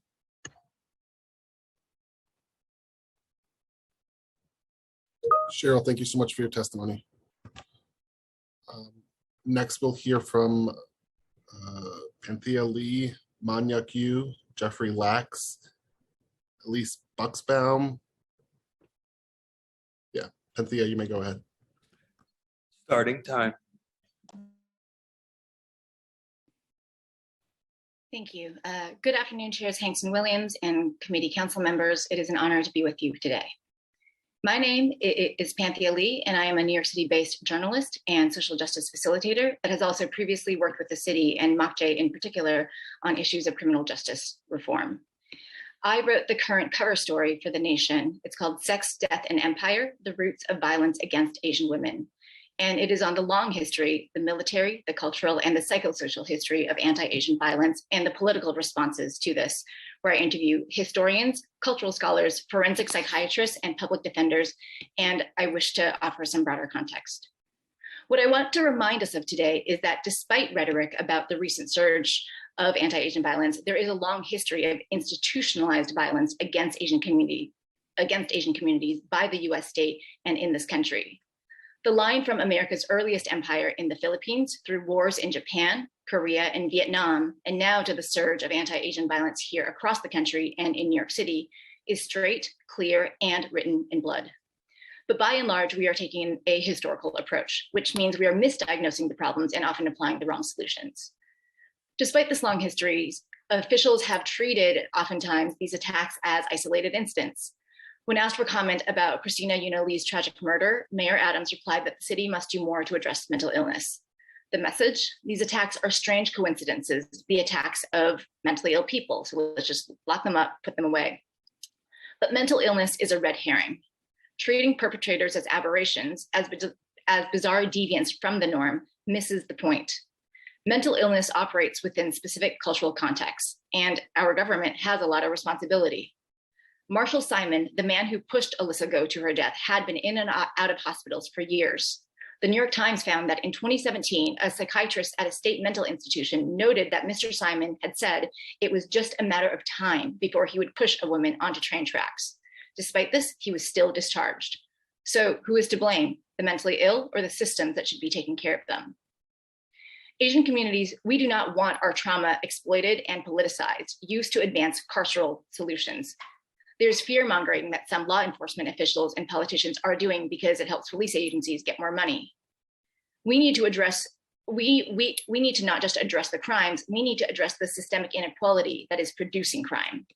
For justice is more than just prosecution and police and prisons. Justice is transforming our systems and our conditions so that we can stop violence altogether.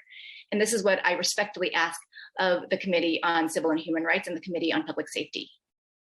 The abolitionist organizer, Mariama Kaba, asks us to think, when you say, what would we do without prisons? What you are really saying is, what would we do without civil death, exploitation, and state-sanctioned violence? Asian communities are hurting right now, but we don't want our trauma to be exploited and politicized to drive further divisions between us and other marginalized communities. Justice is more resources for AAPI history and cultural education. It is more serious consideration and investment in restorative justice approaches to crime, and it is more resources for affordable housing, healthcare, mental health support, and social services. We keep us safe. Justice is creating resources for collective care. Thank you so much for your time. Thank you so much for your testimony. Next, we'll hear from Manyak Yu, followed by Jeffrey Lax. Starting time. Good afternoon. My name is Manyak Yu, co-founder at the Academy of Medical and Public Health Services, or AMPS. Thank you, Chair Hanks and Chair Williams, for the opportunity to testify. AMPS is a not-for-profit public health organization in Sunset Park, a primarily Chinese and Latino community that works to bridge a health equity gap among communities of color through individualized health education, social services, and preventative health services to the immigrant populations of New York City, free of cost and regardless of immigration status, serving over 15,000 community members annually. Over the past 2 years, much of our work has included addressing rising anti-Asian hate crimes against our community. Our Asian communities are feeling the stress of racism and harassment every day when they ride the subway going to work. There is a 339% spike in anti-Asian hate crimes nationwide since last year, with many more cases going unreported. Sunset Park is a neighborhood with the highest reported rates of hate crimes among Chinatowns across New York City. And just 3 weeks ago, our community was a victim to the April 12th subway shootings. While we are uncertain whether this incident was racially motivated, what we do know is that nearly all of the victims were working class immigrants. We have organized healing circles and a victim support fund, yet the community is still reeling from the direct and vicarious trauma from this tragedy and hate crimes that continue day after day. Our community lives in fear that when they or their loved ones go to school or visit a doctor, they may not return. Seniors are afraid to leave their homes. Instead, they live in solitude, sometimes even missing critical healthcare appointments. And there's an unspoken fear that they would be next. We would like to thank the City Council for its historical support of our funding through the AAPI Community Support Initiative and the Path Forward Initiative for our partner organization, Asian American Federation. We urge the City Council to continue and enhance funding for these initiatives, continue supporting this work, in addition to supporting more organizations through the Hate Crime Prevention Initiative.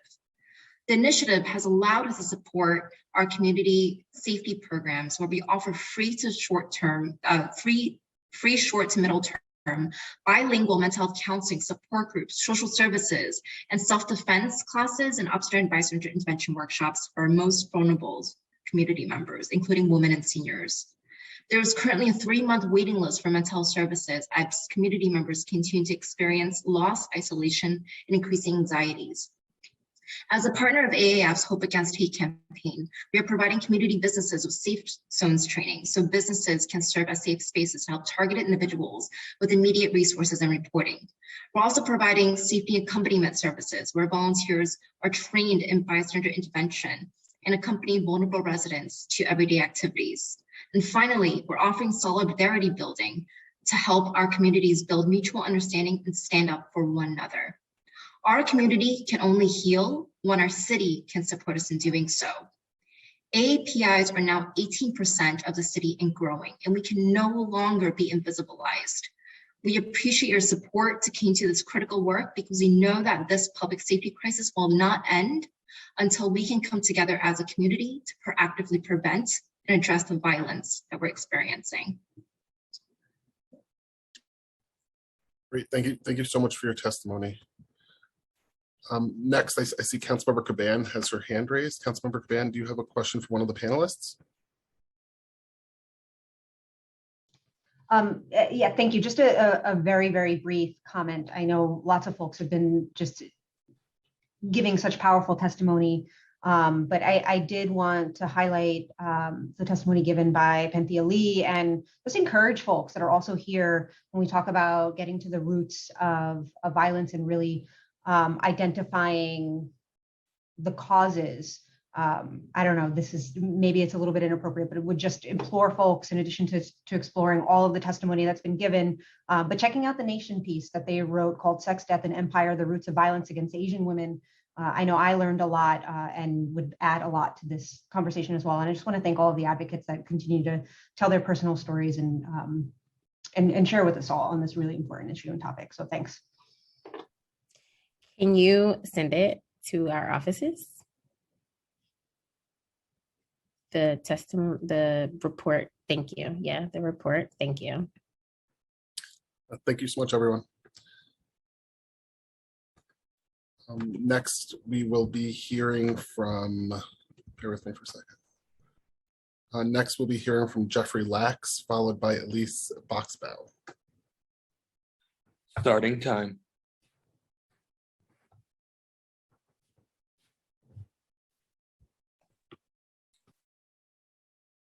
You're just still on mute, Mr. Lax? Can you hear me? Yes. My apologies. Honorable council members, Chair Hanks, Chair Williams, it is a privilege to be able to testify before you, and I deeply appreciate the opportunity to tell my very personal discrimination story. As a college professor, I really appreciated the incredible civility and collegiality demonstrated by all of you in today's discussion. I've been here all morning and all afternoon. I wish more leaders and politicians would follow your lead. Councilwoman Vernikoff, I know your fight against anti-Semitism goes back a long way with the Lawfare Project and so many other things. Thank you so much for your dedication to this important scourge. My name is Jeffrey Lax. I'm a professor at CUNY and I've chaired the Department of Business at Kingsborough Community College for the past 12 years. I'm a CUNY lifer. I love New York City. I was born in Brooklyn. I was raised in Staten Island, Shaolin, and I do love CUNY. I myself went to CUNY for both college and for grad school. So it is with unbelievable, genuine sadness coming from the depth of my heart that I tell you that CUNY campuses have become cesspools of anti-Semitism. Pains me. Just this past Friday night, right before the Jewish Sabbath, leaders from the PSC CUNY Faculty Union held a rally demanding hashtag Zionism out of CUNY. Zionism out of CUNY was the rally. What is Zionism? Well, for me, like for many Jews, Zionism, like Mecca for Muslims, is a religious belief that is inexorably connected to the Jewish people and the land of Israel. There are 613 commandments in the Bible. 204 of them, a third, require the land of Israel to be completed. You can't do them without the land of Israel. The connection between the Jewish people and the land of Israel comes from the Bible, for me and for many believers like me. To watch our own union representatives quite literally marching to get their own Zionist Jewish members ejected from the university was horrifying. This just 1 year after around 300 Jewish faculty members, 300, resigned from the union for issuing a deeply anti-Semitic resolution that abhorrently condemned the loss only of Palestinian civilian lives. They are victims, but so are Jewish civilians. They didn't even mention the Jewish civilian lives that were lost, as if somehow Jewish lives matter less. This Jew-hating climate has been enabled by CUNY, and it hit me up close and personally on my own campus. In April 2019, I was in the faculty dining room when 5 professors surrounded me and began screaming at me incoherently. Twice I tried to leave, but they physically stopped me. One professor put his hand above my head and said, we're not done. We're just getting started. We're not done. We're just getting started. That's a quote. I didn't even know these professors, but they somehow knew everything about me, that I was Jewish, observant, Zionist. One of them admitted that they learned about me because they were Googling me before we ever even met. I learned they were also Googling other Orthodox and Zionist Jews on my campus, whom they also never met. Scary. The professors were part of a radical union-endorsed group called the PFC. They created rules banning, I just need 41 seconds, about banning Orthodox and Zionist Jews. They had rules banning Orthodox and Zionist Jews from their group, and they arranged meetings on Friday night so that me and other observant Jews could not attend. Their leader, Anthony Alessandrini, used campus space to raise money for an NGO connected to the PFLP, a US-recognized terror group. The New York Daily News did a report on that. He leads the CUNY-wide BDS, Boycott, Divestment, and Sanctions campaign. He's written articles defending terror against Jews. And he refers to Ashkenazi Jews like me as white supremacists. As a grandchild of 4 Holocaust survivors and 8 grandparents who were tortured and gassed to death by the Nazis, I cannot describe to you how appalling it is to be called a white supremacist. In May 2019, I filed a complaint with the EEOC. The investigation completely vindicated all of my claims, every single one, finding that Jewish professors were discriminated against, subjected to a hostile work environment on my campus, and that observant and Zionist Jews were banned from the PSC, just like I said, and that meetings were held purposefully on Friday nights, which they admitted to doing in the investigation in order to exclude observant Jews. But things have only gotten worse for me. Our president and the chancellor have ignored all of my pleas and refused to act on the findings. The New York State executive order that bans BDS and this type of treatment based on Zionism has not been enforced by the governor. I know this is a city council hearing. It is this callous indifference to anti-Semitism that foments Jewish hate, and I am asking you for help. Thank you so much for this time. It means everything to me.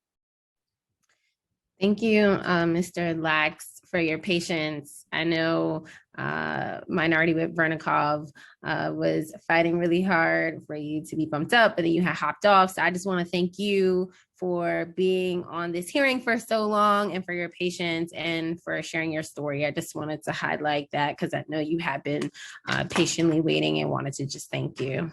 Thank you. Yes, and I also want to echo the sentiments of Chair Williams. Thank you so much for sharing that painful testimony, and we will definitely be speaking offline. Thank you. Thank you. Great, thank you so much. Next, we will be hearing from Elise Buxbaum, followed by Mega Jane Nursim Hermethi. Apologies for the mispronunciation there. Elise, go ahead. Starting time. Well, thank you, Chair Hanks and Chair Williams and members of the committee for hosting today's hearing on the citywide response to hate crimes and discrimination. My name is Elise Buxbaum, and I'm honored to testify today as Executive Vice President of the Museum of Jewish Heritage, a living memorial to the Holocaust. The museum is committed to the crucial mission of educating diverse visitors about Jewish life before, during, and after the Holocaust, and the lessons about what hate can do. We are dedicated to remembrance and education. And I don't need to tell you that hate crimes are on the rise in our city. NYPD data shows a 100% increase in hate crimes over the last year and already a 21% increase year to date. And anti-Semitic hate crimes throughout the city are occurring at a 325% increase over the year prior. Unfortunately, the museum is no stranger to this. Not only do we educate on the lessons of the largest hate crime in history, but we too have been victimized. On January 7th of 2021, the museum found a Confederate flag tied to our front door. The crime was reported and the act has since been attributed to the Proud Boys. This event only reiterated how important our mission is and that educating current and future generations is essential. In a growing climate of Holocaust denial and misinformation, education is our first line of defense. Since we first opened our doors in 1997, the museum has educated more than 2 million visitors, including tens of thousands of school children each year, about the history and lessons of the Holocaust through our exhibitions, education programs for both teachers and students, and public programming. Our Holocaust curriculum is a free educational resource developed with the support of the New York City Department of Education. And with generous support from the city and countless donors, an average of 60,000 students annually receive free exhibition tours and the critical and unparalleled opportunity to learn firsthand from a Holocaust survivor. In June, the museum will unveil a new exhibition, The Holocaust, What Hate Can Do, a monumental presentation of Holocaust history, revealing what happens when hate and bigotry go unchecked. Through survivor testimonies, treasured belongings, and objects from the museum's collection, the exhibition reveals the diversity and vibrancy of Jewish life that so many sought to destroy. In the exhibition, stories of Jewish agency offer a narrative of resistance and hope in the face of widespread anti-Semitism. The diversity of New York City is what makes us so great, and yet hate and angry polarization have become commonplace. Now, when our synagogues and cemeteries are being desecrated, now, when individuals are being attacked on the streets and in our subways, it is more important than ever that we teach our children what it truly means to be part of a community, to respect our neighbors, and to instill in them the duties of citizenship. Museum of Jewish Heritage is proud to be an educational resource in the city's work to combat hatred and bigotry in all forms. Thank you again to the committees for your continued support of public safety and the prevention of hate crimes in our city. Great, thank you so much for your testimony, Elise. Next, we'll hear from Mega Jane Nursim Hermethi, followed by Israel Bitton. Starting time. Good afternoon, everyone. Hi, my name is Mega Jane Nursim Hermethi, and I'm the president-elect for the South Asian Bar Association of New York. Thank you, Chair Williams, Jay Shri Ganapathy, and to all the members for organizing this today. I'm shocked, saddened, and feel helpless hearing the stories of increased hate crimes and discrimination going on in our country right now.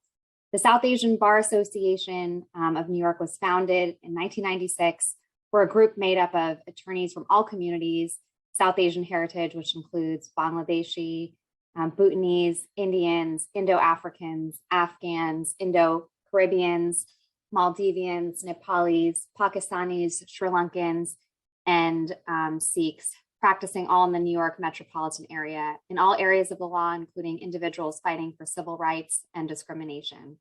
Sabani members have been directly affected by hate crimes, and we are committed to shedding light on this important topic, that there is no reason that violence and hate crimes should be committed against individuals because of their race, ethnicity, or national origin. In response to this recent uptick, Sabani has made a commitment to shed light on this issue and do whatever we can to help our community. We're committed to hosting events on the topics of social justice and fighting against these injustices in our pro bono clinic, which has been running throughout COVID and has helped many individuals and community organizations that need legal counsel. Since 9/11, there's been an increase in anti-Muslim harassment, hate crimes targeting Muslims, Arabs, Sikhs, and South Asians. Today, this is still continuing. Hate crimes against Asian New Yorkers in 2021, as Chair Williams mentioned, is up 361% from the previous year. It's a disturbing statistic that requires us to act immediately. Hate isn't something that we can prosecute our way out of because it's cultural. It begins with changing the narrative that just because someone is different doesn't mean that they are bad. We are all responsible to fight it by creating increasing dialogue and cultural understanding. We hope there's a brighter future for all of us and we stand together. Sabani is committed to being at the forefront of this and promises to do whatever we can to stop hate crimes and create organizations to join us as we promote unity during this difficult time. Sabani is asking local law enforcement, government agencies to help identify, investigate, report, and prosecute those responsible for these acts. We must fight for equal protection, and thank you for the opportunity to submit testimony on this important topic. Great, thank you so much for your testimony. Finally, we'll be inviting Israel Bitton to testify. Before Israel goes ahead, if any other members of the public are on and have not been called, please use the Zoom raise hand function. Israel, you may go ahead. Starting time. Good afternoon. My name is Israel Bitton, and I'm the Executive Director of Americans Against Anti-Semitism. I want to thank everyone on the committee for the opportunity to deliver this brief statement before you today. Our organization has been studying the phenomenon of hate crimes in New York City for several years, with an emphasis on NYPD and criminal court data. By now, most people have heard or seen the annual headlines about Jews being the most targeted group, accounting for an average of 60% of hate crime victims. However, rather than sounding the alarms in the halls of government, condemnations of hate, the lowest hanging fruit, are readily offered, but little else is being done that's proven effective. How do I know? Because anti-Jewish hate crimes have only been increasing. Consider this. So far this year, the NYPD has reported that out of a total of 142 hate crime incidents, 67 targeted Jews, the vast majority of which were felonies and misdemeanor assaults. At this rate, we are on par to surpass 2019's incident total of 242 by 26 incidents, and 2019 was a record-breaking year for anti-Jewish hate crimes in New York City.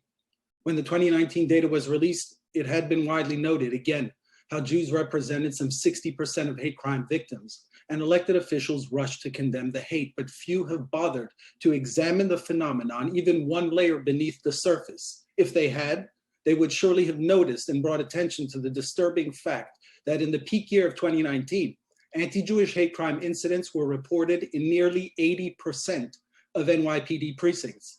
80%, 77 to be exact. The next two most targeted groups were victimized in under 35% of precincts. That means that not only are Jews simply the most targeted group by volume and obviously per capita, and they are attacked, but they are attacked in the most areas and almost in a majority of police jurisdictions. Jews who constitute less than 13% of New York City's population are attacked where they live, where they work, where they study, where they shop, and even where they don't.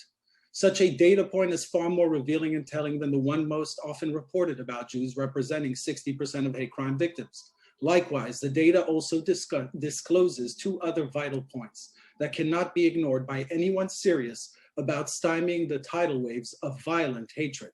First, the majority of perpetrators of anti-Jewish hate crimes were other minorities. Second, the majority of violent offenders were under the age of 25 with a significant proportion in their teens. There's no time now to elaborate, but I will say this, leaving aside the complex issues of criminal justice, the only way any kind of hate can ever be extinguished in young, impressionable minds is through education. And I'm glad I heard a lot spoken to that today. What is being and still can be done in that regard is, in my view, ground zero.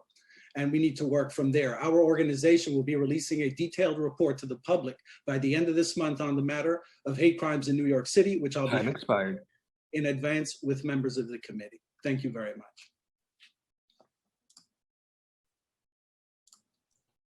Great, thank you so much for your testimony, Israel. Seeing no other members of the public who are signed up to testify, we will now pass it off to Chair Williams and Chair Hanks to give closing statements and close out the hearing.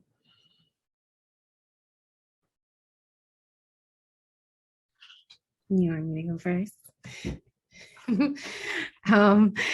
Thank you so much to all of my colleagues that have joined today for your patience. Of course, this has been a very interesting day as a result of the unprecedented leak of the draft opinion. So things were a little bit crazy. So I just want to underscore my gratitude for the flexibility that was demonstrated by both my colleagues, the administration, and all the wonderful advocates and victims who testified today against hate crimes and bias-based incidents. And of course, committee counsel, Josh, for all your hard work, and my committee council members, and shout outs to Hassan, who I see has stayed the entire time. So kudos to the administration for that.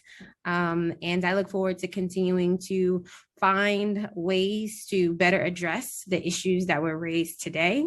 Hate crimes are so important in terms of the conversation and continuing to have the conversation. I think a crime happens and we sort of disappear, but we need to continue the conversation consistently, and I look forward to doing that. And I will turn it over to Chairwoman Hanks to close this out. I also want to echo the sentiments of my colleague and Chair Williams. Definitely thank the administration. I thank Josh for putting together, and facilitating this conversation, and the powerful testimonies by everyone. I learned a lot, and this is just the beginning of the conversation. And I feel that this body of council folks who came on and testified, and this is going to be an issue of utmost importance, and, education, as Israel had pointed out at the last person to testify, is truly important. And so I want to thank everyone.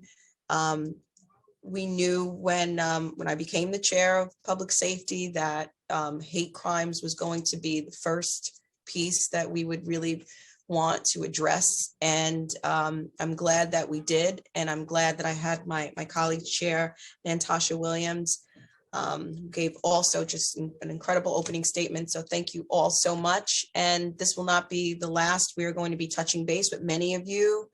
I'd like to thank my colleagues like Councilmember Caban, who's sending me all these great articles, and these are the things that it's just getting started. So I appreciate that, and thank you, and have a great rest of your day.